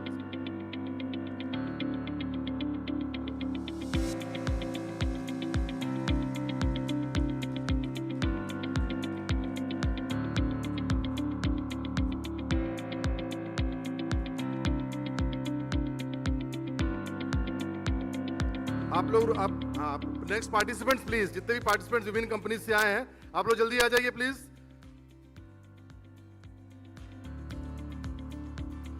कृपया थोड़ा जल्दी आएंगे please.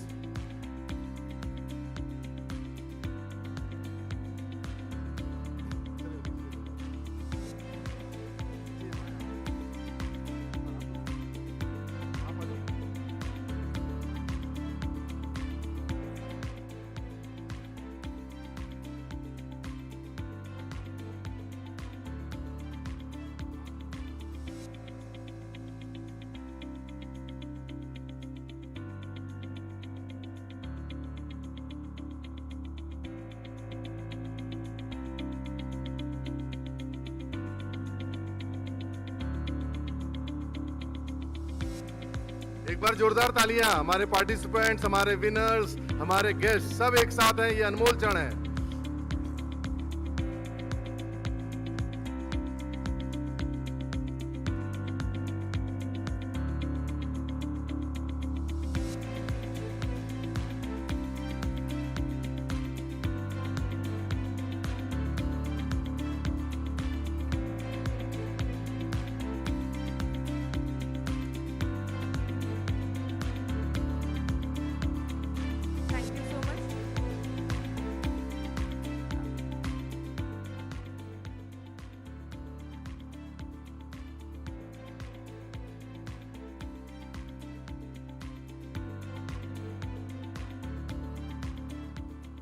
Ladies and gentlemen, a special mention here.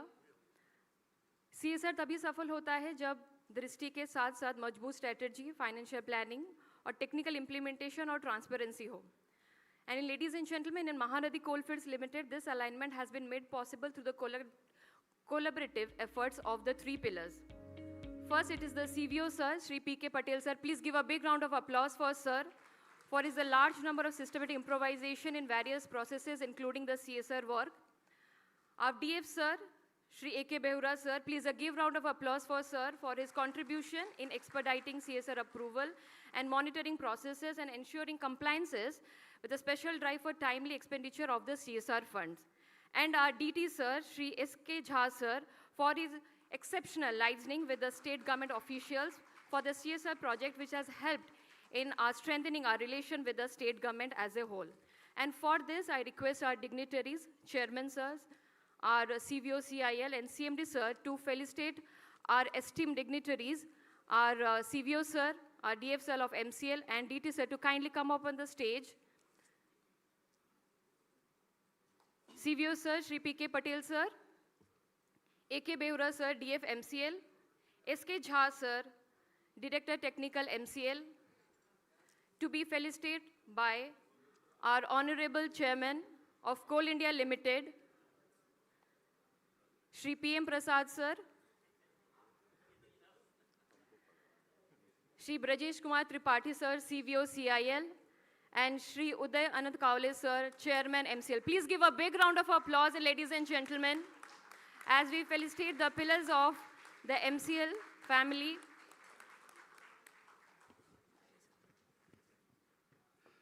यहाँ मैं एक बात और बताना चाहूँगा कि जो तालचेर में मेडिकल कॉलेज स्टार्ट हुआ है एवं वहाँ का एजुकेशन का भी सेशन में स्टार्ट हुआ है, ये निवेश और प्रभाव दोनों के संदर्भ में भारत में किसी भी सार्वजनिक उपक्रम द्वारा स्वास्थ्य और शिक्षा के क्षेत्र में अब तक की सबसे बड़ी एकल स्थान CSR परियोजना है और इसके जिम्मेदार ये पूरी टीम यहाँ पे आपको मंच पे दिखाई दे रही है।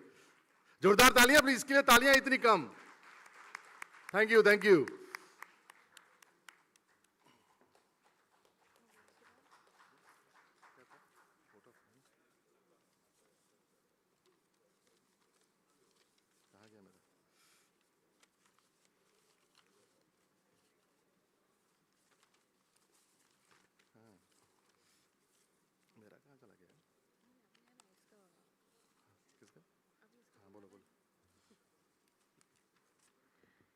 Ladies and gentlemen, as we approach the culmination of this insightful fourth CSR Conclave, it's now to reflect and synthesize the wealth of knowledge that has been shared.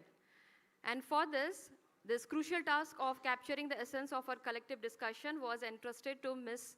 Smruti V. Sasidharan, Assistant Manager Community Development. She has diligently documented the proceedings. Please join me in welcoming her to the stage to present the conclave report.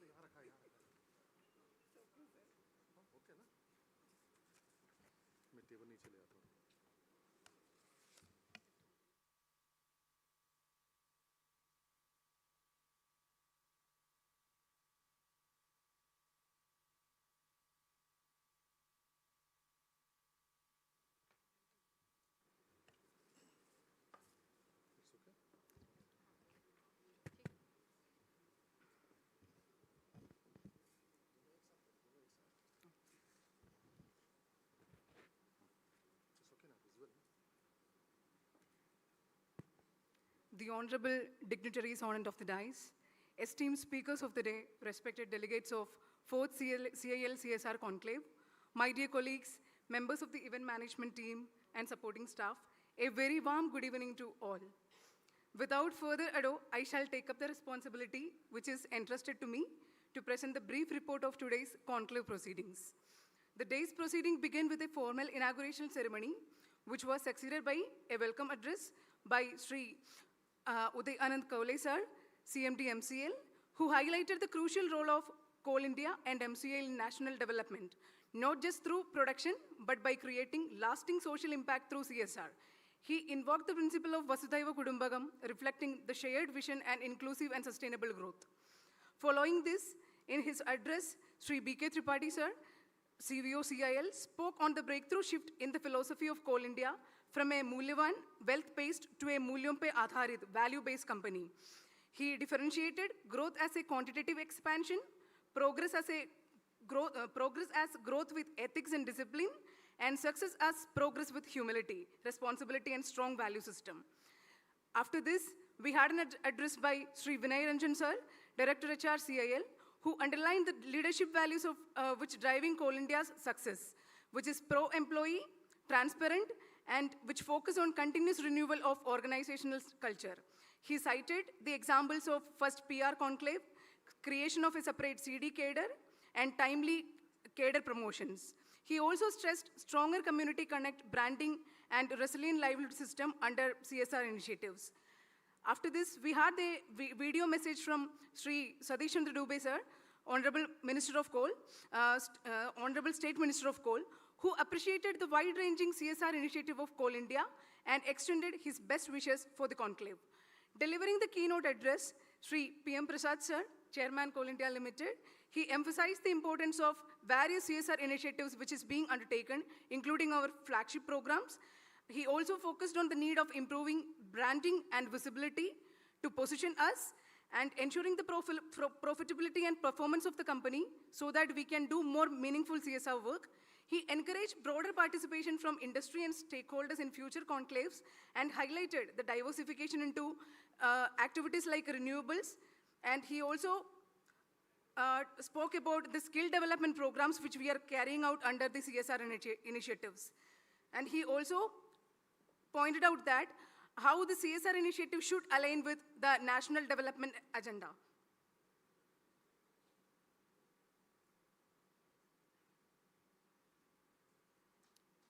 After that, we had the first session, which was on recent trends in CSR and unfolding the nature of CSR engagement. The session was taken by Dr. Bhaskar Chatterjee, sir. And sir delivered an insightful address, which include the evolution of CSR in Coal India. And he emphasized on the need to align it with strategic public good. He spoke about the features and changes in first ever CSR guidelines for PSUs issued on 1st April 2010. And he emphasized on the features of that guideline, which brought CSR as a boardroom subject from the back room. And we started considering it as a project-based mode. And the percentage of profit norm for CSR spending was adopted from DPE guidelines. And he also emphasized that the execution should leverage the NGO ecosystem, recognizing implementing agencies as vital partners. He also advocated for the transition of CSR 2.0, which was one of the key takeaway from the session, which is characterized by the emergence of knowledgeable, passionate, and professional CSR teams led by dynamic leadership. He emphasized the need for professionalization of CSR discipline. Highlighting the exponential growth of CSR, he urged organizations to move from repetitive project to innovative flagship programs with long-term measurable impact. He also stressed the need for robust monitoring system through dashboards and MIS and standardized social impact assessment provisions. In the conclusion, after the conclusion, we also had an interactive session where we also got a valuable suggestions such as there should be a dedicated CSR cadre in every PSU, and we should actually expand the scope of Schedule 7 by adding more topics, and the framework for NGO collaboration should be there, and we should be able to leverage the NGO ecosystem, and there should be more avenues and more mechanism for the publicity and positioning of our programs, especially leveraging the social media. Succeeding this, we had the first panel discussion, which was on redefining the CSR strategies for inclusive growth. It was moderated by Professor Shivaraju sir. We had 4 panelists in this panel discussion, in which Murali Krishna Ramaya sir, Director HR of BCCL, he deliberated on the evolving journey of CIL from taking up the periphery development works to strategic CSR paradigm. He also told that we need to have a clarity about the philosophy of CSR works in Coal India so that we can define, measure, analyze, and control all the relevant aspects of our projects. And he spoke about the stakeholder management, the importance of replicating good projects. There should be the collaborative CSR models. There should be a robust CSR ecosystem. And he also emphasized on the importance of proper documentation. And he mentioned there is a need of developing standard manuals and SOPs. And also we should onboard like-minded companies and development partners when it comes to our CSR dialoguings. Our another panelist, Gunjan Kumar Sinha sir, Director HR of ECL, he discussed the importance of sustainability of infrastructural projects as well as diversified initiatives like that of skill development projects. And he also told that we should be able to augment the technological advancement which is happening. And he focused on the data-driven project management, which will improve transparency, efficiency, and better decision making. The third panelist, Hemant Sharad Panda sir, Director HR of WCL, he also focused on the policy formulation aspects. He focused on the baseline study, the replicable models, especially around critical issues like areas of health. And he also spoke about the challenges in community engagements. He took the example of Operation Sandeep, in which he said that while we are considering the interest and aspiration of community, how can we execute successful CSR programs? The last panelist in this was Jha sir. He actually drew a beautiful parallel from his own personal experience, where he gave an example of philanthropic activities in his native, which was actually not aimed for his own community.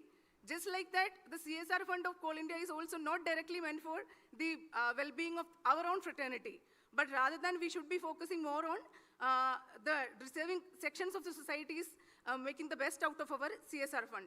He also emphasized that there is a need of aligning our projects with the just transition framework of our nation.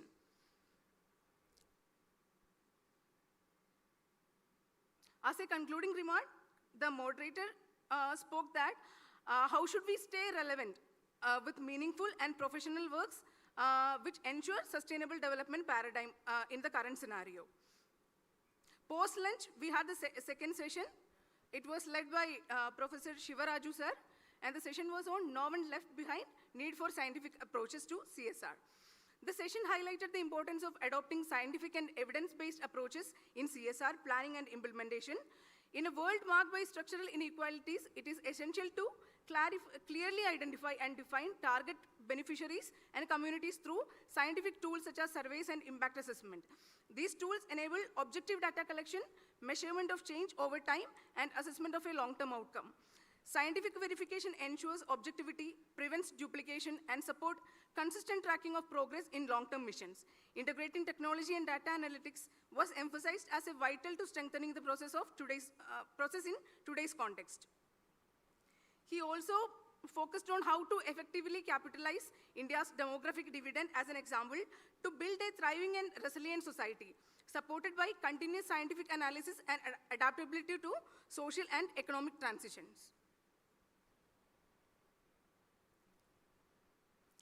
It was also observed that the micro-level community engagement contribute meaningfully to the national level development agendas, and that scientific approaches enhance understanding of human behavior, inform policy decision, and improve social welfare outcome.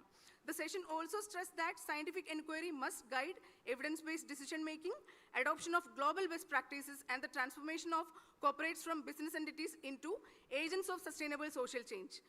A key recommendation was to maintain a clear distinction between the activities which are taken under CSR and R&R.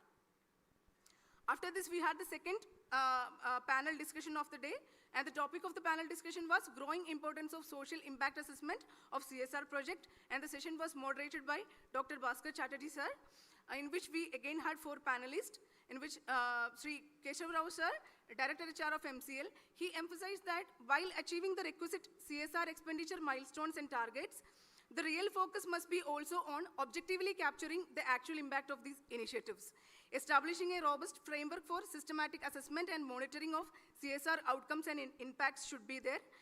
There is a practice of consultation and data collection from district administration to help in capturing representative samples that reflects the overall population. This facilitates the analysis of pattern and trends and identification of gaps and bottlenecks, and enhances the value of information for prudent planning and effective execution of our projects. Further adding on to that, Sri Biranjida sir, Director HR of SECL, he highlighted the need to align CSR priorities with the National Development Agenda, ensuring the maximum well-being of our PAFs. He reiterated that the local community and the ecosystem are vital enablers of our smooth business operations and must be nurtured with care and commitment. In projects like Nannasadil and Dadakan, where the situation was more severe than that of the national scenario, devising context-specific project to address pressing local needs made the interventions more impactful. Such targeted initiative not only improved outcomes, but also helped building a stronger community trust and support. The third panelist was Sri Manish Kumar sir, Director HR of NCL. He observed that CSR is evolving from being expenditure-focused to impact-oriented, with a growing emphasis on outcomes and enhance on quality of life. He noted that certain outcomes such as community confidence and social harmony, though difficult to measure, are among the most valuable result of CSR. Projects should be guided by holistic vision rather than being isolated initiatives. CSR initiatives should not resemble short-term flash flood. Instead, they must embody continuity, consistency, and sustainability to ensure lasting impact. Pointed out that some of the aspects and impacts are sustainable and intangible. These qualitative aspects are also to be taken care of. The last panelist was A.K. Behura sir, Director Finance of MCL. He elaborated on how social impact assessment serves as a key tool for ensuring inclusive and evidence-based growth, helping organizations evaluate the effectiveness and strengthen the social relevance of their interventions, ensuring beyond the statutory compliances, it reaches the deserving beneficiaries, while proper documentation enhance the transparency, accountability, and credibility of our CSR works. With this, I will conclude my brief summary of this conclave. I conclude with my deepest appreciation for your attentiveness, active participation, and valuable contribution in various capacities such as esteemed guests, speakers, delegates, and organizers, and event managers, which together made this event very meaningful and successful. I also request you to kindly pardon if anything is omitted from my side. Thank you so much and have a nice day.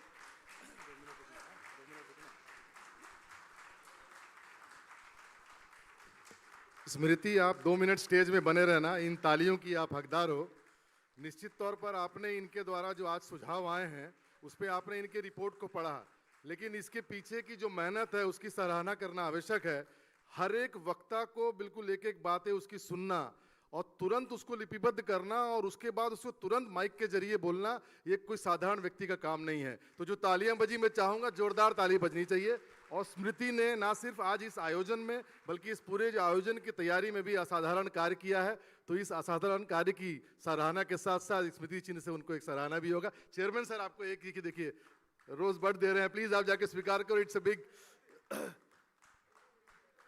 जोरदार तालियां स्मृति के लिए। और मैं CMD sir और chairman sir से request करूंगा, sir एक स्मृति चिन्ह भी हम लोग उन्हें उनके इस कार्य के लिए, इस असाधारण कार्य के लिए उन्हें दे रहे हैं।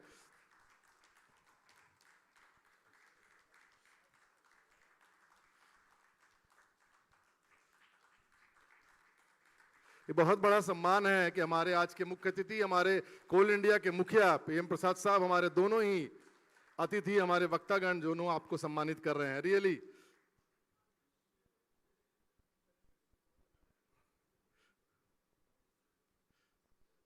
Thank you sir, thank you Smriti, बहुत बहुत धन्यवाद मेरा सहयोग करने के लिए, है ना। चलिए, आज के इस CSR कॉन्क्लेव के दौरान आयोजित हुई पैनल डिस्कशन के दौरान हुई परिचर्चा व उसके विषयों पर विचार विमर्श उपरांत उभर कर आए सुझाव, निष्कर्ष, अंतर्दृष्टि और प्रमुख बातों पर तैयार की गई रिपोर्ट आपने स्मृति शशिधरन से सुनने के उपरांत अब मैं ससम्मान आमंत्रित करूंगा MCL के निर्देशक मानव संसाधन परम आदरणीय केशव राव साहब को, जो न केवल अपनी प्रेरणादायक नेतृत्व क्षमता के लिए जाने जाते हैं बल्कि मानवीय दृष्टिकोण और सामाजिक उत्तरदायित्व के प्रति उनकी प्रतिबद्धता भी हम सबके लिए प्रेरणा है। सर, आपसे आग्रह है कि आप आएं और आज के इस कॉन्क्लेव से उभर कर आए अंतर्दृष्टि व प्रमुख बातों के सारांश को अपने समापन टिप्पणी के माध्यम से रखें और साथ में से धन्यवाद ज्ञापन सभी को करें। जोरदार तालियों के साथ आमंत्रित कर रहा हूं आदरणीय केशव राव साहब को।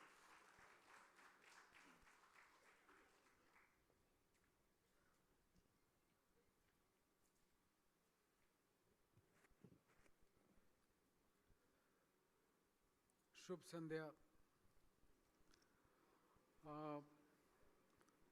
आज के CSR कॉन्क्लेव में हमें सर्वप्रथम दूर से आशीर्वाद प्राप्त हुआ है हमारे कोयला मंत्रालय के माननीय मंत्री महोदय से और माननीय मिनिस्टर ऑफ स्टेट महोदय से भी। और आज के इस कार्यक्रम में उपस्थित चेयरमैन कोल इंडिया माननीय प्रसाद साहब, CVO CIL श्रीमान त्रिपाठी साहब, डायरेक्टर HR कोल इंडिया जो कि अपनी फ्लाइट के चलते कार्यक्रम से जल्दी रवाना हो गए हैं, तो उनका इसके अतिरिक्त आज हमारे guest speakers doctor Bhaskar Chatterjee and professor Shivaraju, सभी सब्सिडरीज से आए हमारे सम्माननीय directors and CVO of MCL, सभी जनरल मैनेजर्स सभी सब्सिडरीज से आए हुए और कोल इंडिया हेडक्वार्टर से, साथ में ED, I just forgot to mention ED community development coal India headquarters और सभी कोल इंडिया हेडक्वार्टर के ऑफिसर्स, MCL के ऑफिसर्स, मेरे लिए ये बहुत ही सौभाग्य की बात है कि आज इस महत्वपूर्ण आयोजन में इतने महत्वपूर्ण हमारे गेस्ट शामिल हुए और इस आयोजन को सक्सेसफुल बनाया।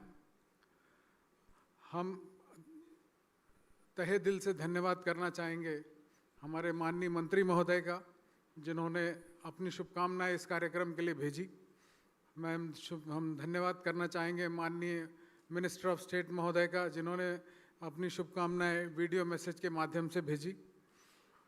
हम बहुत ही हार्दिक धन्यवाद करना चाहेंगे हमारे चेयरमैन साहब का, जिन्होंने यहाँ पर अपने अति व्यस्ततम शेड्यूल में से समय निकाला और रात में कल पहुंचकर आज पूरे दिन भर इस कार्यक्रम में शामिल हुए, आशीर्वचन प्रदान किए और सभी को मोटिवेट करने के लिए, सभी का प्रोत्साहन करने के लिए यहाँ पर उपस्थित रहे। चेयरमैन साहब के लिए सभी लोग कृपया एक बार जोरदार तालियां बजाएं।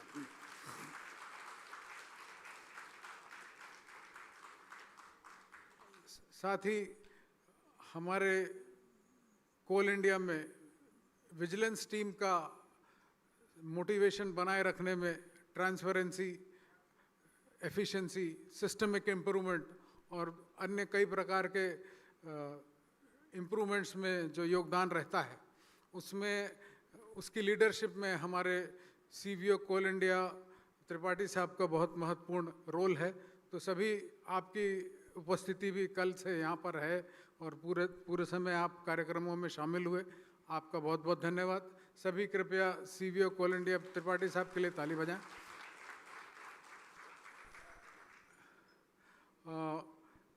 हमारा ये बहुत सौभाग्य है कि डॉक्टर चैटर्जी एंड प्रोफेसर शिवराजू हमारे इस कार्यक्रम में शामिल हुए और इस कार्यक्रम में न केवल उन्होंने अपने लंबे अनुभव से इसको सुसज्जित किया, बल्कि अपने ज्ञान से हमें बहुत लाभान्वित किया और इसकी बहुत अच्छी रिपोर्ट तैयार हुई है। इस रिपोर्ट को हम लोग आगे सर्कुलेट करेंगे। तो हम बहुत बहुत आभारी हैं डॉक्टर चैटर्जी एंड प्रोफेसर शिवराजू के। कृपया सभी लोग आपके अमूल्य योगदान के लिए तालियां बजाएं।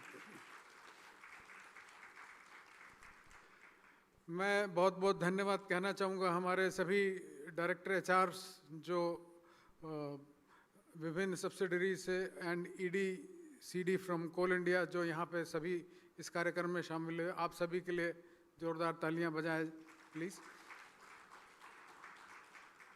मेरा धन्यवाद सभी जनरल मैनेजर CSR, सभी अवार्ड विनर्स जिन्होंने इस कार्यक्रम को सफल बनाने में अपना अपना शामिल होकर योगदान दिया। आप सभी का बहुत बहुत धन्यवाद। मेरा धन्यवाद हमारी organising team led by GM CSR, GM administration, GM civil और फाइनेंस की टीम है। इसमें सभी लोगों का, हमारे सेक्रेटेरिएट से सभी बहुत से ऑफिसर शामिल हुए। तो इन सभी अधिकारियों का, हमारे खास तौर पे एंकर्स का बहुत बहुत धन्यवाद कि इन्होंने पूरे कार्यक्रम में अच्छा समा बांधे रखा। Mister Patro and Lopamudra. और इसके अलावा जो हमारे इवेंट मैनेजर्स हैं led by Radhika madam, they have done a wonderful job. उनको भी बहुत बहुत धन्यवाद और बहुत बहुत शुभकामनाएं। और इसके अलावा हम बहुत सारे लोग इस कार्यक्रम को आयोजन में जुड़े हुए हैं, सभी का बहुत बहुत धन्यवाद। ये आप सभी के सहयोग और आशीर्वाद से ये कार्यक्रम, ये आयोजन बहुत सफल रहा। आप सभी को बहुत बहुत धन्यवाद। और मैं साथ ही ये भी उम्मीद करता हूँ कि इस कार्यक्रम से जुड़े हुए लॉजिस्टिक्स में जो आपका ट्रैवल है भुवनेश्वर से यहाँ और यहाँ का स्टे, ये सभी मैं उम्मीद करता हूँ कि बहुत कंफर्टेबल रहा है। और मैं ये भी बताना चाहूँगा कि ये कार्यक्रम की समाप्ति यहाँ पर नहीं है। शाम को जो है कल्चरल प्रोग्राम रखा गया है। आप सभी से अनुरोध है कि उसमें सभी समय से शामिल होकर उस कल्चरल प्रोग्राम का पूरा आनंद लें, जो कि रात में 11 साढ़े 11 तक जारी रहेगा। और सभी से अनुरोध है कि तब तक इसमें पूरे होल हार्टेडली इसमें शामिल हों। और मैं आपको विश्वास दिलाना चाहूँगा कि जो सिलेक्शन हमारी टीम ने इसके लिए किया है उसके द्वारा देखिए काफ़ी आनंद इस कार्यक्रम में आएगा।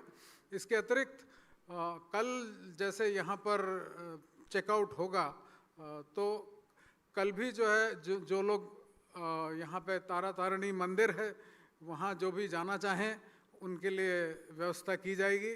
और साथ में अगर कुछ लोग बरहामपुरी साड़ियाँ या और कोई इस तरह की शॉपिंग करने का शौक़ रखते हैं तो उनके लिए भी बरहामपुर टाउनशिप में इसके लिए व्यवस्था की जा सकती है। तो ये है। और अंत में सभी का पुनः बहुत बहुत धन्यवाद, बहुत बहुत शुभकामनाएं।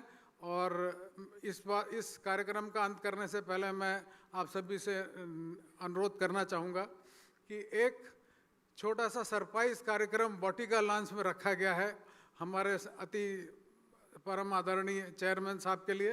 तो सभी से अनुरोध है कि यहाँ से हम लोग तुरंत जो है वाटिका लॉन्च की तरफ प्रस्थान करें। वहाँ पे कुछ आयोजन है और उस आयोजन को देखने के लिए, उस आयोजन में शामिल होने के लिए आप सभी कृपया वहाँ पर चलिए। धन्यवाद।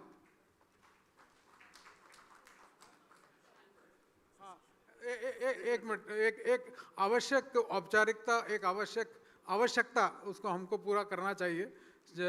सभी कार्यक्रम हमारे कॉरपोरेट सॉन्ग से शुरू होते हैं और नेशनल एंथम पे ख़त्म होते हैं, तो कृपया पहले नेशनल एंथम कंप्लीट करें, उसके बाद में हम लोग वहाँ पे जाएंगे। नेशनल एंथम प्ले करिए प्लीज। जय गण मन अधिनायक जय हे भारत भाग्य विधाता, पंजाब सिंध गुजरात मराठा द्राविड़ उत्कल बंगा, विंध्य हिमाचल यमुना गंगा उच्चल जलधि तरंगा, तव शुभ नामे जागे, तव शुभ आशीष मांगे, गाहे तव जय गाथा। जय गण मंगलदायक जय हे भारत भाग्य विधाता, जय हे जय हे जय हे जय जय जय जय हे।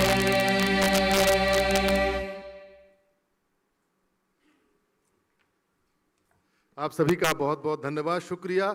जय हिंद, जय भारत, जय कोल इंडिया।